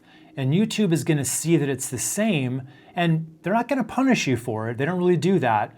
They just won't show it to anybody. So rather than copying one video, you find 2 or 3 proven videos on the same topic. Watch all of them, pull the best insight from each one. Then the trick is to combine those pieces into something bigger than any one of them said on their own. So you're not copying one source, you are remixing 3 different ones. And the combination of that can create something that the algorithm treats as genuinely new. Now, before we move on, I don't want you feeling like you need to come out of the gate, coining frameworks and jumping on the news by your second video. Everything in this section is stuff that's going to serve you well, but it's stuff that you want to start layering on once you get the basics right, because, we all have to learn to crawl before we can walk, right? So the real question is, what should you actually be filming first? This one's an easy answer. You should absolutely start with simple FAQ videos. You just take that topic list from the questions you answer on every single call, pick your top 5 or 10, and just make one simple video answering each one. 5 to 10 minutes per video, one question at a time. That is how you start. And notice what these videos probably aren't, right? They're not meant to be your grand thesis. They're not your best material, and they're not the big video that's gonna put you on the map. That video can wait, and honestly, it should wait, because right now, you would be making the 30% version of it and burn the topic out. So for now, it's just the questions people already ask you, answered the way you already answer them. So like Dana's first video might be, how should I price my gym memberships? Because every gym owner she's ever coached has asked her that. Tom's would be, when should I take Social Security? And Rachel's is, can this marriage actually be saved? So their first 5 videos are sitting in their inboxes and their call notes right now. And so are yours. You could probably list them out loud right now. And this starting plan does one more nice thing for you. It takes the whole idea of a big debut off the table. Because most people treat video 1 like it's opening night, right? They pick their most ambitious topic, they spend 6 weeks polishing it up, and they pin all their hopes on how it's gonna land. But here's the thing about opening night on a brand new channel. Nobody's in the theater yet, right? And honestly, you're not gonna be very good yet anyway, so you don't even want them there. I sure wasn't very good when I first started, so that's exactly why you want to start with the easy questions you already know cold, where you're not sitting there worrying about how much people are going to like the video or how well it's going to do, because your first videos aren't going to do much of anything, and that's okay. I always say it's just a shame that you can't make your 50th video first, but math just doesn't work that way. The only way to get to that video is to make the 49 that come before it, and these easy FAQ videos are a really low pressure way to start racking those up. So you knock one out this week, another one next week, and at this stage, showing up every week like that is the achievement. But other than that, there are 2 more reasons why FAQ videos are the perfect place to start. First, the topics are pre-proven, right? You're not guessing whether anyone wants this answer. People literally keep asking you for it one at a time, year after year. Every FAQ is market research that your clients already did for you. And secondly, the pressure's off because there's nothing to figure out. You've already answered these questions out loud 100 times. You can answer them half asleep. There's no research phase, no outline anxiety, no what's my angle on this. The video is just you doing something you already do. This time, you're talking to a camera. But remember, you're gonna be talking to that camera like you're talking to a real person. Don't forget about that. But your first videos just have a way different job than the videos you're gonna make later. You're making them now to build your muscles, right? Putting a script together, talking to a camera, finishing something and hitting publish. That last one, hitting publish, that's a muscle too, by the way. Finishing and publishing instead of, polishing forever might be the most important rep of all. And look at whose questions you're actually answering while you build those muscles, your buyers. So even your practice videos are still aimed at the exact people you want to be known by, so nothing ends up being wasted. But these go out to the empty room at first, which is exactly what you want. Reps, not views. There's actually another really big thing that the FAQ videos are doing for you. They are training YouTube on what your channel's even about, because Honestly, if reps were the only point here, I would just tell you to turn the camera on and talk about whatever makes you happy. But these videos still need to be built on the things that your clients actually search for on YouTube, because every time one of your people finds one of your answers, YouTube gets a little smarter about who your channel's for and who to show it to. And that's what lets your channel actually start growing sooner than later as you keep making better and better videos. Now, there are a few different ways you could go about making these videos, and it brings us to the question that I get possibly more than any other one. Do I have to script my videos, or can I just work off an outline? Or better yet, can I just wing it? And I get why everybody's hoping that I'm gonna say wing it, because scripting sounds like the most work. Winging it's even having a little moment right now. There's actually a new term for it. People are calling them yap videos. I don't even know if I should be bringing that up, because it's probably a term that's gonna date this video for sure. But if you're watching this in like 2028, do you remember yap videos? Leave a comment below if you do. But sorry, we were having a serious conversation. But my honest answer is yes, you should be scripting your videos pretty much word for word, and here's why. So yapping and just, kind of making it up as you go can be totally fine on a personality or entertainment channel where hanging out with the person is the whole draw. But remember, you're not here to become a YouTuber. You're here to become the known expert in your field. So your viewer didn't show up to hang out with you. They showed up with a problem, and the whole time they're watching, they're deciding whether you're the expert with the answer. Nobody hires a rambler, and before you reach for the middle option, recording off an outline, it's a lot closer to winging it than you'd think. You're still searching for the actual words you're saying live in the moment, so you're still gonna do a little wandering. You can still repeat yourself. It just makes for a harder recording session and honestly a harder edit when you're done. So my honest answer still stands. You wanna script your videos. Now, plenty of famous creators do seem totally unscripted. Almost always, one of two things is true. Either they're scripted and skilled enough that you can't tell, which is exactly the goal you should eventually try to get to, or they've made hundreds of videos and gotten enough practice to be able to wing it and not ramble and not repeat and not forget what they wanted to say. Either way, that effortless thing you're watching probably isn't really as effortless as you think it is. Now, scripting has a reputation for making people stiff, right? Especially for people who are already good on their feet. They lead meetings and they talk for a living. But that reputation is exactly backwards. A script doesn't make you stiff. Unpracticed reading makes you stiff, and reading naturally is a skill you can pick up way faster than you think. And once you have that down, the script is what's gonna set your natural talker loose, because you're not burning half of your brain power deciding what to say next while the camera's rolling. All that natural speaking ability that you have, it's gonna go into saying it like you. So the good talkers don't lose anything to a good script. And you're looking at the proof right now. This video, the one you're watching, was scripted by me, word for word. And you can see how long this video is, so it took kind of a while. Every single sentence you've heard so far was written, rewritten, and then put in this exact spot on purpose. Because imagine if this long-ass video weren't scripted, if it were just me sitting in front of my camera with some vague memory of all the parts I was supposed to say. Even if I had note cards and an outline, it would still be really hard. And one of two things would happen. Either it would balloon up to 9 hours of rambling, or I'd forget half the points. And I'd probably do a little bit of both at different parts in the video, actually. You'd have checked out a long time ago, and honestly, you'd have been right to leave. A script is just how you control the flow of information. Every point needs to land once in the right order, and nothing worth saying gets lost along the way. Now, that doesn't mean you can't have a, impromptu thought while you're reading and break from the script for a second, have a human moment. I do that all the time. But here's the trick that makes the script actually work, and it's the difference between sounding natural and sounding like you're reading a script, right? You have to write it the way you actually talk. And that's very different from the way you would write an article or an email, because written English and spoken English are honestly just two different languages. When you write something that someone else is gonna read, it can sound like you wrote it. Interesting and thoughtful phrasing that comes off as perfectly polished, but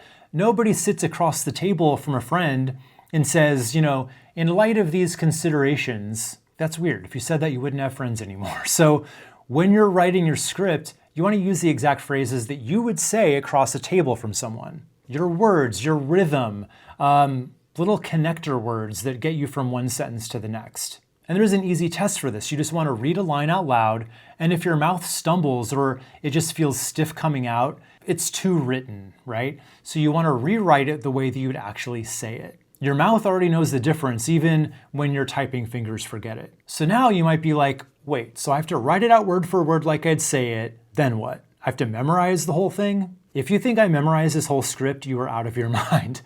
I use a teleprompter. It's right there. I'm reading off of it right now. And I'm sorry if that ruins the magic, and you don't have to tell people you're doing it, but I want you to know how easy this can be, so I'm telling you. It wasn't always easy though. I used to just work off an outline and note cards. I'd write my main points down with my terrible handwriting, and I'd hold the card down here so you couldn't see it, or I would like tape it up next to the camera so I would look at that quickly, gather my thoughts, and then I'd look into the lens and just do my best. And the problems just piled up. I'd forget the details, I'd ramble my way between points, and I'm the kind of person, if I don't have all my thoughts put together, it's really hard to just deliver information like that. I can have a conversation with another human being just fine, but giving a monologue is a different kind of thing. Keeping even just one point straight in my head while performing it turned out to be a lot harder than I thought. So filming days were just always stressful. It was all thinking on my feet with a camera pointed at me, back when the camera already made me kind of nervous. So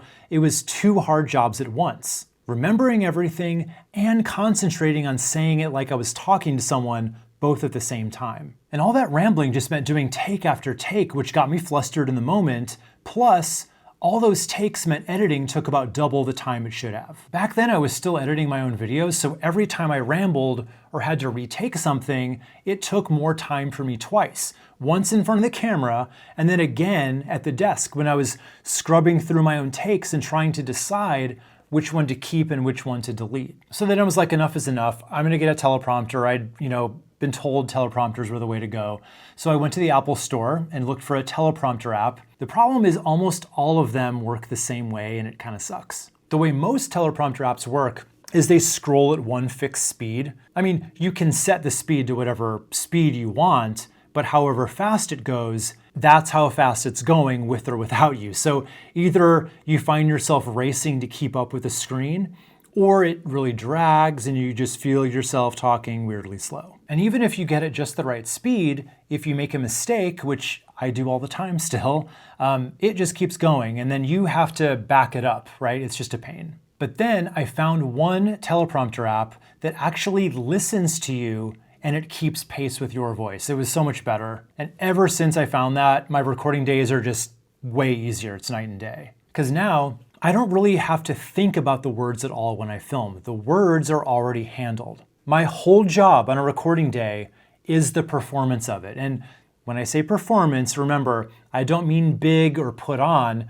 I just mean reading it in a way that doesn't sound like I'm reading. I just try to make it sound as natural as possible. And that is something you have to try at, because the biggest hurdle that people run into when they first get a teleprompter is that they look like they're reading. Whether their face is animated or not, it just doesn't feel like a real person who's having a real conversation with you. So let me now just give you my actual routine for avoiding that, since I read off a prompter to make pretty much every video I ever make. Now to be clear, I don't really have to do this stuff anymore because it just becomes muscle memory, and it's gonna be like that for you too with some practice. But this is what I did in those early days. So first, I would read the script all the way through a few times before I ever sat down to record, so that by the time the camera's on, nothing in there surprises me. Second, we already covered this one, I write the script the way I actually talk so the words fit my mouth and I can act my way through it like it's all just coming off the top of my head. I do still do that one, obviously. That part never goes away. And third, this one's just a small trick that helps me. So I capitalize the words that I want to hit, right? So the emphasis is sitting right there in the script as I read it. And yeah, reading naturally off a prompter felt awkward for maybe my first few sessions, but it's a completely learnable skill and it's really worth getting good at because it's going to pay you back every recording day forever. It just makes the whole thing so much easier. Now I've just got a couple more rules for when you're actually writing your script. So the first is to always stay on the path that your title promised. So you got to remember your viewer clicked on your video pretty much only seeing the title and the thumbnail. Those two things together made a promise that they would get something really specific out of this video. So every minute you spend on something else, that's just going to be a reason for them to click away. So if your video were called, 5 puppy training techniques, wouldn't be the best place for your thoughts on choosing the right breed. Because the thing about tangents in videos is, the second a viewer feels that you're wandering away from what the video promised, they don't usually think, oh cool, bonus material. They pretty much just assume you've already said everything important and they're out of there. Now, while you're writing, those side topics are probably going to pop in your head all the time. And if you use AI to help you research, it has a real tendency to want to go down every rabbit hole surrounding your whole topic. But it's your job not to let them into this script. Write those other ideas down somewhere else, because that's not just a tangent trying to sneak into your videos. That might be your next potential video idea. Okay, the next rule is, once you've made a point, move on. You want to resist the urge to repeat it just to be safe. And I can tell you exactly how sneaky this one is, because I used to do it all the time without even knowing I was doing it. So I'd do a script and I'd make this really great point using a really cool analogy or a metaphor so it would land better. And then I would basically say the same thing again without the analogy, just in case they didn't get it. They got it. I actually was working with a script editor for a little bit, and he kept calling me out on that exact thing for pretty much every script. And look, I get where the habit comes from, because in a live room, repeating yourself feels like you're being thorough. But on YouTube, it's the moment where the viewer decides you've run out of new things to say, and the second they feel like you're wasting their time, they're gone. And this is another place where AI can mess you up. It tends to add a lot of redundancies in a script, and it's not really always good at picking them out and removing them, even when you ask it to. So you're gonna always wanna read your script back and cut anything out that feels like you already said it in a slightly different way, because you probably did. One more thing that belongs in your scripts, and honestly, this one's less of a rule and more of a habit that you wanna start building. You want to mention your clients. Seriously, you want to do that a lot in your videos. Nothing over the top, and they don't all have to even be full-blown stories. You just want to add little references sprinkled all throughout your videos. Stuff like, a client of mine ran into this exact thing last month, or I've watched probably 30 business owners I work with try this, that kind of thing. And there are 2 big reasons to do this. And the first is it tells the viewer you're hireable, because without these mentions, you can make helpful video after helpful video, and the viewer just thinks of you as some kind of a free teacher, right? You become a YouTube person to them, someone who's smart and generous, and somebody it would never even occur to them to pay. So they never make the jump from this person makes videos to this person could work with me, because nothing in your videos ever told them that that was on the table. And all it takes is just, one casual, when I do this with my clients, it fixes all of that. Because now they know you do this for a living and real people pay you for it. And maybe they could be one of those people. And you never pitched a single thing. You just made it known that you're an expert for hire. And the second reason is just that client stories make for better content. So just take any tip that you would normally give and just put it inside of a client story. So instead of saying, make sure you always do this thing, it becomes, I had a client who skipped this thing and let me tell you what happened and how we fixed it. Because the naked tip on its own is something any video could say. But the story version has a real person in it with real stakes and a real result. And it can only come from somebody who is actually wrapped up in the process and the outcome. So build this habit early and try to include at least one client story in every video you make. And really, the reason I care this much about your scripts has nothing to do with algorithms. It's that your video is the first work sample a future client ever gets from you. Before they've ever seen a proposal, before they've ever sat in a meeting with you, they've just spent 15 minutes experiencing how you think through a problem. So a really tight, focused video that respects their time is telling them that this is what working with me feels like. And a rambling, repetitive one says something about how working with you will go too. It's just not saying anything good. They're getting a sample of how you work either way, so make it the best possible first impression. So if part of you is still worried that a script is going to make you stiff, what the script really does is just takes everything off your mind except for the delivery. No remembering, no deciding, no mid-sentence panic about what comes next. The script should be what makes you calm once you master the skill of reading it off the prompter. And I just want to point out real quick right now that most people who start channels never learn any version of what you now know. And we're not even finished yet. They upload, they guess, and they quit confused. What you're learning right now is the difference between those channels and the ones that end up establishing known expert status. So next, we actually need to talk about how YouTube decides what videos to show to who. Now, at the end of the day, YouTube just has one job. They want to keep every viewer watching stuff they like. That's it. So for every single video that gets uploaded, YouTube's just asking one question: who would like this? And for once, what the platform wants lines up exactly with what you want. YouTube wants people watching for as long as possible, and every extra minute that somebody spends watching you is another minute of trust getting built with exactly the right person. So YouTube doesn't just blast your video out to everyone to see what happens. It actually runs a pretty controlled test, and there are two versions of that test depending on where your channel's at. So if you already have an audience, YouTube starts with them. Your most loyal viewers and subscribers are the first small group that it tries your video on, since they're the people that it knows the most about. But if you're brand new, YouTube actually has to test it based on what it knows about the video itself. So it reads your title, and remember, it can actually see into your video and read the whole transcript, so it knows what it's about. So it takes all of that and it figures out which small group of viewers might like it best. And small really means small here. I'm talking like 50 to 100 people. And it shows your video as an option that they could watch, and it just sees what they do. Did they click on it? If so, did they keep watching it? Did they finish it? Did they keep watching more videos after that?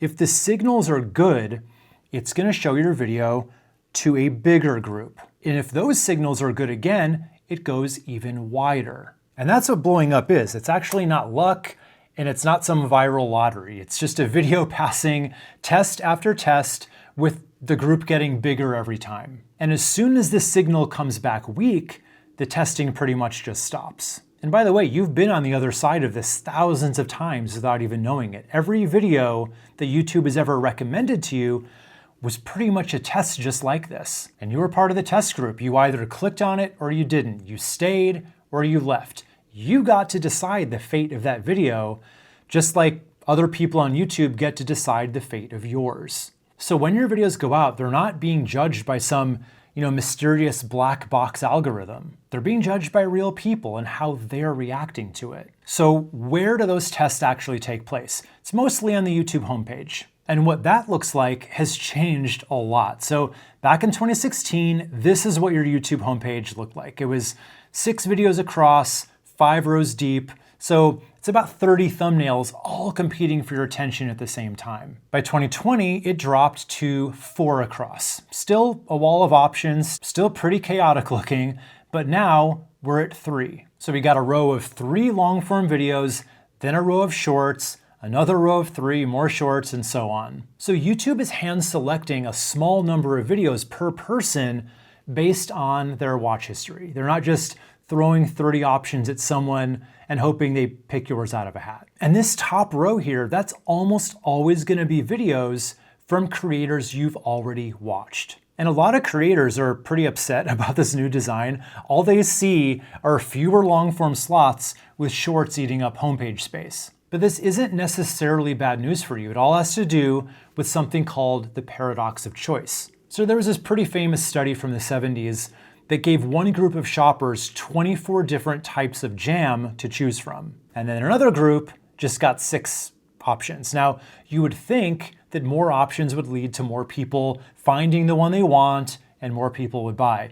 But as it turns out, the group that got fewer options was 10 times more likely to choose anything at all. And that's because when people have too many options, we just tend to put the choice off or skip it altogether. So when your video shows up on someone's homepage now, there's way less noise competing with it. They're not scanning a wall of 30 unbroken thumbnails. They're looking at a much more, carefully selected 3 options that YouTube already thinks they'll like. And as far as everybody getting upset about the shorts rows, I don't personally feel like the sky's falling there. I mean, think about what you would do. You just scroll right past them, right? I know I do. I'm not really much of a shorts watcher, so I just unconsciously go down to the next row of regular videos. People know how to scroll, but with only 3 slots being shown like that, a test appearance is literally your thumbnail sitting right there on someone's homepage, bigger than ever. Which is exactly why all those loud thumbnails that we saw earlier stopped working, by the way. A thumbnail the size of a postage stamp that's fighting against 29 other ones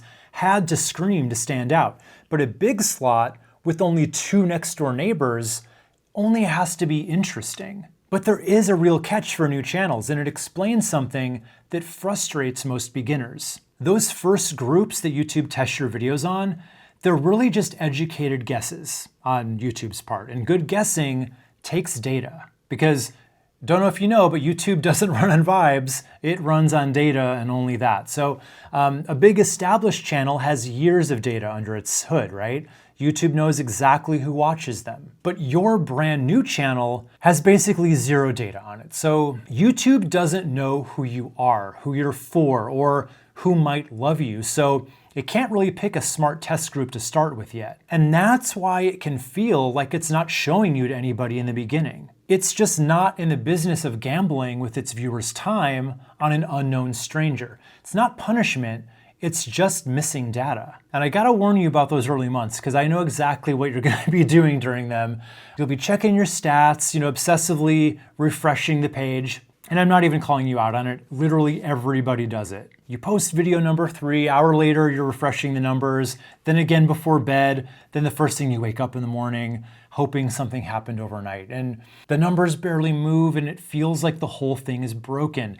But it's not broken. The machine just hasn't finished figuring out who to test you on yet. So all those refreshes, it's basically you check in the oven every 45 seconds and wondering why nothing's baking yet. It's happening, it's just happening slowly. And I would love nothing more than to tell you that that urge to constantly check your numbers wears off. Unfortunately, it doesn't. 8 years in, here's what my actual launch mornings feel like. The video goes live and I immediately start refreshing because YouTube always shows you where a new video ranks against your last 10, 1 out of 10 being the best. And I just sit there refreshing that little number like it owes me money, right? Because if it's doing good, I refresh purely for the dopamine fix that I get from seeing it be number 1.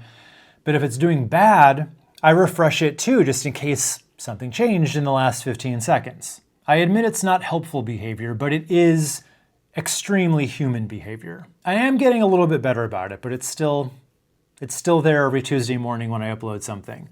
But watching that number for 8 years did finally teach me something. So fairly recently, I put out a video that I really believed in. It was kind of a tough love video about why people fail on YouTube, and it completely face planted on that ranking. It was dead last, 10 out of 10, which is the kind of morning where all that refreshing stops being fun, actually. But in its first few hours live, that same video had already sold 3 spots in my program. So I'd gotten 3 actual buyers coming in from a video that was sitting in last place. And more time's passed now, so that video that I thought was a dud ended up selling $6,000 in its first week alone. So check your rankings all you want, I clearly still do, but just remember what these stats can and can't see. They can absolutely count how many people watched your video. What they don't see is the one person who watched it and decided to hire you, or in my case, bought into my program. So a video can look like a total flop on your stats page, but still be out there making you real money at the same time. In fact, that's how it works more often than not. I have found over and over again that my big wide videos bring new people into my world, but they don't make the money, not directly. It's the smaller, quieter videos that don't get the big views, but they make the big bucks. But now let's talk about how you grow past those first few months where you feel invisible on YouTube. Because if YouTube can't guess who to show a brand new channel to, how does anybody new ever get seen at all? Well, there's exactly one place on YouTube where nobody has to guess anything, and that's the search bar. Remember, underneath everything, YouTube is still a search engine. People type their exact problem in, and your video can come up as the answer. It's one of the main reasons why YouTube beats every other platform for becoming known. But right here at the very start of a brand new channel, it turns into something even better because A search view is the one view that YouTube never has to guess at. The viewer walks right up and it tells YouTube what they want in their own words. And if your video matches those words,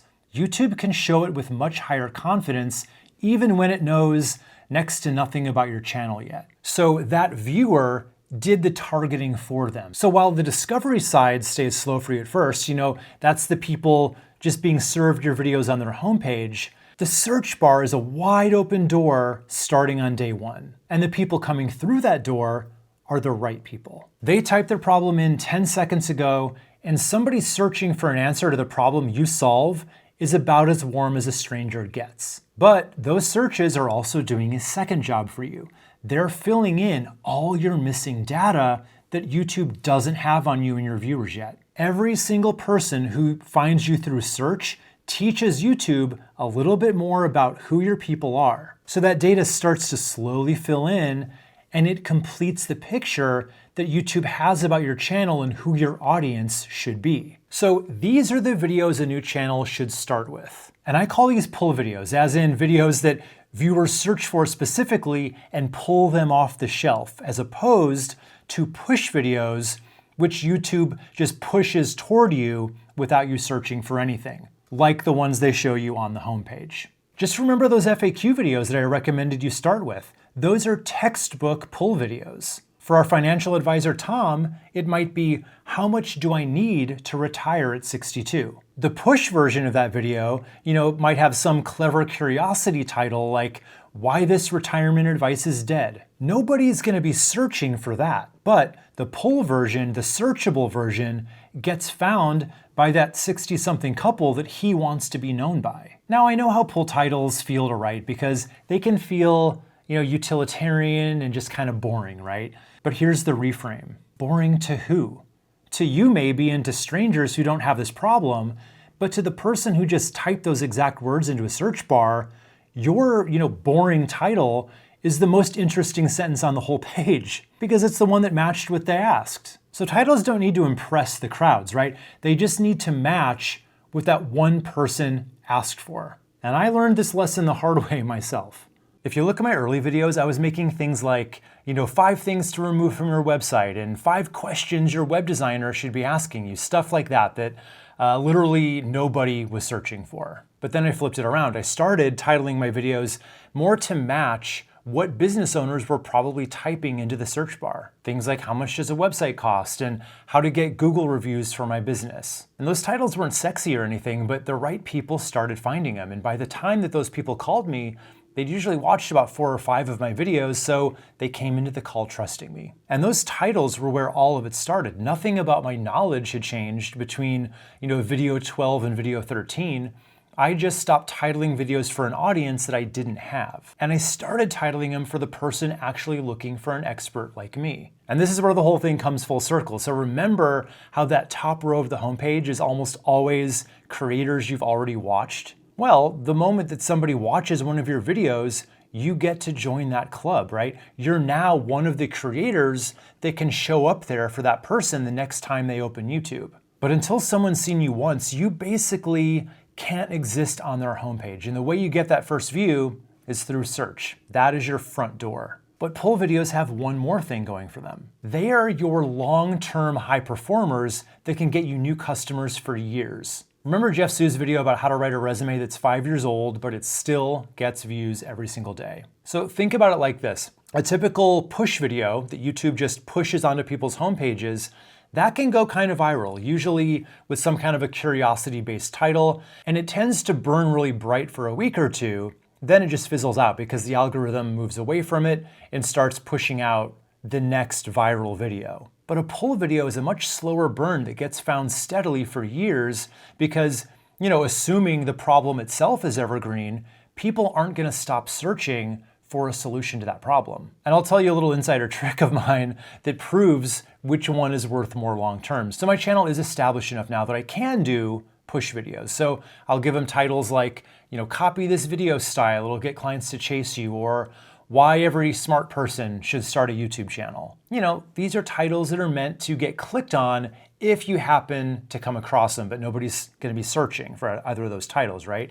So when one of those videos just completely stops getting pushed out to people by YouTube, you know what I do? I actually go back in and I retitle it for search. And that one little change gives it the opportunity to have a second life on the shelf. Think about what that means. So when a push video dies, its retirement plan is just to become a pull video. So pull videos aren't just the beginner option. A lot of times it's the better one in the long run.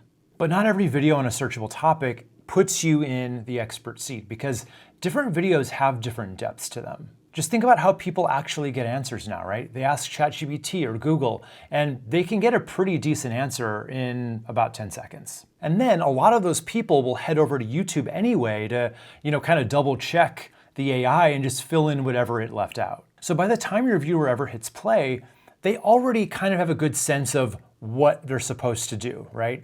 The question that they're actually still wondering at this point, though, is what do I do when that doesn't work? And that's the kind of question that only somebody like you can answer. Just think about the last time you bought anything from IKEA. You get that little manual with all the diagrams, and technically it's correct start to finish, but then you start building, but you find like one of the little pieces is warped and you stripped a screw hole by tightening it too hard. And now nothing grips, or the pre-drilled holes don't quite line up. And if you force it, it's gonna crack the particle board. And none of those problems are in the manual, right? The manual assumes you got perfect parts and you're a builder who never makes a mistake. That's what information content is. It's all technically correct, but it's useless the second that real life doesn't quite match up with the diagram. What you actually need in that moment is the guy who's built 200 of those dressers, who's like, yeah, that happens all the time. Whatever you do, don't force the holes.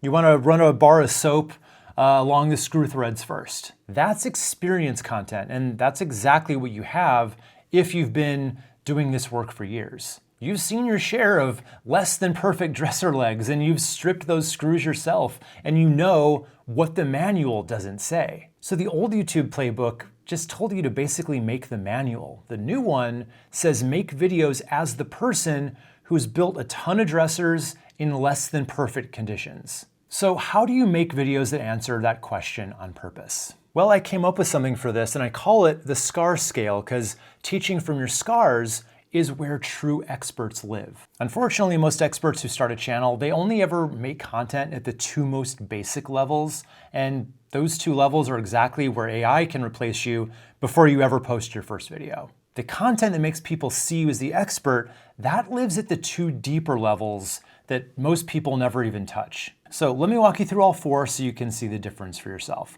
S is for surface. Now, this is that pure information only content. So for Dana, our gym owner business coach, this could be a video called, 5 ways to get more gym members. This is the Googleable layer, and it's the stuff ChatGPT answers perfectly already. So if someone can get the same answer to their question from AI in 30 seconds, you are at an S. C is for competence. In other words, how does this actually work when you do it? These are videos where you show the process. So that might be Dana sharing her screen, walking through how she builds a gym's referral program step by step. And it's a lot better than the surface level because at least now you're showing instead of just telling. But any qualified business coach could probably give that same walkthrough. So basically you're still building the dresser on a perfectly flat floor in a well-lit room. It's useful for sure, but it's also kind of replaceable. So S and C are the IKEA manual. That's where most people park their whole channel, but the next two levels are gonna be much more valuable. Okay, so A is for adversity. These videos are more about, okay, when does this break and what did you do about it? So this would be something like Dana saying, a gym owner came to me after spending 15 grand on a rebrand that looked incredible and brought in 0 new members. I've seen this exact pattern at least 30 times now, and here's the thing I had them fix first, and it works every time. And she learned that from doing the work, not from reading about it. And R is for reframe, as in reframing your thinking. So these videos answer, why do most people get this completely wrong, and what should they focus on instead? So this would be Dana saying, everybody obsesses over getting new members in the door, but after coaching a couple hundred gyms, I can tell you the number that actually makes or breaks your gym is one most gym owners never even look at. So that is no longer a tip, right? That's a complete reframing of how somebody thinks about their gym. And this takes years of doing something real and seeing the mistakes. So AI isn't gonna know about it and no beginner can fake it. So if your content lives down at A&R, you've got no real competition here because nobody else has your lived experience and your exact takes on what to do when things aren't perfect. Your scars are yours and nobody's earned them except for you. That's the deep end of this scale. And the whole AI flood that we've been talking about since the beginning, that only ever fills up the shallow end, right? The Googleable half. But you are gonna be working from the deep end where it can't really reach you. Now, I'm not saying every video needs to live at the two deepest levels. A healthy channel still needs some of that top level content too. Those are the videos that target, search phrases and bring new people in the door. So that's your pull videos doing exactly the job they're meant to do. And they're especially important when you're just getting started. And remember, your videos are somebody's first work sample of you. Some of your most serious potential clients actually want to watch you walk through a process just to feel out whether your approach fits them. And that's C-level content doing real work for your business.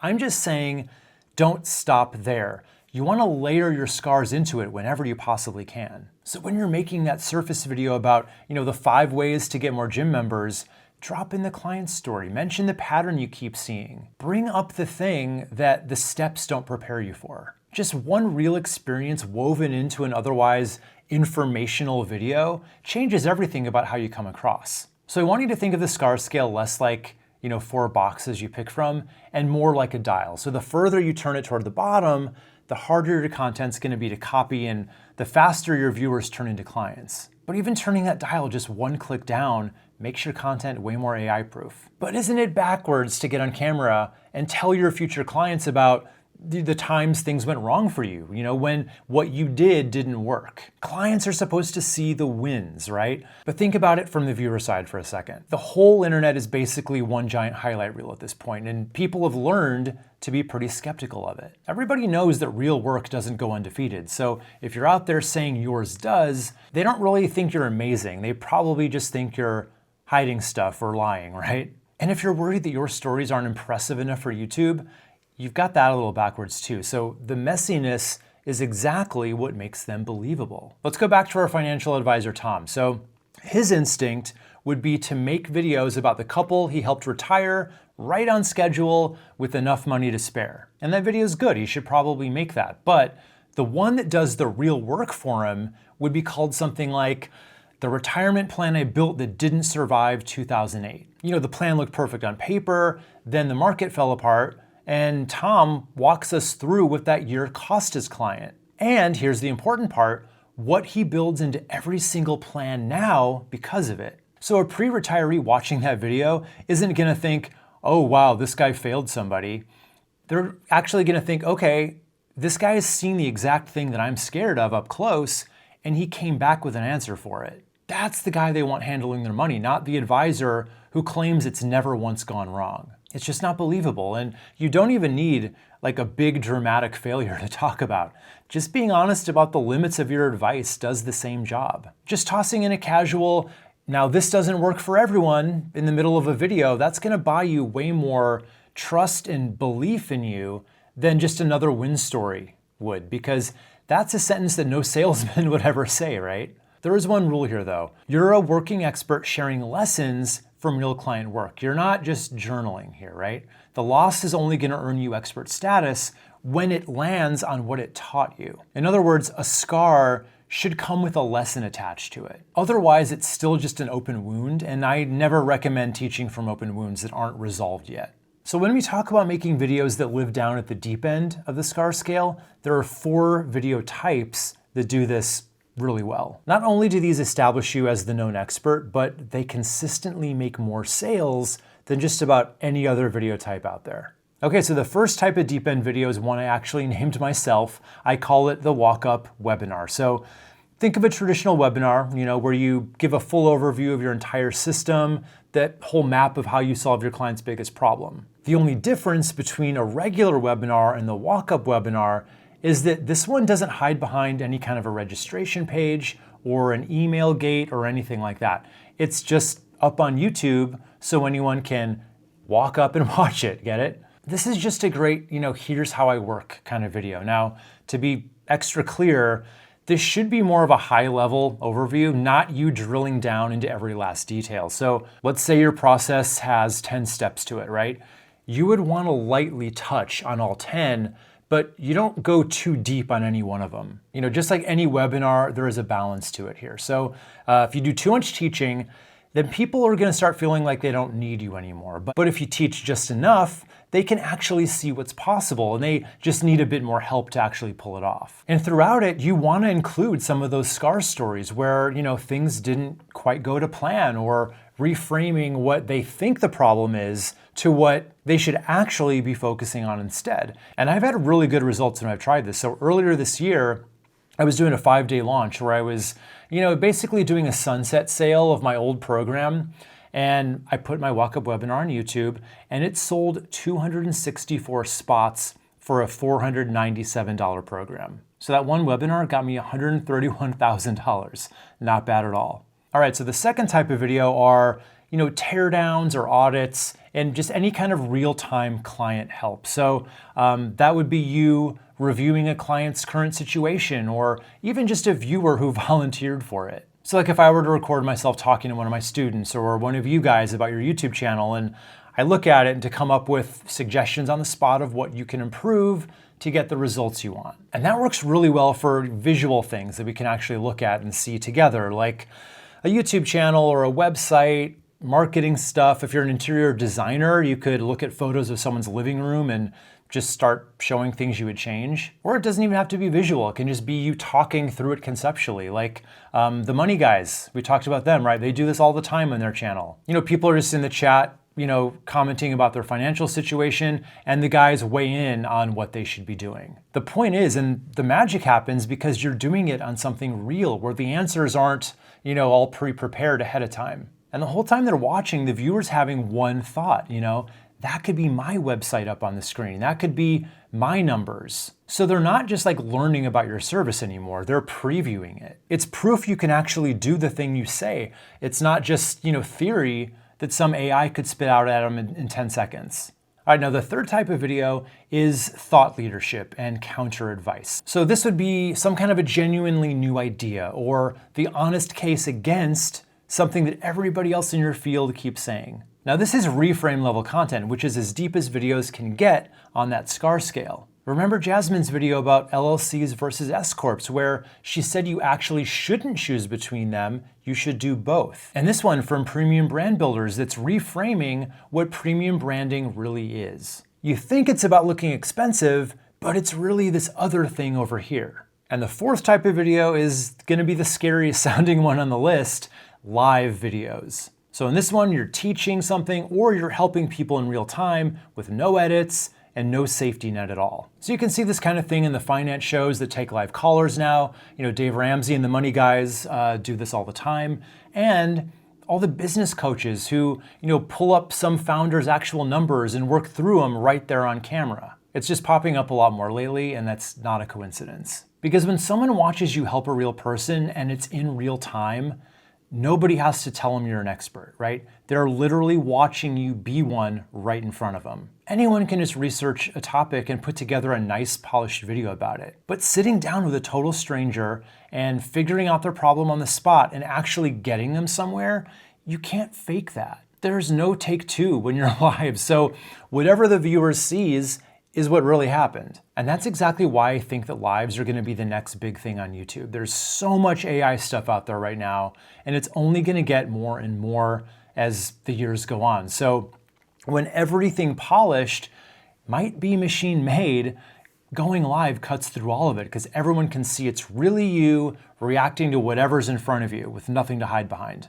And the trust goes even deeper than that. A live viewer, they see your pauses and your thinking and your little recoveries. That little place where you go, let me think about that. And then, you land on something really smart. And remember how small imperfections make a competent person more trusted, not less. When it's live, it just makes that even more powerful. So what kinds of things can you actually do live? Well, you can pretty much do any kind of video you would pre-record. You could also do it live. You would just have the curriculum and you would just teach it live. But for me, the real sauce in a live video is the interaction with your audience. So you could be teaching what you'd normally be teaching. This time you're just answering their questions as you go, or better yet, at the end. Or you could do the, tear down kind of thing I was talking about before, where you're looking at their work and their situation and giving your best advice on it right there on the spot. And if nothing else, just do a simple Q&A. That's about as easy as it gets. They just ask whatever questions they have on a given topic, and you answer them. Now, if you're hearing this and the thought of, going live makes you scared or anxious, it's really common. You're definitely not alone. I was super nervous about it in the beginning. So let's just talk about the two main fears that people have about going live. So the first one is you're going to schedule it, you'll show up, nobody else shows up, so you're just sitting there talking to an empty room. Won't that be embarrassing? And the second fear, honestly, probably the bigger one, is that people do show up and somebody asks you a question you don't know the answer to, or you stumble on your words and you end up looking bad in front of the exact people you were trying so hard to impress. So let's just take these one at a time. So the nobody showing up thing. Yeah, so first I would just say, if your channel is brand new, you probably shouldn't be doing lives just yet anyway, because there really won't be many people around to show up for you. But once you've got some people watching your regular videos, like, maybe when your videos are getting, 20 to 30 views each, maybe that's a good time to start, right? You just want to make sure they all know about it so they can show up. So YouTube actually makes that easy. You can schedule a live ahead of time. So you would upload your title and your thumbnail. I'd probably do it like a week early. Then that's going to sit on your channel with the date and time on it, and it's going to say upcoming. So YouTube basically is going to push that out to your viewers, however many you've got, as an upcoming event. It might sit on their homepage or something like that. So if you've got an email list, you want to tell them about it too. Because if you announce it ahead of time, a live becomes an appointment, right?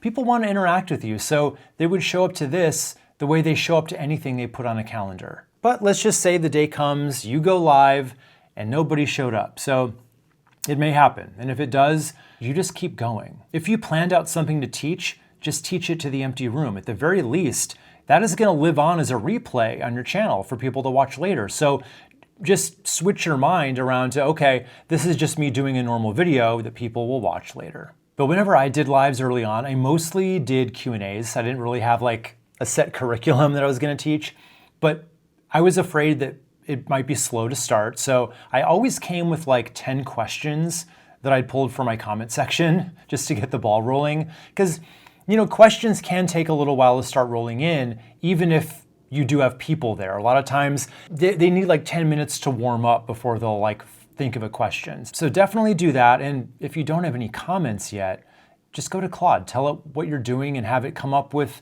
a good list of 10 questions that your audience would probably want to know the answer to. And when even one person wanders in, give them all the attention you've got. Just say, hey, do you have any questions about this? I'd love to answer them for you. And I know sitting there with 2 people watching, it can feel like a waste of your time and it can feel like you've failed somehow, but it's actually super valuable training time. Because I'm telling you, going live is a skill you can take right to the bank once you're even just decent at it. And trust me, you do not want your very first live to be in front of 100 people because A, that's just gonna make you nervous, and B, you're probably just not good enough for that big of an audience yet. It is so much better to get all the little stumbles out of the way and the feel for how it all goes in that, safety net of a small supportive audience first. So maybe it's 2 people this time, then next time it's 10, then maybe 20 after that, and your skills grow right alongside the crowd. Because honestly, thinking on your feet is a muscle that you have to grow,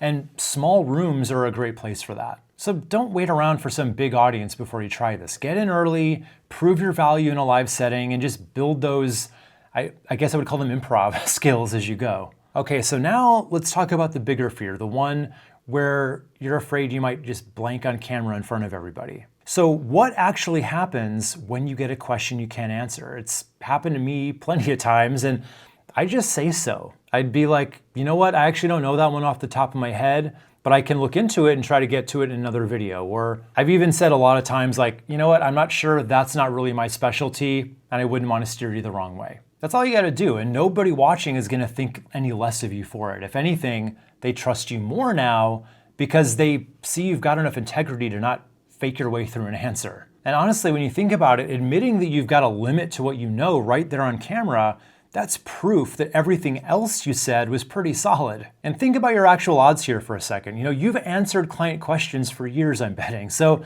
the stuff people ask in a live is more or less going to be the same stuff they ask you on calls all day long. So the question you can't answer at all, that's going to be the rare exception, not the rule. And look, I get lives sound really scary, but if you actually know your stuff and you've sat in plenty of meetings before, you're going to feel surprisingly relaxed once you get going. I'm going to say for me, the nerves are always the worst right before it starts in the lead up to going live.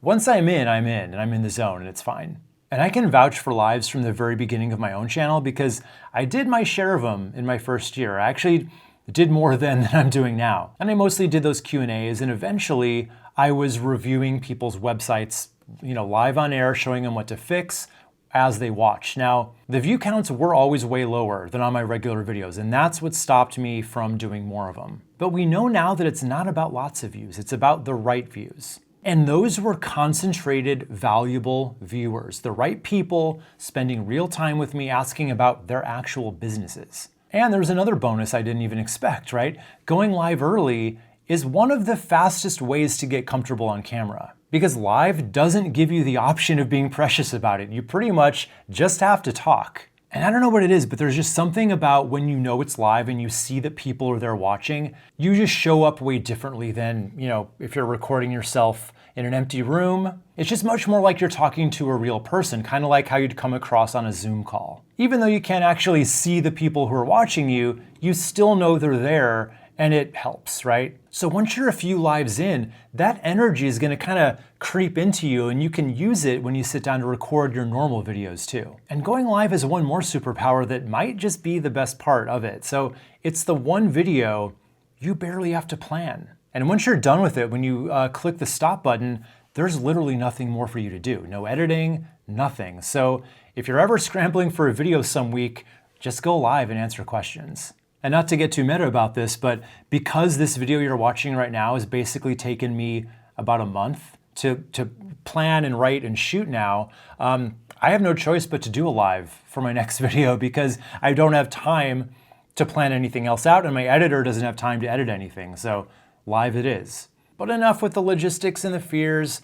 What about the results of going live? There's a coach named Carly Hill. She's got about 300 subscribers and her videos get anywhere from 20 to 50 views each. Yeah, pretty small numbers, but she makes $100,000 every time she runs a 5-day event of going live and helping people in real time. Even Dr. Megan, the prednisone pharmacist we talked about earlier, she says if she were starting over today, she would absolutely start with live streams. It's the lowest barrier that there is. Now, while I was talking about those 4 types of deep videos, one of them probably felt different to you, right? For some of you, the walk-up webinar sounded like a mountain and live sounded weirdly easy. For others, live makes you want to throw up, but auditing a viewer's situation sounds like a normal Tuesday. And that reaction you had is information you should absolutely pay attention to. So all 4 types of those work, which means the one that sounds like something you would actually enjoy isn't the lazy choice here. It's the best one you should start out with.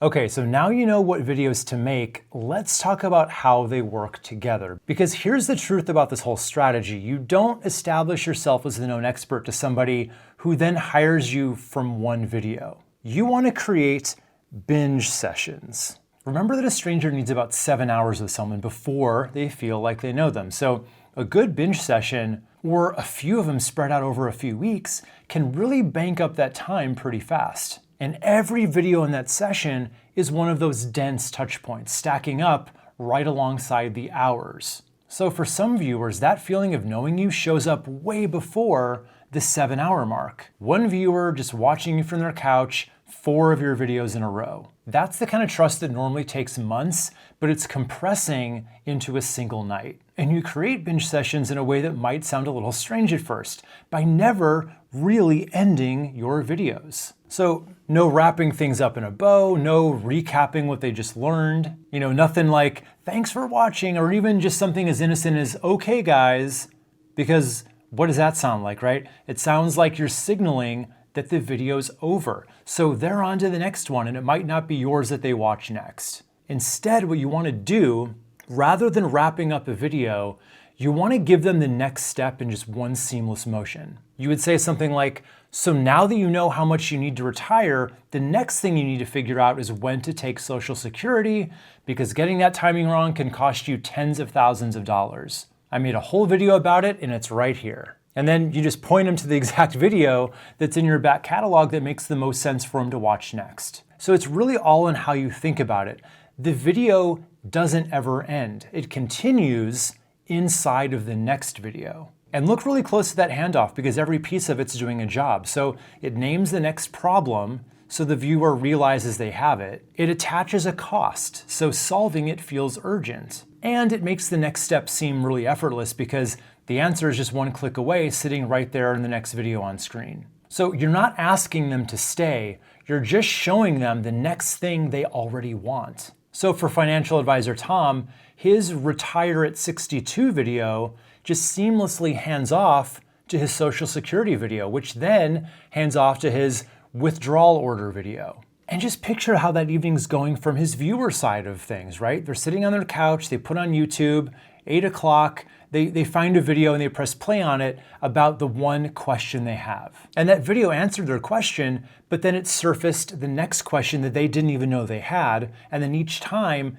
the answer is just sitting right there. So that's one viewing session, 3 videos maybe. And then by 9 o'clock, Tom's a known expert to that couple.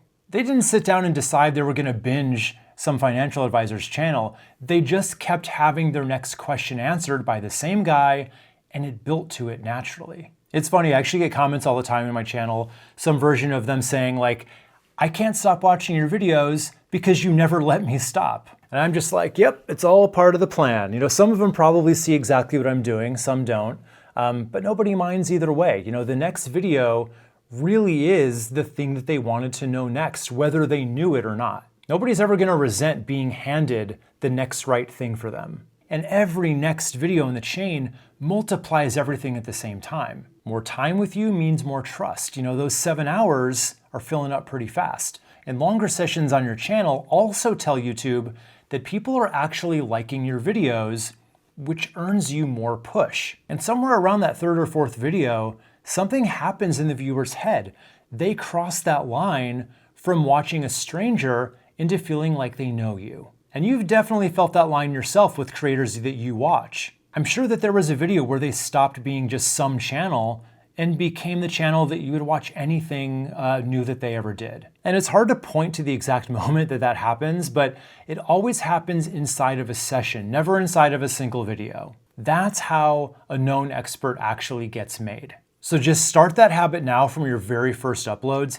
Every video you make points to the next one. Even a catalog of like 5 videos can still make a chain. And while we're building habits here, there's another thing that you should make a habit of, and that's giving your comment section the love it deserves. Most experts treat their comments like an afterthought, like, you'll go in once in a while and you'll just respond to everybody with a, thanks for watching. But for an expert brand, you should really be thinking of your replies more like public office hours. Somebody asks a real question under one of your videos and you give them a real answer, then every single person who reads that exchange just got, a sense of your own judgment out in public on a real situation. That's something AI doesn't really do yet, and it's sitting there for free under every single video you make. And honestly, when your channel's new, being able to personally reply to every single comment you get, that's a gift, and it's not gonna last forever. Because right now, when your channel's still small, you actually can give a really thoughtful response to everyone, so do it as much as you can. Sometimes all it takes is one really thoughtful reply to take someone from, I just found this person, all the way to,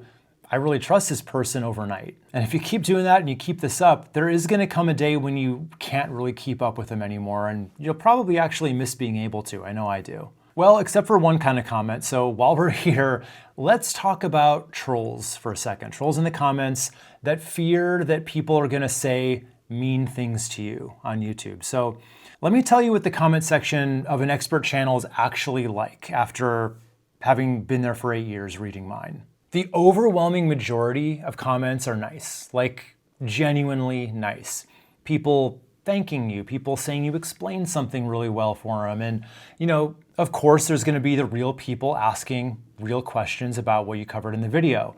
That's the normal day-to-day that you're gonna see most of the time. But you're gonna get some of the bad too. It's just part of the game. But let's actually flip how you look at troll comments, because honestly, trolls are usually a good sign that you're actually growing, because when the negative comments do eventually start showing up, it means that YouTube has started putting your videos in front of bigger, broader audiences, way past your core people. And a broader audience is going to include everybody. More of your ideal clients, yes, but more trolls too. So if you can just flip it in your head, and I know that that's easier said than done, we are human, a troll showing up really just means what you're doing is working. They only wander in once the room gets big enough to wander into. And I'll just say here, I realize I'm a guy, and from what I've heard, women do tend to deal with a bit more of this on their channels, but misogyny is still alive and well on a lot of corners of the internet. So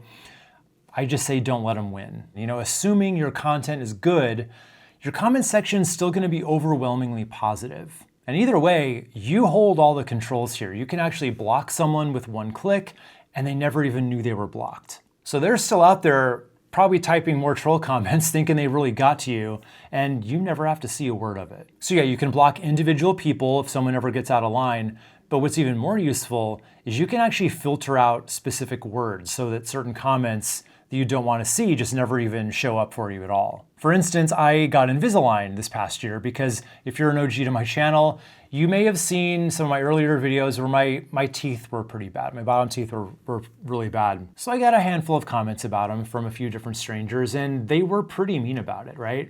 Didn't get them a lot. I think it was like 2 or 3 times over the years, but it was just something I was self-conscious about. So whenever I got one of those, it landed with me to the point where I would think about it all day, which sucked. But all I really had to do is I added the word teeth to my filter. So, just one word, one time, then I never had to see another comment about it. So you can control it that way. So, a few bad apples aside, the comment section is really not an ambush waiting to happen. It's mostly a lot of grateful strangers. And luckily, you get to be the bouncer and toss anyone out who you don't want to be there. It's a free country, but guess what? It's your YouTube channel and you get to make the rules for it. And about the people you're replying to, for every person who comments, there's a ton of people who are just a silent audience who are just watching. And a lot of them are just reading through everything. People tend to worry when they don't get many comments, but I have found that the most serious buyers usually aren't the ones commenting anyway. Those people are busy, so a quiet comment section doesn't necessarily mean no one cares. Some of the best clients you'll ever get will never write a single comment, and that's fine. Okay, so a few more things about the comment section. First, YouTube lets you write one comment and then pin it to the very top of the comments on every video, so that it's really the first thing anyone sees when they scroll down. And think about who's scrolling down there, right? It's somebody who just watched you, they probably liked what they heard, and now they're poking around trying to figure out what this channel actually is and whether there's more here for somebody like them. The pinned comment is where you can answer that before they ever have to ask. Something like, you could say, if you're in your 50s or 60s and wondering whether you can actually afford to retire, you're in the right place. Watch my video on, when to take Social Security next. It's linked right here. And if you want my free retirement checklist, grab it at this link. That one little comment tells the right person that they belong here, and it points them to their next video and makes the path to your website just one tap away. And the next thing is your comments can give you so many ideas for what videos to make next, right? You're getting real questions from real viewers in their exact words. That could be next month's videos writing themselves. So remember the FAQ videos you start out with, the comment section can keep adding to that forever. So now with all of this laid out, you got the person, the topics, the depth, the binging. A fair question now is why doesn't everyone just do this? And I think it's just because so many people, experts especially, feel like they need to be 100% ready before they ever act. I call it the expert's curse, aka perfectionism. And this can show up in a few different ways, so let me just run through the big ones and you can tell me if any of these sound familiar. The first one is the research phase that just never ends. As in, you're gonna start the channel for sure, you're just watching a few more videos about how to do it first. And you've been watching those videos for what, 8 months now? And yeah, the irony is not lost on me. Some of you are doing that exact thing right now, watching a very, very long video about how to do it. But I'll tell you the difference, and I really mean this. Most research loops don't have an exit point, but this one does. So by the end of this video, you're gonna have the whole plan and there's gonna be genuinely nothing left for you to research, which might feel a little weird for some of you, so heads up on that. Then there's the whole setup rabbit hole. You can't start until everything is 100% ready. The right camera, you gotta have the right lights, the right background. You wanna get that cool blurred background effect. And somehow, getting your setup ready is just turned into a part-time job that never ends because there's always one more thing to figure out before you can press record. And then my personal favorite, the calendar one. I'm gonna start once things slow down. Come on, things don't slow down. You know that, and I know that. Things have never once slowed down when you're running your own business, even when you're not busy with clients. That's when you decide to redo your website or whatever it happens to be this week. And I get it, putting everything off until everything's perfect feels like the responsible thing to do. It feels like quality control, right? Like you're protecting your reputation by not just rushing out there before you're ready. But really, it's the sneakiest way there is to quit because you never have to actually admit that you quit. You're just not ready forever. And I call this the expert's curse because it bites experts harder than anybody, which makes total sense. You've spent years being the sharp one, the credible one, the person in the room who has all the answers. And your first videos aren't gonna come anywhere close to showing how good you actually are. Mine sure didn't, and neither did anybody else's. And that gap between how good you are and how good your videos are feels embarrassing. So you just wait until you feel ready. And here comes the tough love part.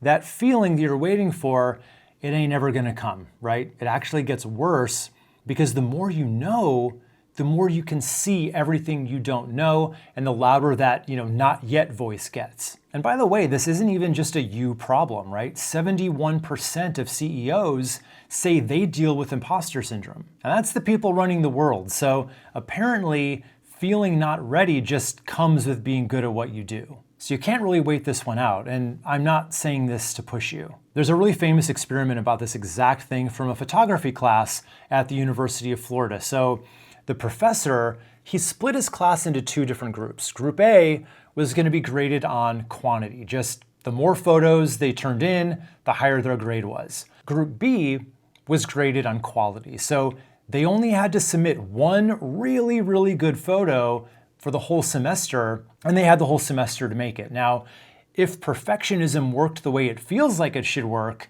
Group B would win that contest, right? All that time, all that care just poured into one perfect photo. But at the end of the semester, the professor looks at all the work, right? And the best photos in the entire class, all of them came from Group A, the quantity group. Because just by taking hundreds of shots, they learned things like lighting and shadow, composition by actually doing it over and over again. And meanwhile, Group B is over here spending the whole semester just like theorizing about the perfect image. They're planning it all out on paper. They had almost nothing to show for it. And the kids who weren't even trying to be great got great, kind of by accident. Now, this is Dave Zoller, and he's a financial planner who decided he wasn't gonna overthink everything, and he's just gonna do it. So he started his channel with just an iPhone in a really simple corner of what looks to be his home office. His videos were super short, shorter than I would even recommend, and for 7 months, not much happened. He just kept showing up every week anyway, which we know is a lot further than most people ever take it. So then one video he made about Social Security, it finally found its people, and the appointment requests started pouring in that same weekend. Today, that same channel brings his firm $60 million a year in new assets. So what actually changed between the quiet months and the $60 million? Did he get a new certification? No. Did he upgrade the camera? No. Honestly, the videos weren't even the difference. He just kept posting until something caught on. All those quiet months of, just whatever videos weren't the failure part of the story. They were his runway. So let me just reset the expectation completely. Being bad at first is the plan. Every expert you've met in this video was bad at first, in an empty room where being bad is just free practice. Okay, so next up, let's talk time. How long does this take to start working, and how much of your week does it actually need? And I'm not going to tell you what the hustle and grind guys would say, right? You don't have time for a second job. The good news is you don't have to take one. There are two fixes for the time issue, and together, they're going to be the difference between this plan being realistic or just a fantasy. Here's the first one. So imagine if you're stranded on an island and you need to eat, as people do, right? And you can see that there's lots of fish out in the water and you want to catch some of them. So you've got a couple ways you could do it. You could spend an hour out on the rocks with a spear, spend some time, get good at it, and you catch a fish.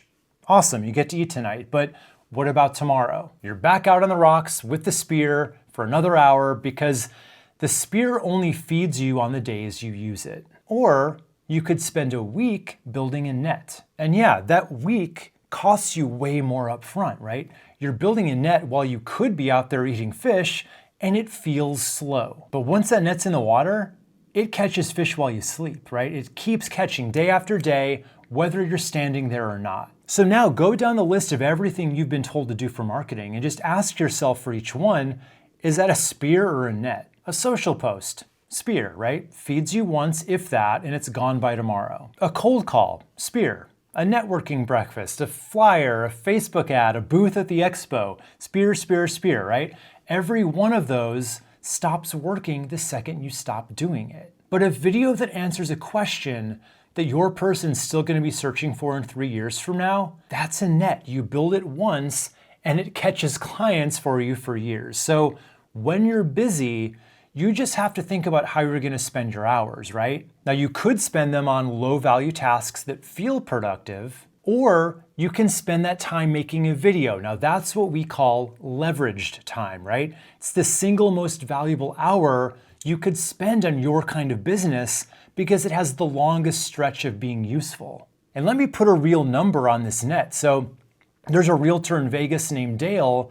He spends about 4 hours a week on his channel. That's it. That's basically a Saturday morning. And those 4 hours a week bring him around $700,000 a year in closed business. Is he working harder or spending more time than the agents who are grinding out the cold calls and door knocking all day?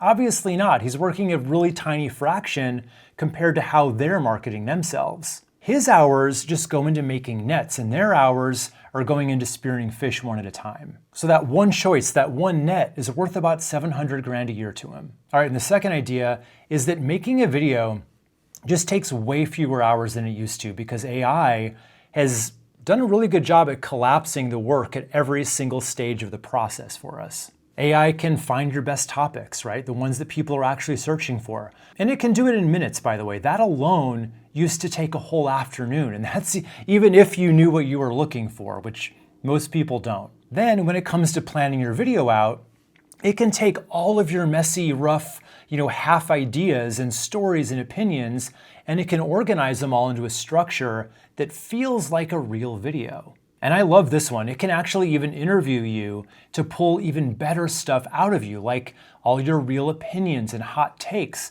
and all that stuff that maybe you weren't even thinking about when you first had the idea for a video. And I mean, it can do it out loud by voice, like a voice interview. So it'll ask you a question about your topic, and then you just answer it like you're on a phone call. And then it's smart enough to ask you a good follow-up. And that's the magic here, in those follow-ups that can really pull expertise out of you that you would never even think to sit down and type out. And that matters a lot because remember, your videos need to have information gain, right? They need to say something new, and that new stuff is buried in your experience and in your brain, but not always on the surface. That AI interviewer can really dig it out for you. Then it can write a really good first draft of your script, so you never once have to, face every writer's worst fear, which is the blank page. AI can also help you with every other part of it, like, graphics, animated text to put in your videos, B-roll. It makes great thumbnails from scratch. It can even handle the editing if you want to go down that road. And I admit AI editing's a little more advanced than I am, so I haven't tried that one out yet, but there are plenty of videos on YouTube that'll show you how to, hook certain AI systems up to where all you have to do is just drop in your footage of you talking, and it's gonna, come up with all the text on screen graphics and edit out your bad takes, and it'll literally edit the whole thing and put it all together into a finished video for you. It's pretty crazy. And I'm sure that kind of thing is gonna be even easier to do soon enough. Now, my point here isn't to steer you toward any one AI tool because, let's face it, the tools change every few months anyway. The point is the before and after on your calendar. You can do YouTube now in 4 hours a week if you wanted to. But since a lot of that extra speed comes from AI, how do you end up with videos that don't sound like everyone else's? Because you already know what the algorithm does with a video that sounds like everyone else's. Not to mention, you don't get to be the known expert through AI content alone. So the real question is, how do you use it to help you, save all that time without losing what makes it yours? I use what I call the bookend rule. So the first 10% is all me, right? I start every new video by just brain dumping everything I know about the topic. All the steps, all the tips, my opinions, that one client story it got me remembering. And messy is totally fine here. The AI really shines at organizing all the chaos that you can throw at it. So just get it all out of here and onto the page. Then the middle 80% is the AI. So I personally use Claude the most for this. That may change as the tools keep swapping, which one's better. But I gotta say, Claude has been the better creative helper and writer for a while now, so I'm not too sure if that's gonna be changing anytime soon, but it's good at organizing it, structuring it, and doing any additional research that it has to do to fill in any gaps, and then drafting it. But I give it pretty strict orders that it's supposed to build off of my own stuff first, meaning if I give it my own thoughts and everything, and then it does its own extra research, I always want it to prioritize what I gave it over that information layer that it found in the research, because obviously my stuff's gonna, draw on all the things that we've talked about up till now that make it a known expert video. The research is just there to help round it out, if that makes sense. So that part's the grunt work, and I'm happy to let Claude have at it. And then the last 10% is me again. So I go back through it, I fix whatever feels off, I rewrite things the way I would actually say them out loud. Remember how important that is? Or maybe I add in an extra story that I just remembered while I was reading the draft, which that kind of thing happens pretty often actually. Sometimes reading what it gives me just kind of sparks a new thought or makes me remember something good that I can add in, which is great. So I'm just bookending the part that AI does in the middle. So it never touches the two ends because the ends need the human stuff the most. So that way the video still sounds like me and the hours that I have to put into it still stays small. But there's one more trick you can use to compress the time even more. So rather than doing one-off videos on a rolling weekly basis, I say you should really be doing 3 or 4 at a time. So we call this batching. So basically you would just come up with all 4 topics at once while you're in that headspace.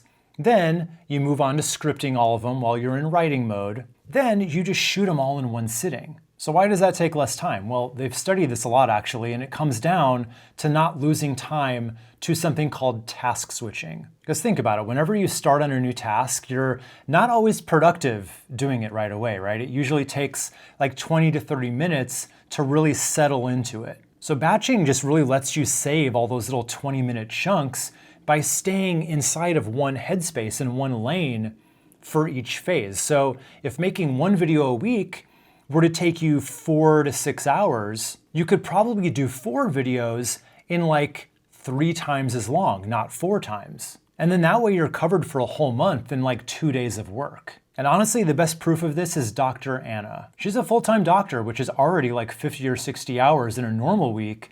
And then when she's working at the hospital, it could be closer to 80. And then on top of that, she had a new baby at home too. So there was just no way, her schedule wouldn't allow for it, for her to sit down to make a new video every week. So she started batching instead, and that completely changed everything around for her. And she actually took it so far that when she was 38 weeks pregnant, she recorded 10 videos in a single day. And her channel just kept posting on its normal schedule for weeks while she was at home with her newborn baby. And that's another beauty of batching, right? You can just get ahead when you've got the time, and then it covers you whenever you need to step away, like vacation or anything like that. And that's just an extreme example of what she did, but she also was just able to make batching work for her, where she was just doing it over a couple nights a month, kind of in her evenings after her kid went to bed. And that lets her keep her busy schedule, and she has time for all of it. And while we're stacking up the leverage, there's one more play here, and it's my favorite kind, where you do the work once and it pays off in two different places. So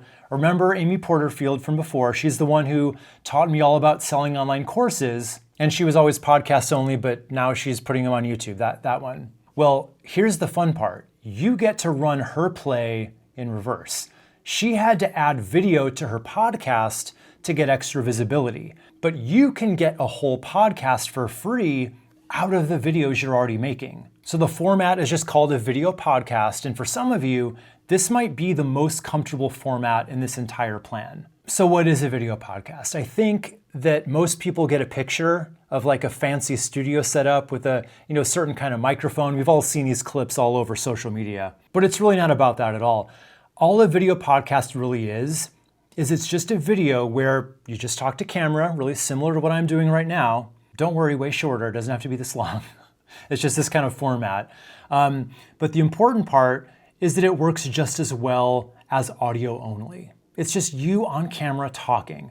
Maybe you're solo, maybe with a co-host, maybe with a guest. There's no set structure you have to follow, and there's no visuals to gather and no fancy anything really. The whole thing just leans on the one asset you already have, you talking about the thing that you know about. And I think a lot of people would be surprised to hear that YouTube is actually the #1 podcast platform in the whole world now. More people find and listen to podcasts on YouTube than anywhere else, even beating out, Spotify and Apple. And that's the thing, on YouTube, people can either watch you or just listen, whatever they feel like. And because it's just talking, two nice things can happen, right? You can comfortably go a lot longer, which you now know is exactly where the trust gets built. And that finished video works as, watchable or just listenable. Somebody can just as easily watch it from the couch, or they can just have it on in the background while, they're making dinner, or they can play it in the car or at the gym or walking the dog. They can even have their phone put away in their pocket,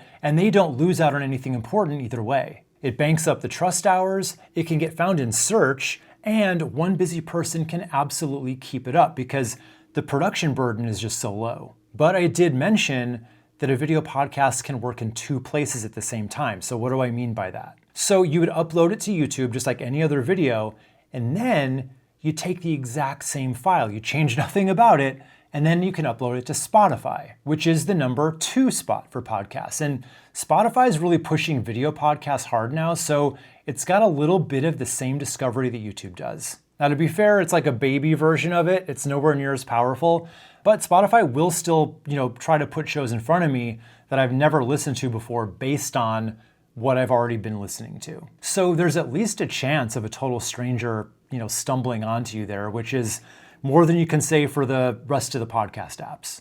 And then from there, all you have to do is check one little thing when you upload it to Spotify, and that makes a connection that sends it out to Apple Podcasts too, and basically all the other podcast apps out there. And that's all the extra work there is. It's the same video working, double or triple duty for you. Now, honest expectations here, because I like to keep everything totally real.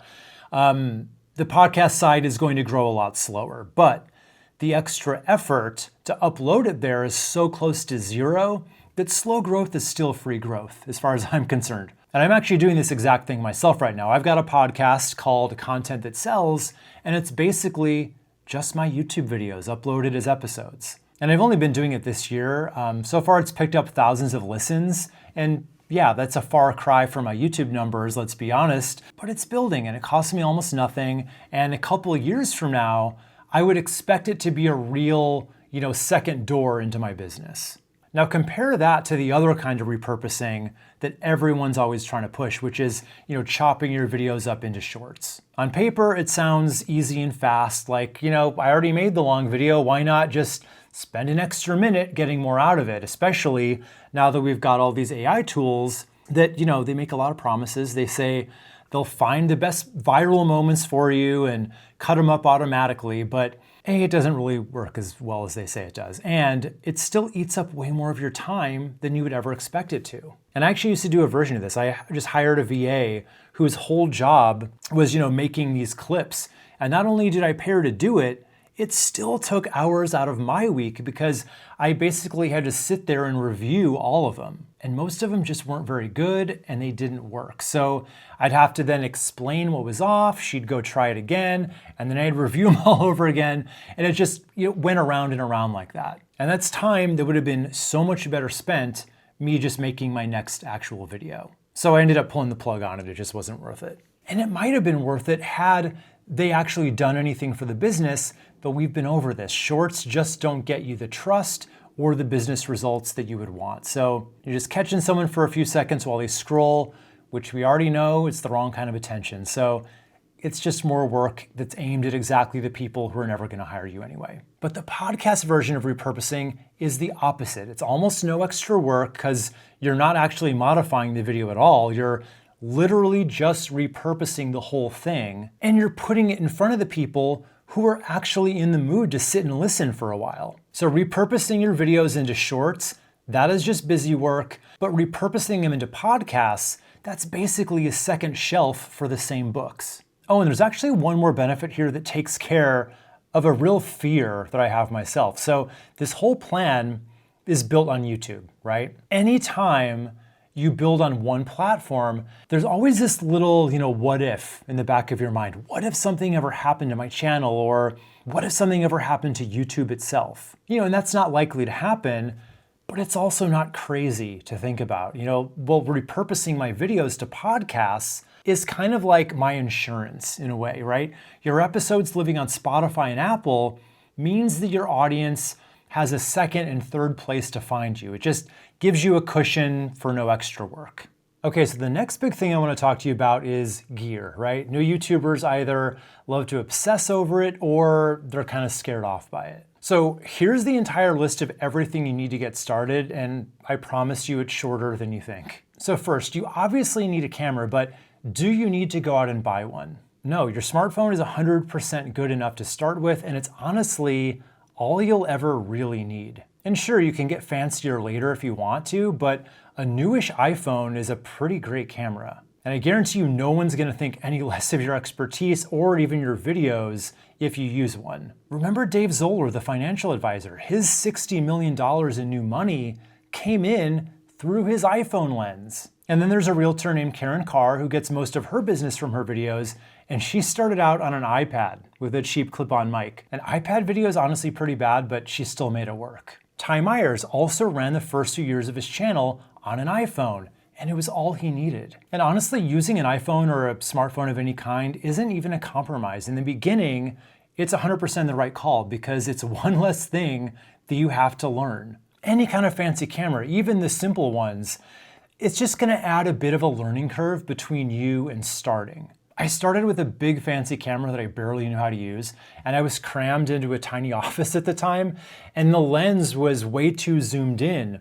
So I literally had to, set the camera up outside of my door, shooting into the room, just so that I could fit myself in the frame. And then the door frame was packed so tight with all that stuff, my tripod.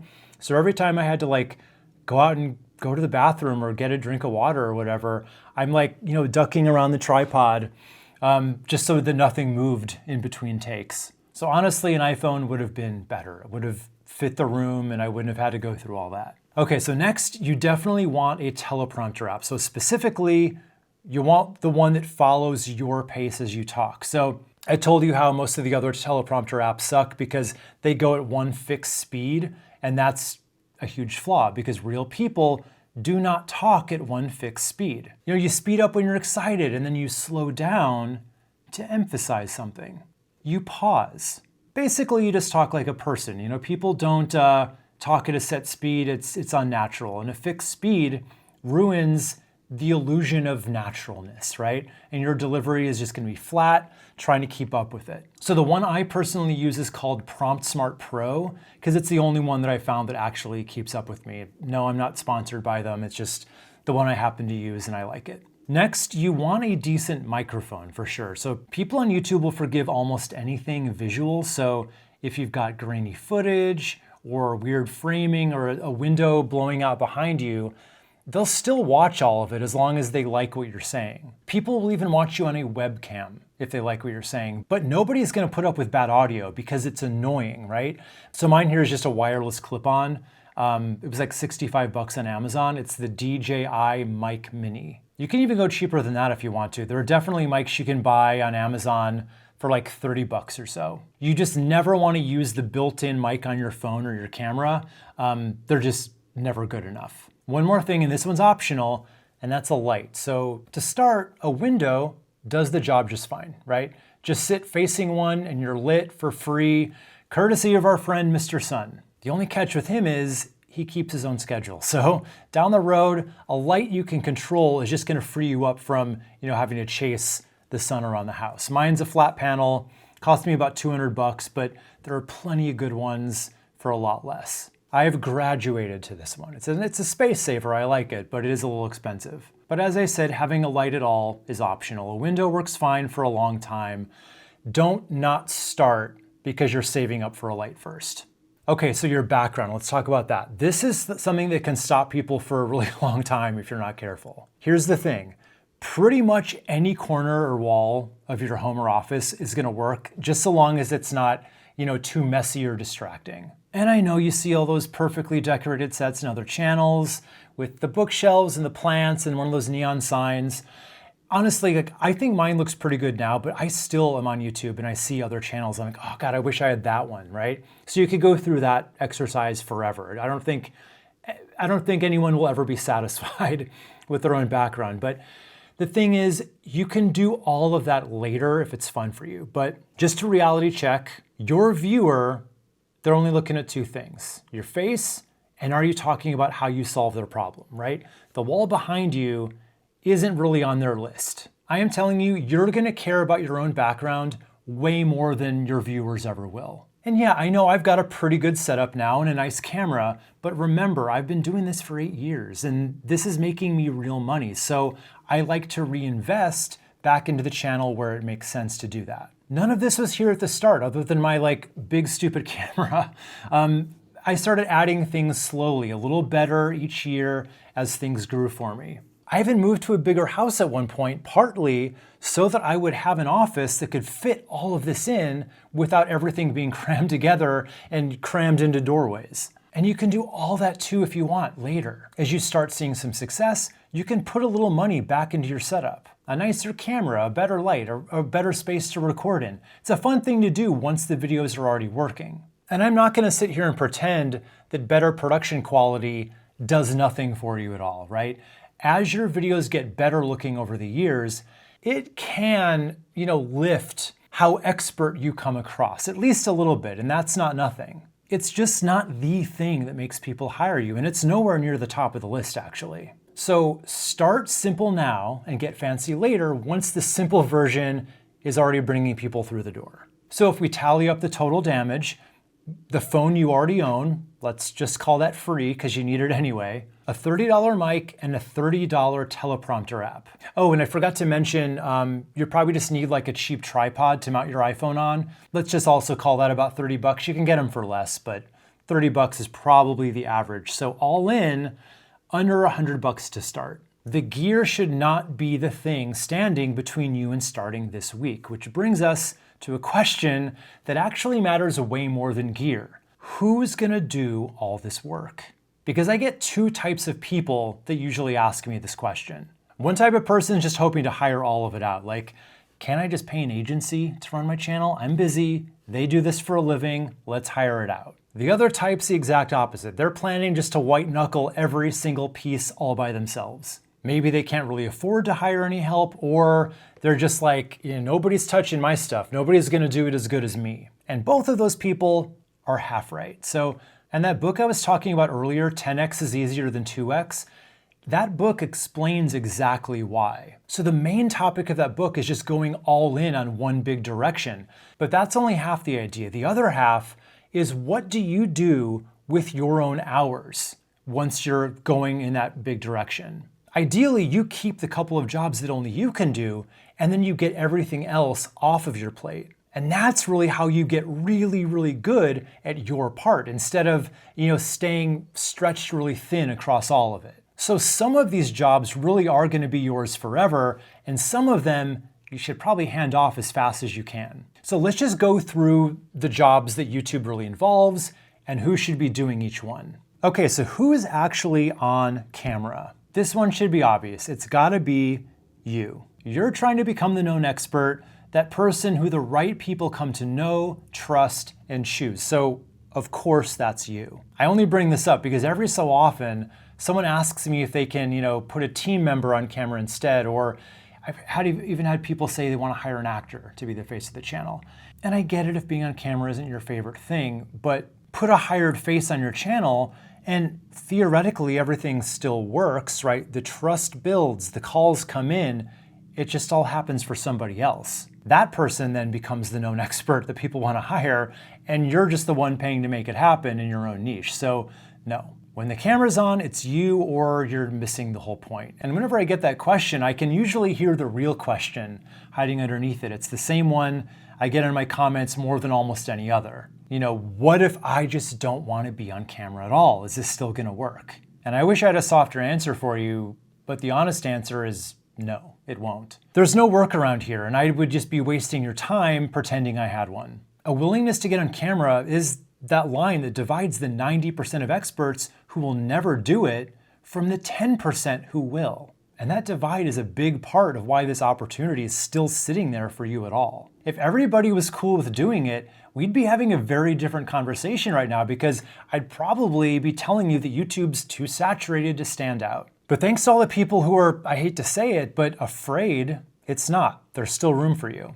All right, next up, writing the scripts. That is also going to be you, with some help from AI, of course. So this is one of those things that people get in their head that they could just, hire a cheap writer to save them time. But trust me, I've tried outsourcing it several times with a series of writers who are, they're good at writing, but script writing for these kinds of videos isn't actually about the writing part. It's about putting your expertise on paper in the words that you would actually use. So anyone who you'd hand this off to doesn't have your experience and doesn't know how you actually talk. So every script that I, handed off and outsourced, it just came back really shallow. There was just no there in any of them. They'd basically all just done a classic, research and regurgitate job. And it was hard to even give notes on it because the thing that was missing wasn't something that I could fix. The expertise just wasn't ever theirs to write about. And what's different about it now is that AI fills in those exact gaps better than any of those writers ever did. And I think that's just because it knows a little bit about pretty much everything, so it makes for a really useful writing partner. It's kind of like the expert wingman that I could just never actually hire before. But all the judgment and the stories and the hot takes, those are still yours. You gotta take that on yourself, but use AI, preferably Claude, to take the bulk of the writing, that first draft for you. Then there's picking your topics, and that is also you. But again, AI can help you here a ton. So this is another area where people have this daydream about, bringing on some kind of a producer they can hire, usually as a contractor, not full time, but someone who's just basically gonna magically tell them what they need to be making videos about that are gonna get them the most views. Ideally, they'd come up with all your topics for you, they'd plan out every video and just hand you the finished plan. So all you have to do is show up and be the on-camera talent. Sounds great, right? But even if you found that person and could afford them, because trust me, the good ones that do this are really expensive, the topics still have to come from you for the simple reason you're the only one who knows what you can do justice to and what you can't. So you're the filter, right? Someone else picking your topics is just gonna chase whatever looks clickable, whatever they think can go the most viral, which we now know isn't the plan. Plus, half of what they're gonna suggest won't be stuff you can deliver on, and a channel full of videos you can't deliver on misses the entire point of you being the known expert. So topics are yours, but yeah, use AI's brainpower to help you sort it all out. Thumbnails, on the other hand, might not be you. Because now we're crossing into the other half of the list, the jobs that don't need to come from you, right? Making thumbnails used to mean either learning Photoshop or at least Canva, or hiring it out to a designer. And I've hired plenty thumbnail designers over the years, and most of them were really bad at it. It's just the job that a lot of really junior designers take on. I think because they think it's easy money, they think it's like the current thing to do. But really, in my experience, the overwhelming majority of thumbnail designers were just people who had Photoshop, which does not automatically make you a designer. So that was your old choice, to either do it yourself or pay somebody mediocre. But now, remember what we already saw AI do with thumbnails. It brainstorms the concepts and it makes the finished designs, 5 or 10 at a time. And what you get back looks way better than what hiring a designer ever got you even a year ago. And when I say it might not have to be you doing this, what I really mean is anyone on your team can own this part, if you have a team that is. Or you could even hire a cheap VA to do this for you. And the reason even someone cheap can do it is because it's pretty much just ChatGPT at the wheel. They just have to go through the process and give you the concepts for you to choose between. There are even ways, and my team and I are exploring this right now, to set up an AI agent that's literally going to make thumbnails for you overnight while you're sleeping. And that's more technical that I want to get into here because I haven't really even mastered that myself yet, but it's all figure outable on YouTube if you want to go down that road. Okay, that just leaves us with editing. So this is the one that I cannot recommend enough that you not even bother doing yourself. As soon as you can afford to outsource this, do it. Why do I say that? Well, as someone who started off editing my own videos, I can tell you it is just a time suck and a skill that you personally never need to master. Most new YouTubers will tell you that when they sit down to edit the video, that takes them about double the time that all the rest of the video planning and shooting took. So especially when you talk about being busy, this is the easiest way to kill your hours for sure. And a decent editor isn't really even all that expensive, not for what you need. Think about what a client getting video actually needs from an edit. You need to cut out the mistakes and the long pauses, throw some text on screen here and there, maybe some simple graphics that Claude Design can make you in about 5 minutes now, and maybe just some B-roll footage here and there. Those are all things that would take you a little bit of time to learn how to do, but it's all really standard for any halfway decent editor to be able to handle it for $60 to $100 a video. And yeah, when you want the crazy custom looking stuff that looks like $1 million, yeah, that'll cost you, but you don't need that. Again, simple now. You can always get fancy later if you want to. But I will say this, fancy editing can actually work against you. Now, that may sound like it clashes with what I said a few minutes ago about, how better looking videos can lift how expert you come across. Both are true, and the difference is what kind of editing we're talking about. So the flashy stuff, right? A cut every 2 seconds, a lot of zoom ins, a lot of sound effects on everything. That is built to keep the most easily distracted person on the internet watching you for just a little bit longer. That's not your viewer, and it's definitely not your buyer. All that noise and chaos just tends to attract the wrong people, and it gets between your actual viewer and the thing they came to learn. And if you want proof, let's look at Hormozi again, right? He's basically the guy who invented that style. All the big, bold captions popping up word by word, the emojis flying across the screen like literal fire explosions. And half of the internet copied him for it. And editors actually started using the term Hormozi style editing. But then a couple years ago, he came out and said that he was just done with it. He'd looked at his own numbers, and all of those views weren't turning into revenue. Think about it, his buyers are business owners who want to learn stuff that's actually important. And the people that he was pulling in with the half education, half explosion videos, they just weren't buying anything. So he stripped his editing way back and he went all in on just plain education. And Hormozi is one of the smartest people out there when it comes to selling through content. So when he figures something like this out, I tend to listen to him. So your editing should never ever feel chaotic, right? You're not going for the lowest common denominator because keeping that person around does nothing for you, right?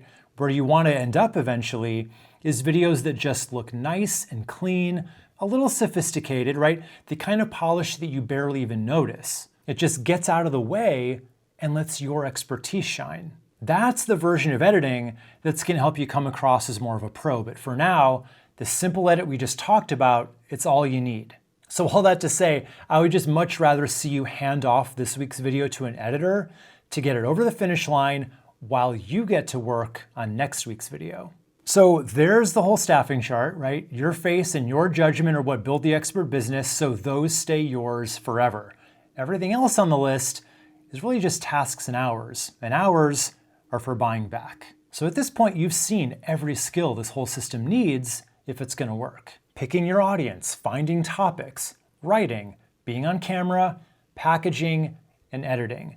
And if that list feels like a lot to get good at, I want you to take a breath, because here's the part that makes it a lot more manageable for you. You can't master them all at once, and you don't actually need to. You don't need to be good at 6 things by next week, because all of those YouTube skills, they're not equally weighted. Some of them barely move the needle, and one of them practically is the needle. So here's the order that I would go in when building up your skill set so that your effort just can go where the results actually are. The first skill you want to get really good at, and there's not really even a close second, is picking your topics and titles. Being on YouTube for 8 years, I can tell you with a lot of confidence that the topic is about 80% of a video's success before you've ever even recorded a single frame of it. Either it's something people care to watch or it isn't, and that gets decided at the title level. You know, no amount of production quality is going to rescue a topic that nobody wants. You can have the best camera and the best lighting and the coolest editing that YouTube's ever seen, and you can be as charming and witty as anyone's ever been, but if nobody wanted that topic, nobody's going to click on it, and none of that other stuff ever gets seen. So getting really good at telling the difference, which topics people are hungry for and which ones just sound good in your head, that is the single most valuable skill on this entire list by far. And there's actually a tool that's going to make this a lot easier on you, and we're going to get to that in the 90-day roadmap in just a bit. All right, so the second skill to master is just going to be getting really good at your hooks and your basic scripting. And if you don't really know what a hook is, it's just what we call the opening of a video, and if you get it right, it gets people to want to stick around and keep watching. And there are a ton of videos on YouTube that are literally just about hooks all by themselves, and honestly, most of them really overcomplicate what makes for a good one. It's actually simple. Your opening has one job, and that's to prove really fast that the title told the truth, right? Somebody clicked on your video for an answer, so if you can just tell them that they're in the right place, they're gonna stay. So that's the hook side. Then there's the scripting side. And look, the mechanics here do matter, right? You wanna keep it moving. You don't wanna repeat yourself, all the stuff we covered before. But the skill that's really worth building is getting your actual expertise into every script, right? Teaching from your scars, giving your real opinions, even the unpopular ones, especially the unpopular ones. Bringing in all those client stories and the things you've watched work and watched fail up close. Because remember what this is all for. You're trying to become the known expert, and that only happens if your scripts sound like they could have only come from you. So that's the muscle that you want to work out here. Every script, you want to get your experience in there. And the third skill is going to be getting more natural on camera. Again, not presenting, just being able to talk to it like it's your best client and basically being able to fake that connection. And once you get good at it, it won't even feel like you're faking it. It'll just feel natural like it does for me now. So this one sounds really important, right? So why am I putting it last? Well, as we've said, a natural, charming delivery of a topic that nobody wants still gets 0 views. But I would say a fairly stiff delivery of a topic that people are actually genuinely hungry for can still get views, believe it or not. Not as many people are going to stick around for as long as they would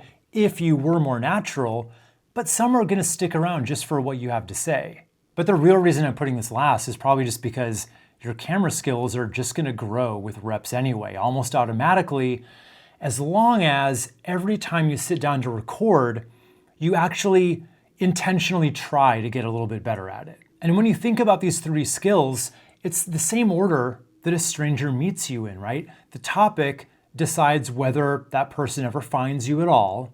The script is why they stay once they do. And then being natural on camera is what gets them to know, love, and trust you, because that part is just you. So work on mastering those three in that order, outsource some of the other stuff. Everything else is really just icing on the cake. Okay, before we put this whole plan together, we need to get really clear on expectation setting, because most people go into YouTube expecting too much way too fast. And that expectation is what actually stops them from getting those real lasting results. So please hear me when I say that YouTube pays you back slowly, but once it does, it pays big and it keeps paying. So realistically, I want you to expect about 6 months of pretty much nothing at the start. And honestly, I'm actually even hesitant to give you any timeline at all there, because it's not like 6 months is some magic time marker where it always gets good, right? It's just a rough benchmark that I have found with a lot of the channels I've worked with. It can take longer, and honestly, some people just never really get good enough at it, so it never actually works for them. And those people are usually the uncoachable ones who just never really fully apply the concepts, and they just keep doing what they're doing without trying to improve. But it can definitely go faster too, especially if you lean into those searchable pull videos on the right topics. Remember my student David Jackson, he's the SEO agency owner, and he was seeing results by video 9. And I had another student land a $15,000 client off of his 4th video. So that can happen, and it's awesome when it does. But if you need results fast, YouTube's just not going to be your answer. YouTube is the answer for long-term results that last. And you got to understand what kind of commitment you're actually getting into here, because this is a habit. It's not just some blitz where you sprint at it for a year and then you coast on that work forever. And yeah, your videos can have a long shelf life, that part's true, but a channel that just goes quiet over time is going to stop bringing in clients. You know the whole January gym thing, right? Every, beginning of every year, everyone's super gung-ho on getting in shape because they just made their New Year's resolutions.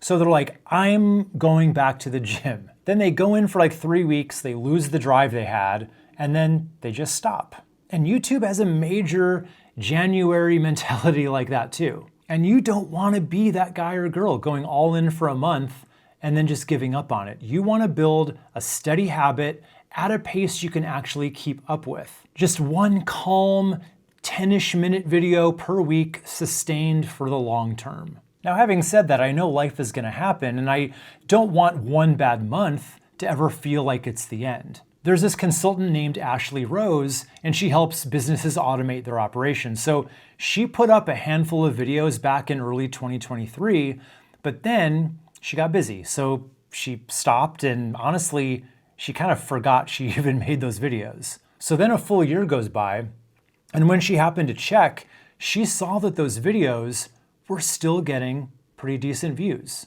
And yeah, they were definitely like on the decline by then, but they were still working all by themselves the whole time that she had stopped. So seeing that and seeing that those videos were still working, that was enough to get her motivated to keep going and try again. So she started posting again, just those simple weekly videos, like I'm saying. And then within a few months, people were messaging her out of nowhere wanting to work with her. She actually got so many requests that she had to open up extra spots just to keep up with that demand. And I'm not telling you that as permission to go dormant on your channel. It's just kind of cool what having videos on the shelf can do for you if life ever, knocks you off the horse for a while, because it happens sometimes. So as long as you don't make a habit of it and you're not gone for too long, the door back in for you stays pretty warm. A restart is not a cold start. So keep the habit as best you can. But then if a season of life ever breaks your momentum, you didn't lose the channel. You just took a pause and now you can pick it back up. So what does growth on YouTube actually look like? I can tell you it's not really an avalanche. It's much more of a snowball. So it starts off pretty tiny and it gets bigger as it rolls and picks up more views and perfect viewers. People kind of expect that every video is going to do better than the last one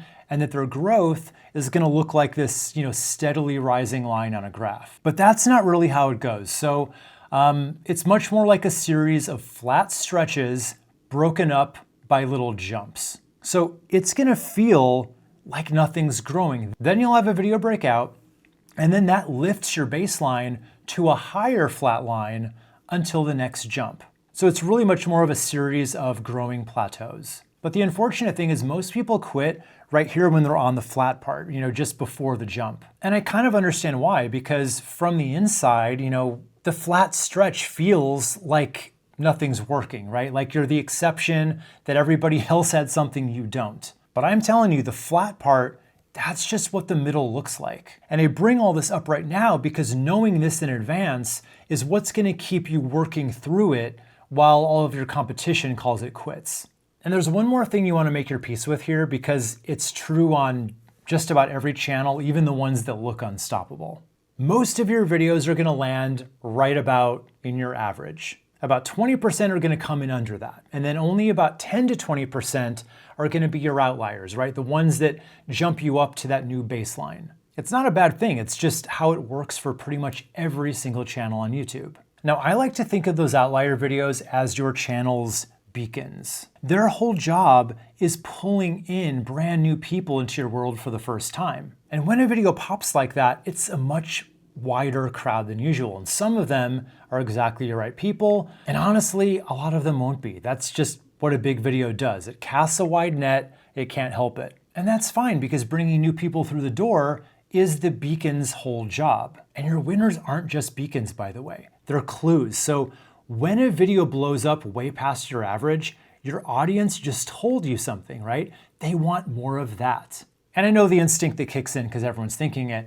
You think like, I already covered that topic though, I can't do it again. And that's such an expert thought to have, right? Covered it, box checked, moving on. But don't do that. Your audience doesn't want the box checked. They want more of it. Think about how you watch videos, right? If you're interested in something, you probably go hard on it for a while, right? You'll watch multiple videos on the same topic. I know I do. I tend to kind of obsess over something, and I want to absorb as much about it as I can. So take the clue and then plan the sequel. So that doesn't mean just remaking that first video. You can come at it from another angle, or go deeper into a particular aspect of it, or just change the format a bit. But the flip side is the really important part. Those videos you'll make that look like they tanked, the ones with the sad little view counts, more often than not, those are actually going to be your sneaky client magnets. And it makes sense when you stop and think about who is going to click a video that narrow. Only somebody who needs that exact answer. Nobody else even bothers, so the view count looks tiny, but the room is full of buyers. Remember that video I just made that came out dead last in my rankings? It was a 10 of 10, but yet it did $6,000 in a single week in sales. So views only measure how wide a video went, right? They don't measure what it actually did for your business. So when one video pops and the next one does average, that's not a slump. That is just the ecosystem working. The beacons pull the crowd in. The rest of your back catalog gets them to know you, and the quiet little videos down here book the calls.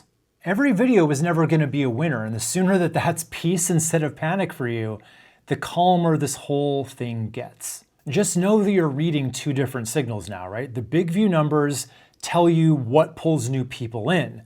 The smaller client getters tell you what actually converts. And you want more of both. That's what I mean when I say topic selection is a living, breathing thing. You never just want to lock in a list and coast on it. You got to get better at reading the signs, the good ones and the bad ones. And reading the signs has become kind of a little ritual on my team. So we put out a video every Tuesday, then every Thursday, we have a standing meeting where we go over that week's video performance, and we try to pull at least one good lesson out of whatever happened. Good week, bad week, doesn't matter, one lesson. And there are way more, average to flop weeks than winner weeks. 8 years in, and that's still the case. So most Thursdays, the conversation's basically, okay, what do we do better on next time? And the way I've started to think about this is, if I do this long enough and I take away enough lessons, eventually I'm just gonna run out of ways to fail. So that's the mindset that I recommend going into it with. A flop is really just data that you can use for next time. And this is what makes all of those early quiet videos worth it. When one of those beacons finally takes off, the new people that it brings in, who are the actual good fits for your channel, they don't just watch that one. They go back, they binge on your older stuff, those chains you built, doing exactly what you built them for. So somebody shows up for that breakout video, and then 40 minutes later, they're 3 videos deep into something that you made months ago for what felt like an empty room at the time. You know the saying, a rising tide lifts all boats? That is exactly what's happening here. One hit lifts your whole channel up with it. So that means those early unwatched videos were never actually waste. They're inventory just waiting for the crowd to show up. And let's be really clear about what's compounding here, because it isn't just views, it's your known factor. Every video sitting in that catalog is another 10, 15 minutes that a future buyer can spend with you before you've ever met them. It's accumulating buyer fame and storing up trust. I watched this whole thing happen with Kayla, my student with the Upwork Academy channel that we touched on a bit ago. Her early months were quiet. She's making videos that are going out to a basically empty room week after week. But then around month 4, one video she made actually broke out. And then all of those earlier videos she'd made for nobody suddenly started getting a lot of views one after another. So those 3 months of quiet work paid out all at once. Well, not really all at once, because they're still getting views. And that one breakout video is still the beacon that brings the most people in for the first time. And remember Kyle, the mortgage broker, who only lost 3 clients since he started YouTube. There's actually one part of his story I didn't tell you back then because I was saving it for right now. So after his first full year on YouTube, showing up, writing and recording and posting, Kyle had about 100 subscribers at that point, after about a year. Now, think about what that year must have felt like for Kyle from the inside. He had no proof it was working, nothing to really show anybody, and it took him 2 full years before his channel got any real traction. But he kept going, and good thing he did, because today he's at 198,000 subscribers with a business where he builds so much trust in advance that his viewers just wouldn't imagine going with anyone but him. And if we asked Kyle whether he would do it all over again, even with those 2 slow years, I'm pretty sure he would give it a big hell yes. Now, after everything we did to shrink the hours you actually need to spend on making your videos, when somebody says they don't have time for a bet like this, the hours are almost never the real issue, right? What they usually really mean is that none of this comes with a guarantee, and pouring a year of real effort into a maybe feels dangerous to them. And it's completely true. There's no guarantee that any of this is going to work. But you kind of already made a bet like this once. The day you started your business, there was no guarantee there either. In fact, you probably knew going in that most businesses fail, and you bet on yourself anyway. Which leaves the one question that nobody can answer for you, including me. Will you or won't you? And if your answer is I will, you deserve a lot better than a pep talk. You deserve to see exactly what I will looks like day by day, right from the very beginning. So let's snap everything into one picture, the map for your first 90 days on YouTube, and map spells out exactly what you want to do. So the M in map is for mining for topic gold. Because picking the right topics is worth a fortune to your business. Like I said, it's the most important predictor of whether a video is going to do well or not. And this whole first phase, your first 2 weeks, is all about finding the best possible list of searchable pull video topics. And you already know why. Pull videos are how a brand new channel gets found, because instead of waiting for YouTube to hand you an audience, you're just showing up when your ideal client types a question into the search bar. But what should your pull videos be about?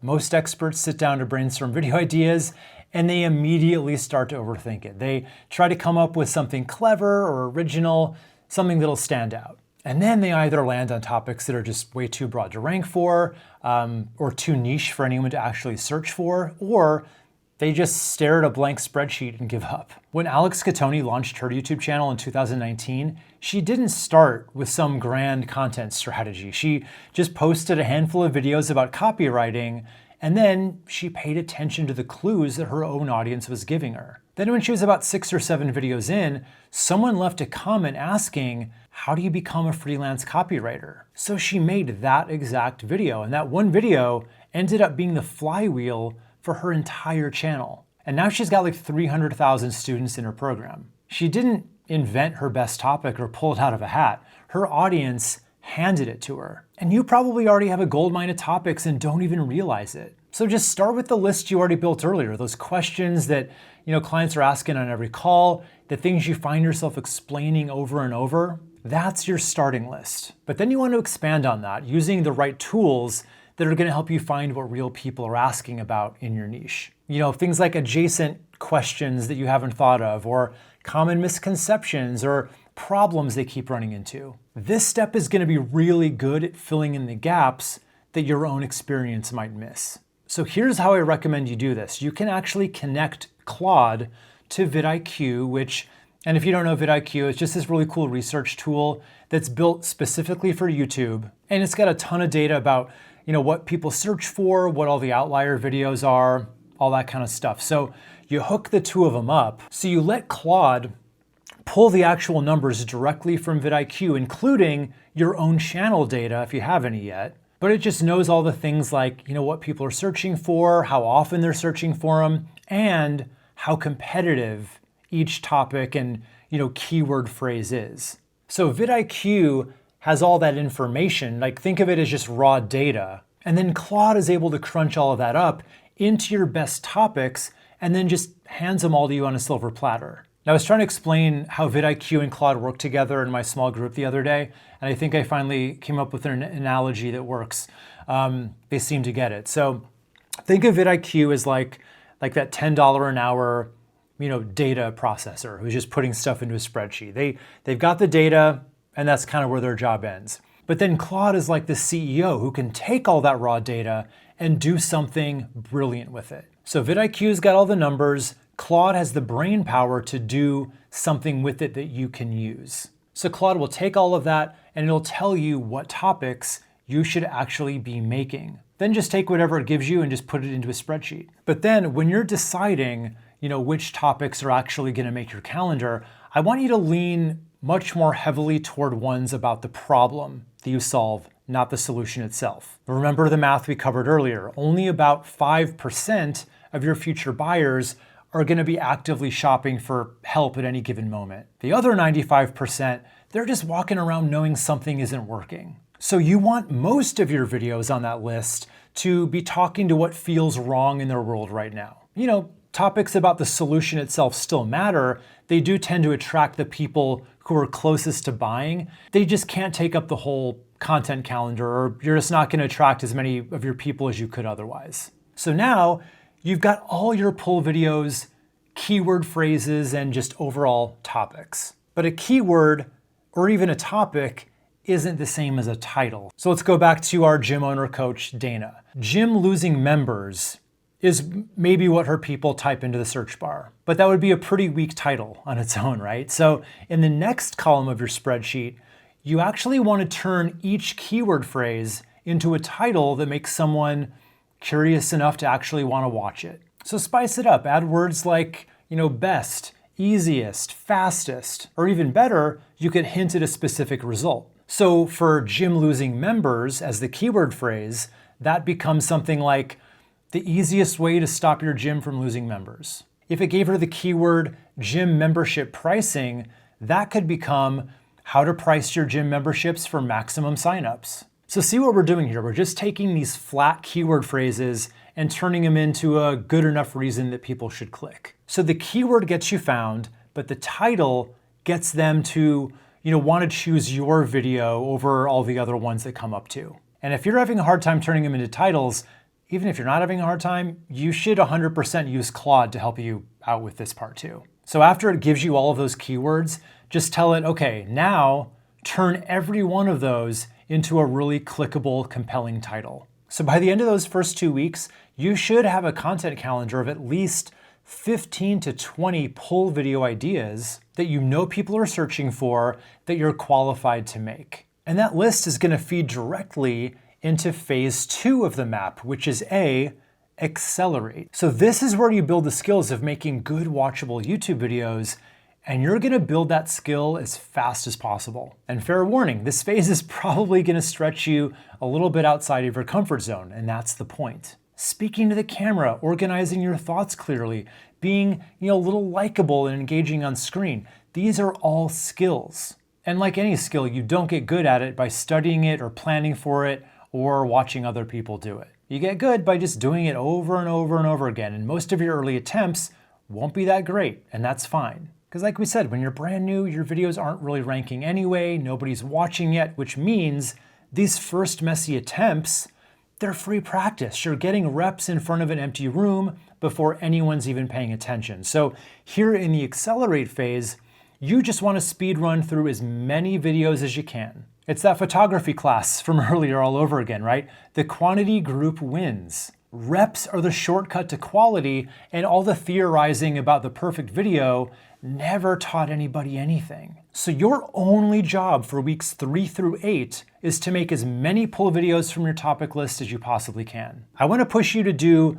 2 per week during this phase if you can swing it. Think of this as your sprint within the sprint. And if 2 a week is genuinely too much for your life, just do what you can handle, but no less than 1 per week. Because I'll be honest with you, YouTube is a skill that can make you rich no matter what you're an expert in. But it won't if you treat it like something that you're just gonna squeeze in when you have the time. The people who see results are the ones who commit to a concentrated stretch, and they come out the other side a little bit different on camera. The dabblers, not so much. And the only scoreboard during this stretch is, did you upload this week? And was it a little better than last time? You're not measuring views or subscribers. None of that matters yet. And production-wise, keep it as frictionless as we already set it up to be. We talked about your phone, a nice clean background, the simple edits. And the second you can afford to hand the editing off, do that. You just want to remove every barrier between you and pressing publish as soon as you can. So by the time you're done with the accelerate phase, you should have a pretty good library of pull videos on your channel. But let's be honest about what those videos actually are. They're going to be mostly FAQs, right? Straight answers to the exact questions that your people are typing into the search bar. But remember the SCAR scale. Those types of videos live at the very top of it, right? Surface and competence. The Googleable layer, right? Now that was still the right call to do those videos. The whole job in Accelerate is about quantity, and FAQ videos are one of the fastest ones to make and the easiest ones to get found. But it also means that almost nothing in that library is stuff only you could have made. It answers questions and explains concepts and walks through, how-tos, gets found in search, builds some trust, and shows you know your stuff. It's just not what's going to close the deal. That's why the P in the MAP method is about positioning your expertise. This is where you slow down and you swap quantity for quality and you start turning that dial down toward the deep end. After all those reps you got in the accelerate phase, you should have naturally gotten better on camera and at making videos in general, just as a byproduct of all that practice. So now you can really afford to spend more time on each video and make every single one much more intentional. Remember James Knoll, he's the financial planner with the 4-month-long wait list. This is how his content got that way. Once he got comfortable making videos, he didn't just keep answering general finance questions, right?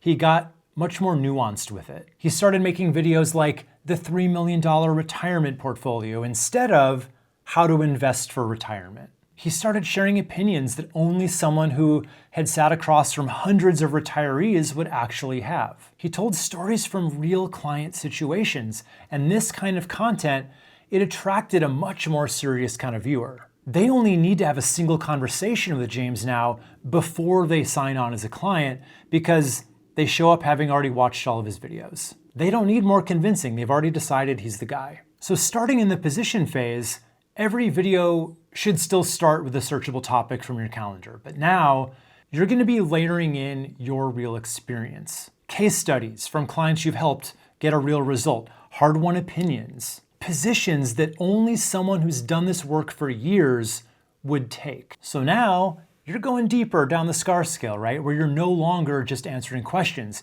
You're positioning yourself as the obvious person to hire. And the position phase isn't temporary. This is your new normal. You've built the skills, and now you're operating at a higher level. So keep making those pull videos, but bring your full expertise to every single one of them. So over time, this combination of searchability plus your real expertise is what builds a channel that makes your expertise known. And that's what generates clients, and you never even had to chase them. And I've actually added this whole 90-day plan as a worksheet in that free expert brand launch kit if you want it. So the link again is in the description below, or you can just snap the QR code that's on your screen. But here's a picture of where all of this is going. So just picture it's a normal night, about 8 months from whenever you start, maybe today, maybe next week, I don't know. But then somewhere out there, there's a stranger who's on their couch with the exact problem you solve, and they just finished their 3rd video that you've made, and they're about to start on a 4th. They've never met you in person, but they're already starting to trust you. And while all of that's happening in that person's house, you're just eating dinner with your family, or you're watching a game, or you're asleep, right? The net that you made is in the water. And you watching this right now are further along than you think. You have the whole system in your head now, and most people who want to start a YouTube channel to, get known and get business, they never get 1/10 of what you have now. But building the system's one thing, turning it into real money is another, and it's the question I've been saving for last. So let's talk about how being known actually gets you paid.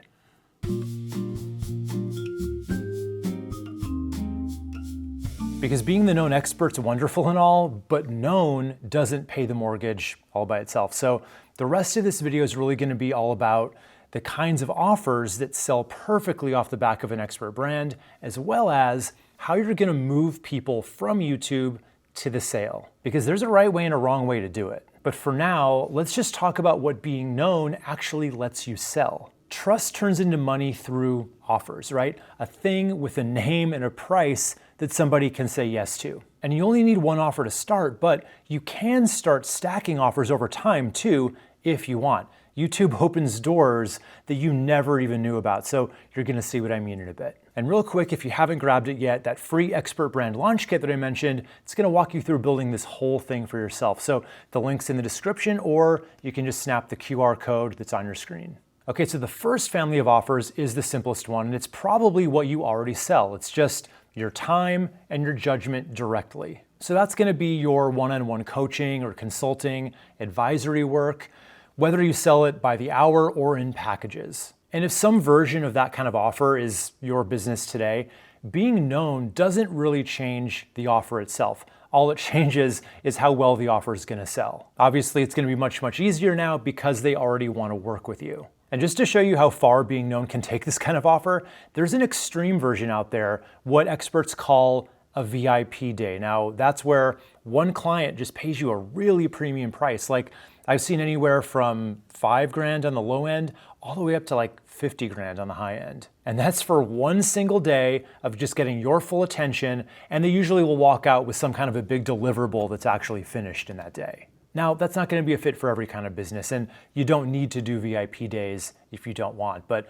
just telling you because that's how far you can take this when you're a known expert on YouTube. Betsy Jordan is a great example of this one. So she helps consultants and coaches, nail their marketing message, and she sells a VIP day where the client walks out with all of their messaging or their proposal actually done, and her packages start at around $5,000. And here's the part that I love, right? She sells that from a YouTube channel that has just over 1,000 subscribers, where a lot of her videos get right around 30 views. So 30 views a video feeding these $5,000 days. That's the low views math that we were talking about from earlier, adding up to real profits. The right 30 people are worth way more to her business than the wrong 30,000 people. And there's another time for money offer for, the done for you businesses out there. So if you run an agency or a shop where you do the thing for people in person, being known lets you climb one level up and sell more done with you kind of offers instead. So, your hands can really only work as far as you can drive with them, but people anywhere can pay for what's in your brain, right? So one of my students, Bobby, is my favorite example of this because he started about as local and about as physical as a business can get. He was cutting grass. So he ran a small lawn care business in St. Louis, and he was getting these pretty low value leads off of sites like HomeAdvisor and Angie's List. Then one day he's out cutting someone's grass, and there's another crew at the same house, and they're, installing a patio and a retaining wall. And Bobby's like, that's the work I actually want to be getting. So he pivoted his business more toward landscape design and hardscaping. And as part of that pivot, he started making YouTube videos about those topics. The early days were rough for him, just like for everybody else, and he wanted to quit doing YouTube, right? He just wasn't seeing any results from it at first. But just a few weeks later, something started happening that kept him going. So he was getting these local clients showing up on sales calls, and they were telling him that they'd found him on YouTube. So they were already sold on him, ready to hire, asking about those bigger design projects instead of the cheap jobs. So he kept going, and then things started to snowball. Then one day, he got a call that changed how he saw his whole business. This couple calls him from Augusta, Georgia, and they'd been watching his channel, and they wanted him, Bobby specifically, to design their yard. Basically come up with a full master plan for the entire property. And Bobby was pretty floored because he had no idea anyone in Georgia or even outside of St. Louis was even watching his videos. And just stop and think for a second, because Augusta probably has plenty of landscapers. Maybe they're busy on the golf course, I don't know, but there's probably plenty of landscapers there that are closer and cheaper than bringing in a guy from Missouri. So that couple, they didn't call Bobby because he was convenient. They called him because they had spent hours with his thinking, and by then, nobody local even felt like a better alternative. So he flew out to Georgia, he did the design, and he ended up doing the whole project. And that one call really opened up his eyes, because if people in other states trusted him enough to hire him off of his videos, he wasn't limited to being a local business anymore. Now, flying around the country wasn't gonna work for him, right? His wife was pregnant with her first kid at the time. So he built a design service that could run from home. So now he just meets clients over Zoom, and he creates these master plans that any local contractor or even, a pretty ambitious DIY homeowner could carry out on their own. So cut to today, he has his local install business in St. Louis, but then on top of it, he has his design business with clients all over the country. So altogether, his business runs into 7 figures a year, and YouTube is his top of funnel for both sides of it. So a guy who cuts grass for a living now gets paid to design yards in states he's never even lived in. His crew can't travel out there, but his knowledge can, and that's the whole move here. And notice what Bobby didn't have to do. He didn't quit his local business, or he didn't move, or turn into somebody else. He just put his thinking on camera, and the audience helped him figure out a new income stream for his business. Now, every offer in that first family runs into the same wall eventually. If your money only ever comes from the number of hours you personally work, then it has a hard cap on it, right? Because there are only so many hours in the day. And sure, you could raise your prices or offer a VIP day at a premium, and then the cap moves up a little, but it's still capped. And being fully booked sounds like the dream, but if you really think about it, being fully booked is the cap, because it's the most your current business model can ever pay you. So let's talk about the offers where you get to stop trading your time for money altogether. So an audience is how you break through that lid, because once thousands of the right people know you and trust you, they can buy things from you that don't cost you time anymore. They can buy a course from you where you explain the thing once on camera, and then it teaches for you 1,000 times. They can join a group program where 1 hour of your time serves 20, 30, 50 people instead of one. Or a membership where the trust you've built keeps paying you every month on a recurring basis. Some of them would even buy a book you wrote. Every one of these options is based on your same expertise. It's just packaged up this time so it stops being sold by the hour. And that's the coolest part to me, is you already own everything behind it. The knowledge in the course or in the membership, it's the same knowledge you give clients right now, one at a time. So you don't have to learn anything new to do it. The audience to sell it to is the only missing piece, and the audience is exactly what your YouTube videos are gonna build for you. So being the known expert doesn't just fill your calendar with clients, it makes your calendar stop having to be the thing that limits you. And here's a really simple version of this. So there's a bartender named Steve. Steve the Bartender on YouTube. So he started posting these cocktail recipes there. He's just a guy who's, genuinely good at making drinks, sharing what he knows. Now think about the lid or the ceiling on a bartender's income, right? There are only so many drinks the one guy can pour in a night, and only so many nights in a week, and no amount of skill is going to remove that ceiling. Steve could become the best bartender alive, but his income would still top out at whatever, a really packed bar would tip him out at. But Steve's channel grew into a real audience, and that audience changed what he could sell. So he put out a cocktail book, and it passed 20,000 copies sold within 18 months. And then he actually launched his own gin brand. And the book keeps selling whether he's behind the bar that night or not, and so does the gin, by the way. Somebody in another country can buy his book at 3 a.m. while he's, he's a bartender, so let's just say while he's sound asleep at noon, somebody's buying his book. He's the exact same guy who was really good at mixing drinks for a paycheck. All that changed is now there's an audience, and that audience is what broke through his ceiling. And to be honest, I have no idea if he's still bartending or if his new business model replaced it, but even if he's still behind the bar some nights, he's at least got a few new revenue streams that are adding to his income. And there's a brand new kind of offer that's showing up right now, which are AI tools built on your expertise. And the difference between that and a course is pretty simple. A course teaches somebody how to solve their problem, but an expert-backed AI tool lets them actually use your thinking, right? Your frameworks, your decision-making rules, and it's all packaged up now so a client can get your judgment on demand, 2 a.m, right in the middle of when they need it. And this scratches an itch that your people already have because they're already asking chatbots about this stuff anyway. The tool just puts a finer point on that, and it makes sure that the answers they get are yours from your real expertise. It's not tied to your time, so it scales without costing you any extra hours. And you could sell it on its own as its own product, or it could be an add-on that makes a course, sell twice as well. Or if you have a membership, you might add that to the membership to make it too useful to ever want to cancel it. You can even just offer it as an extra revenue stream if you want your main offers to stay completely traditional. Okay, so the third family of offers is for the trickiest type of business. Like if you're really tied to your own town and if you're tied to your own 2 hands, where neither of those first 2 types of offers really fit. So this is where you would stop teaching your customers and you would start teaching the people who want to be like you. So basically teaching your business model itself becomes the product. So that just means a full pivot on who your person even is and what you make videos about. So let's say you have a car detailing business. You could teach people how to detail their own cars on YouTube, but honestly, it's not super likely to turn into them hiring you. You're just too local, so most of your audience wouldn't live anywhere near you, and you can't really sell consulting for that, probably. So instead, you could still keep your whole business, but you'd start making videos that teach people how to start and run a car detailing business of their own in their own towns. Or like how to build a photography business that actually pays the bills. And picture who's on the other end of that video, right? It's somebody in another city.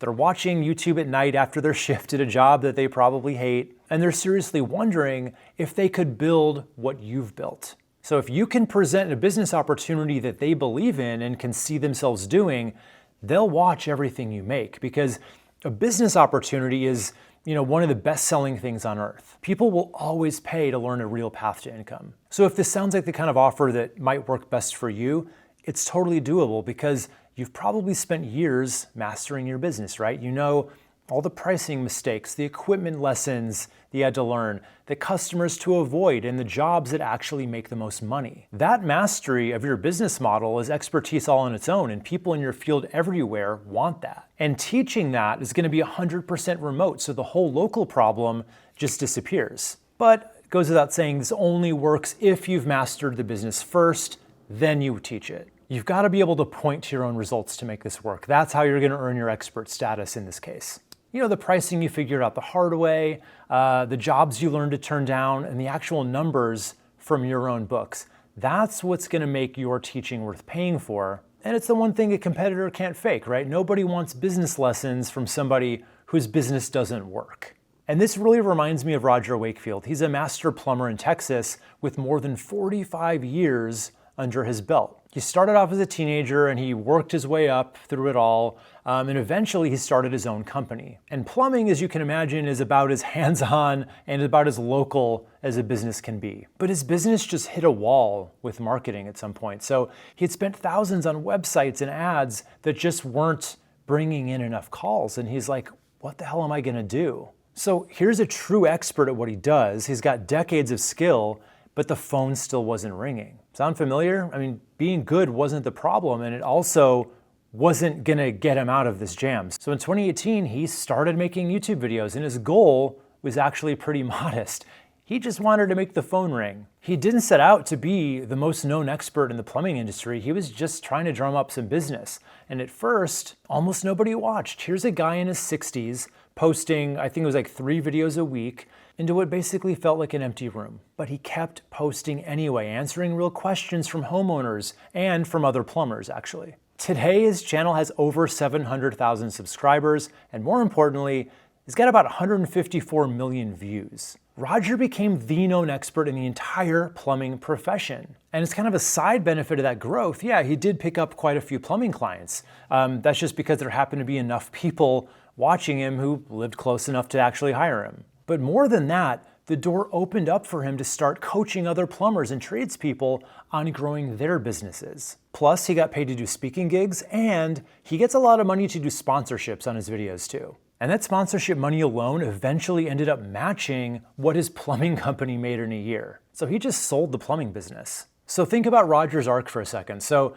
the videos were only ever supposed to rescue his plumbing business, but instead they ended up outgrowing it by a lot. So the guy spent decades in about the most physical business there is, and the teaching door still opened up for him. And if you want the craziest story about possibly the weirdest business that YouTube's helped to grow, there's this channel called Crime Scene Cleaning. A woman named Laura runs it. She cleans up crime scenes for a living and she posts videos about it. Talk about local, physical, probably the least glamorous business you could possibly imagine. And most of her videos are pretty gross, I'm not gonna lie, but it just shows whatever your business is, I'm gonna guess it translates to video a little easier than hers does. And her channel's grown past 1 million subscribers, with some of her videos getting millions of views. But here's the thing, she doesn't make money from strangers booking cleanups. The whole point of her channel is selling consulting and training to people who wanna start their own crime scene cleanup businesses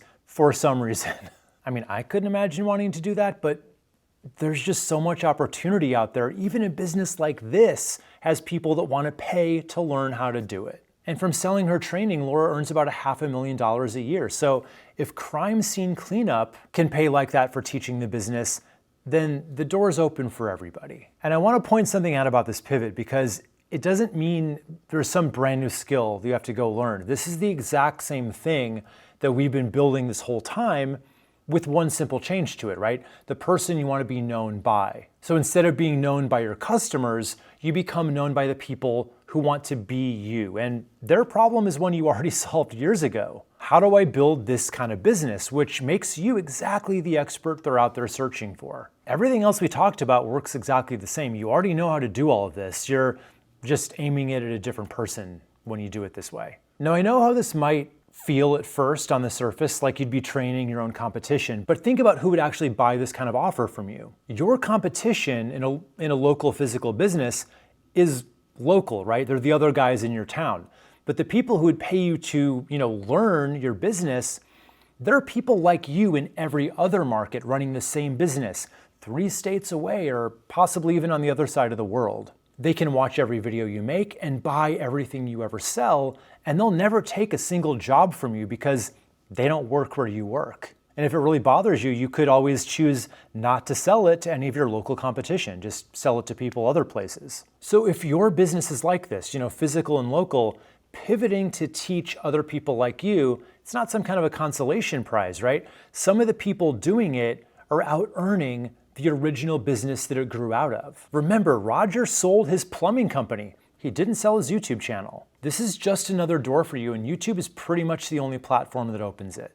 And there's one more really light lift that can fit alongside any offer you sell. So you can also sell complementary products as an affiliate and get paid commissions on it. And I can talk about this one personally because back when my channel was still mostly about websites and website marketing, I worked it out with a couple of web hosting companies for me to sell their hosting on my videos. So I just put a link in my video descriptions, plus a mention inside certain tutorial videos, and that was it. And it turned out to be really lucrative. So at the time, it was pretty much matching what I was making from selling my course. Now, I'm not talking about the creator playbook version of affiliate marketing where you just push random products like VPNs or HelloFresh to earn a commission. This would be more like you're selling specific products that your people would genuinely need anyway. You're just recommending them and you're someone they trust. Like if you're a career coach, maybe there's an app that you would recommend. Or if you're a logo designer, maybe there's a branded merch provider where they could get their new logo printed on water bottles and t-shirts and stuff like that. The company you're selling for would just provide you a unique link. You'd put that in your video descriptions, and then you'd get a commission whenever one of your viewers used it. Now, whichever offer you pick here, every single one of them depends on the same moment. And that's when a viewer decides to cross over from watching you to paying you. So let's spend a little time now on the part where all that trust becomes actual clients. And I've got some great news for you. This part's actually pretty simple. It's just a few things you want to make sure you take care of to make the whole bridge from YouTube to your booking page as walkable as possible. So here's the whole path, and I want you to see how easy it is. Somebody finds one of your videos. They like it, so they watch another, and another, and another. And somewhere in there, they cross over from watching a stranger to feeling like they know you. But then one day their problem gets big enough or urgent enough, and they think, you know what? I really should hire this person. And that right there's the moment. That's what you've been building toward this entire time. And when that moment comes, the one thing you have to get right is being findable. Because that person is ready right now. And if the path to you isn't sitting right in front of them, the moment passes. They get distracted, life happens, the readiness cools off. So honestly, most of monetizing is really just making sure that when someone's finally ready, hiring you is the easiest possible next thing they could do, never a scavenger hunt. And that is what I call the YouTube to clients bridge. YouTube is where people get to know you and trust you. Your website is where they can actually book something or buy something. And the bridge is everything that carries a person from one side over to the other. The links that give them an exit off of YouTube, then what's waiting for them on your website when they land, and it's all set up so the whole trip happens with absolutely no friction. And some of this bridge you've already built without even knowing it. Remember how we were sprinkling client mentions all through your videos? Every one of those is just a tiny reminder that you do this for a living, that real people pay you for it. So by the time someone's ready, hiring you isn't some cold, weird leap. It's the obvious next step in a relationship that's been building for months. But when someone's actually ready to cross over, they need something to click on. So let's just start with the links, and there are 3 places they need to go. The first one is your channel's About page where all of your videos live, and there's a spot for a link right there, and I recommend just the one, pointing at your website. So now you may be tempted to max this out and add multiple links to your social accounts if you have those, but don't dilute your website link with what I'll call garbage links, right? Think of it like this. Somebody's on YouTube where they know you as the expert, and then you send them to Instagram, right? That's sending them backwards in the buyer's journey. You're essentially sending them somewhere less powerful. So you'd be much better off just keeping them on YouTube at that point. Because if YouTube is the top of your sales funnel, every link should move people down the funnel toward working with you, never sideways and certainly never up. So if you want a second link there, I would just point it to a lead magnet, which we're gonna get to that in a bit. And the second place you wanna put your website link is at the top of every single video description. And I mean the very top. So I used to tell people to kind of tuck it a little further down, but now I feel pretty strongly otherwise just based on all the data that I've seen. So you wanna put it first so it never gets cut off. And so it's just sitting right there on the day that somebody finally watches the video that makes them wanna hire you. And you probably don't wanna just paste a naked link with no context because they won't necessarily know what it is. It's not that people are dumb, but they are distracted online. So what you wanna do instead is label it something like, wanna work with me, or get my course or book me to speak. Whatever your offer is, just say it plainly, then give the link. And the third place is inside of your videos themselves. So we talked about ending your videos by, always pointing people to the next video, and you should keep doing that, but that's only part of the story there. About 1 out of every 4 or 5 videos, instead of pointing at another one, you want to point at yourself, right? You give a direct invitation in those videos.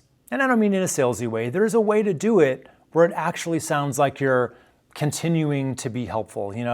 Something like, if you've been dealing with this and you want more help, there's only so much I can do in a 10-minute video, but I would love to actually talk to you and see how I can help. Then that becomes your ending call to action, and you link straight to your site from that. YouTube does let you link out to your website in an end screen, so that's what you would do in that case. So when you do it right, it doesn't end up feeling like a pitch. It just feels like you're giving them extra help from someone who's already been helping them for free. And for every video you do this for, stick to one call to action, just one. It's either come work with me or grab this free thing.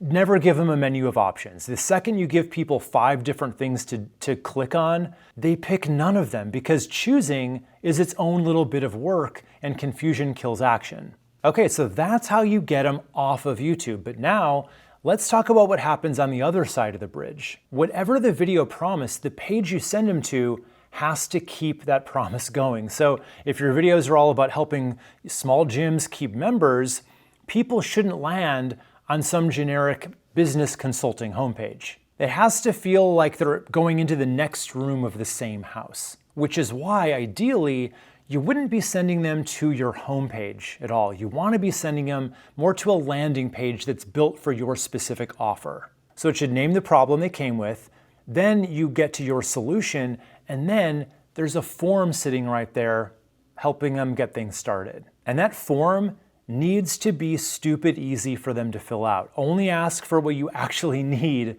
in order to set up that, call or consultation. I know it may be tempting to ask for all this information. You want to have as much data about your people as possible, but just know for every extra field you add, it's going to make people less and less likely to actually finish it. So for me, if I did this, it'd be name and just one field that says name. You don't have to say first and last name. Just ask for name and then they can decide however they want to fill that out. Then their email and phone number, only if you're actually going to call them. If you're not going to call them, don't even ask for it. And then a message box. But you don't want to leave it labeled as just generic message, because what happens is people see that and they kind of freeze up just staring at an empty box. They don't really necessarily know what to write there. And we know when people don't know what to do, they kind of end up thinking, I'll come back to this later or whatever, and then they never do. So instead you want to give them a thought starter of some kind. So you want to prompt them with whatever you actually would like to know. Something like, tell me a little bit about your business and what you're hoping to get help with. Now there is one good reason to add extra form fields, and that is if you need, to screen certain people out who just aren't going to be a good fit for whatever reason. Like if you notice you keep getting on calls with people who can't really afford you, maybe you want to add a budget question and then set up an automated email for anybody that falls under your minimum. So if they choose the $500 option, you would just set it up with your email provider that an automated email would go out that says like, thanks so much for inquiring, but we're actually not able to take on projects under $1,000 or whatever. And that one field alone can probably save you a ton of hours of those dead-end calls. Or you could ditch the form altogether and take it a step further and do what I think is actually way better and more efficient. So instead of a form, you actually embed a booking widget, something like Calendly, and you put it right on the landing page. Now you probably know how this works, but in case you don't, you sync it with your own online calendar and you set your own timing preferences. So say you only want to take calls Monday through Friday, 9 a.m. to 5 p.m. Then it's only ever going to offer those times that are inside that window. And then let's say you've got a meeting on Thursday afternoon and it's on your calendar. It's going to block that time off automatically. So the only times that a person can even pick to schedule with you are times that already work with you according to your calendar. And the whole reason I love the booking widget option over the form is it just kills all the uncertainty. Because think about whenever you fill out a form, right? You don't really know what happens next a lot of the time. Are you going to be calling me back in an hour, or am I going to get an email in 2 days from now? And that kind of uncertainty makes people want to hesitate or possibly not even act at all. But when they book a time in on a calendar, they know what's happening and they feel more in control, which just leads to more bookings. They committed to a time slot that works for them and for you, and it lands right on their calendar, so they actually show up. Everybody's just on the same page, and that makes for a much easier bridge crossing in the end. Now, most of the people crossing that bridge are going to be pretty warm. You know, they came from your videos. They already feel like they know you. And a lot of them are going to be ready to go by the time they get to your site. But some of them are also interested. They just need a little bit more time though. They're still in that research mode, not ready to call you mode. And you don't want to lose those people, because the hard part, you know, them knowing you, that's already been done. So for the researchers out there, you want to give those guys a smaller step that at least gets them on your email list. And that brings us to the lead magnet that I was kind of hinting at before. So a lead magnet's usually just a useful piece of content, or even a free tool or an AI tool or something that you give away in exchange for their email address. So say you made a video about the 5 mistakes people make picking a financial advisor. Your lead magnet could be a 1-page checklist or 10 questions to ask before you hire an advisor. So they want it, they give you their email address to get it, and now they're on your list where you can just keep showing up for them until their moment of decision comes. So you're going to offer that lead magnet on your website and in some of your videos as the call to action in the description and possibly on the end screen too.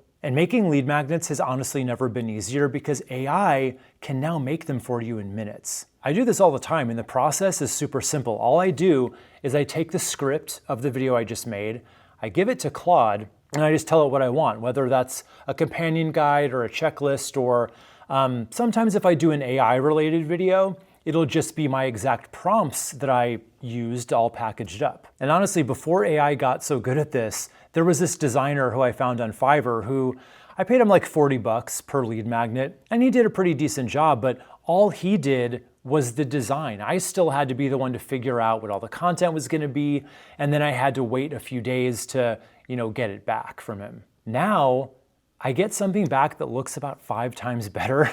Sorry, designer on Fiverr. And I get it back in like 5 minutes. And not only that, but Claude actually helps me figure out the exact content that's based on the script. And then Claude Design actually designs it. And they look pretty damn good on the first try. I very rarely even have to send it back for a revision. And I'm telling you, since I started doing this much more consistently, my email list has been growing by about 100 new subscribers every single day. And it's all from these little PDFs that take me just a couple minutes to make. So that's making your lead magnets, but there's one thing about how you offer them that most people get completely wrong. But if you fix this one thing, it's gonna, double how many people want to take you up on it. So what most people do is they mention their freebie at the very end of the video. The problem is, by the end of any video, even a good video, you've lost a big chunk of the people who started. One study put it around like 80% of your audience doesn't make it till the very end call to action. So the better spot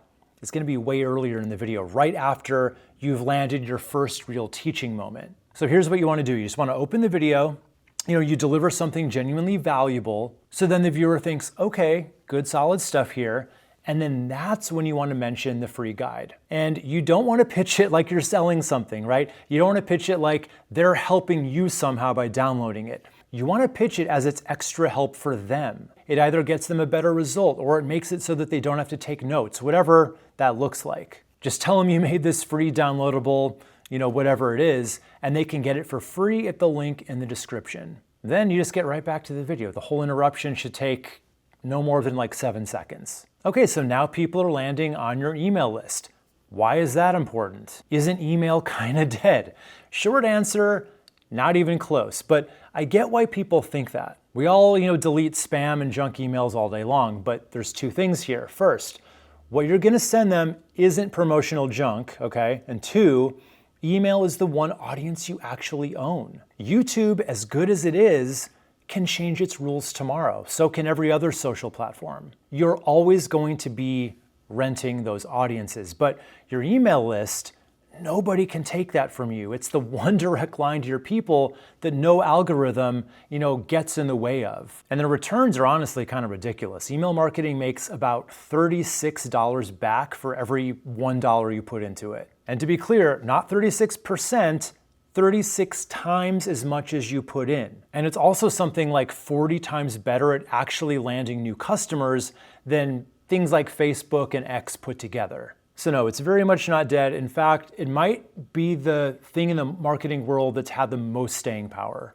And the people who think email is dead are picturing spammy buy now kind of garbage, and that's just not what we're doing. So what do you actually do with your email list once you've got it?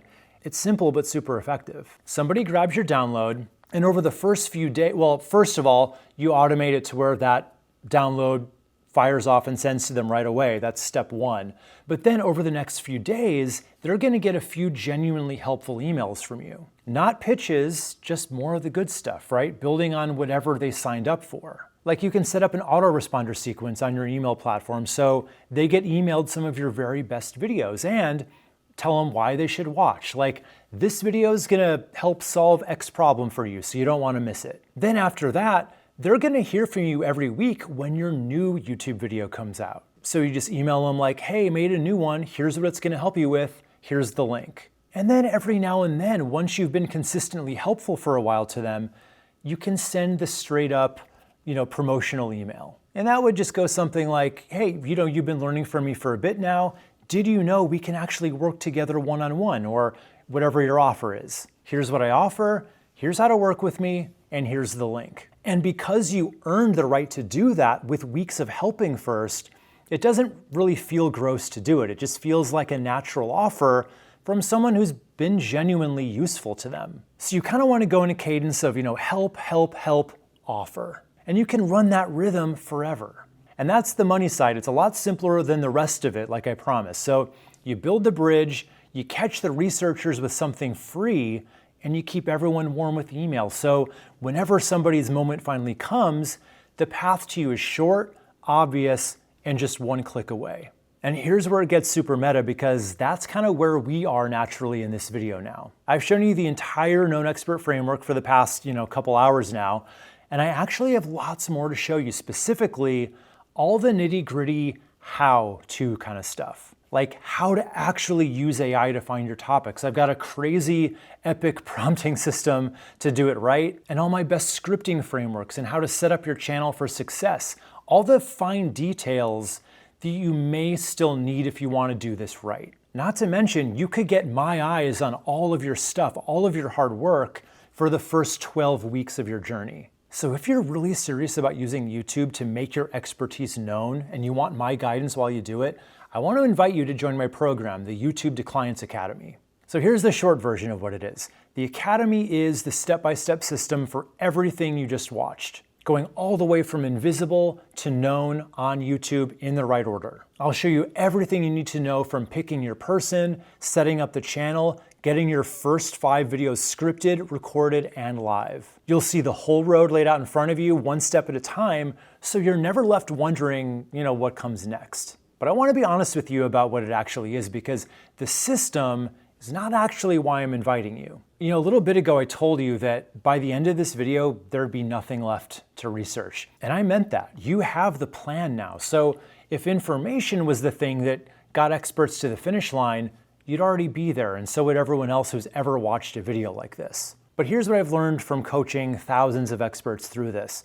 The ones who stall almost never stop because a step was missing. They stop just because every question along the way lands on their shoulders alone. Like, is this really the right topic, or is this title any good? That video underperformed, so should I change something or just keep going? Those are small questions, but when there's nobody to ask, every small question can just turn into a week of hesitation, and enough weeks of hesitating, and the whole thing just stops. And that's the part the Academy actually fixes, because more than anything else, it's small group coaching with me. Every week we get on Zoom with 5 to 10 experts in your same situation in all kinds of niches. And you get to bring whatever you're working on, whether it's your script or your topic list, your titles and thumbnails, even your videos themselves. And I can give you answers about your actual situation this week instead of the general advice you can find anywhere. You get another set of eyes, my eyes specifically, on your stuff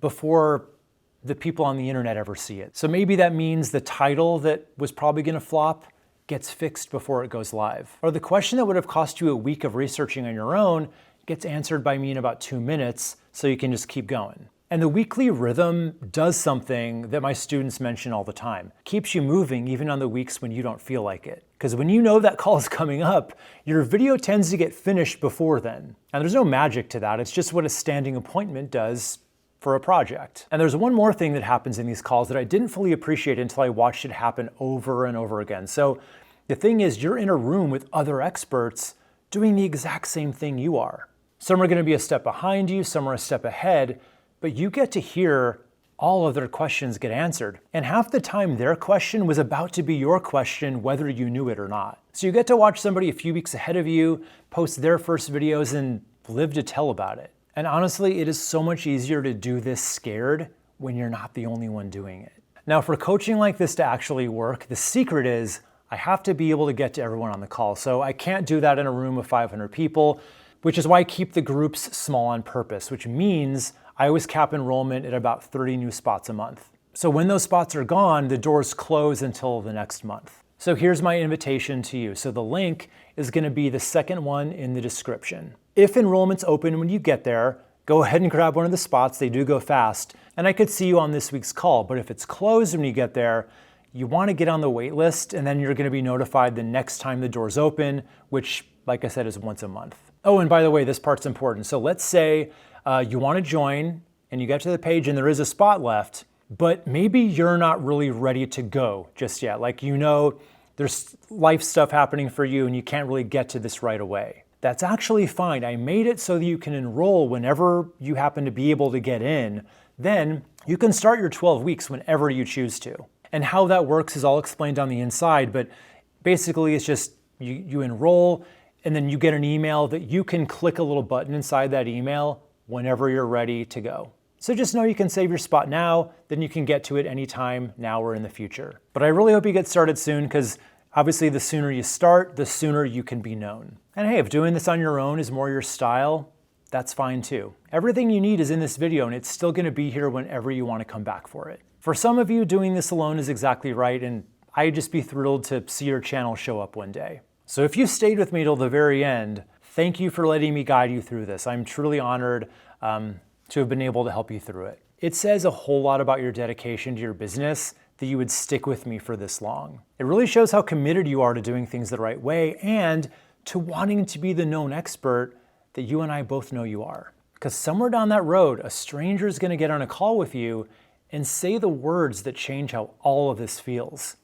I feel like I already know you. And if you happen to want me in your corner while you walk down that road, the invitation still stands. The Academy link is right below this video. See you out there.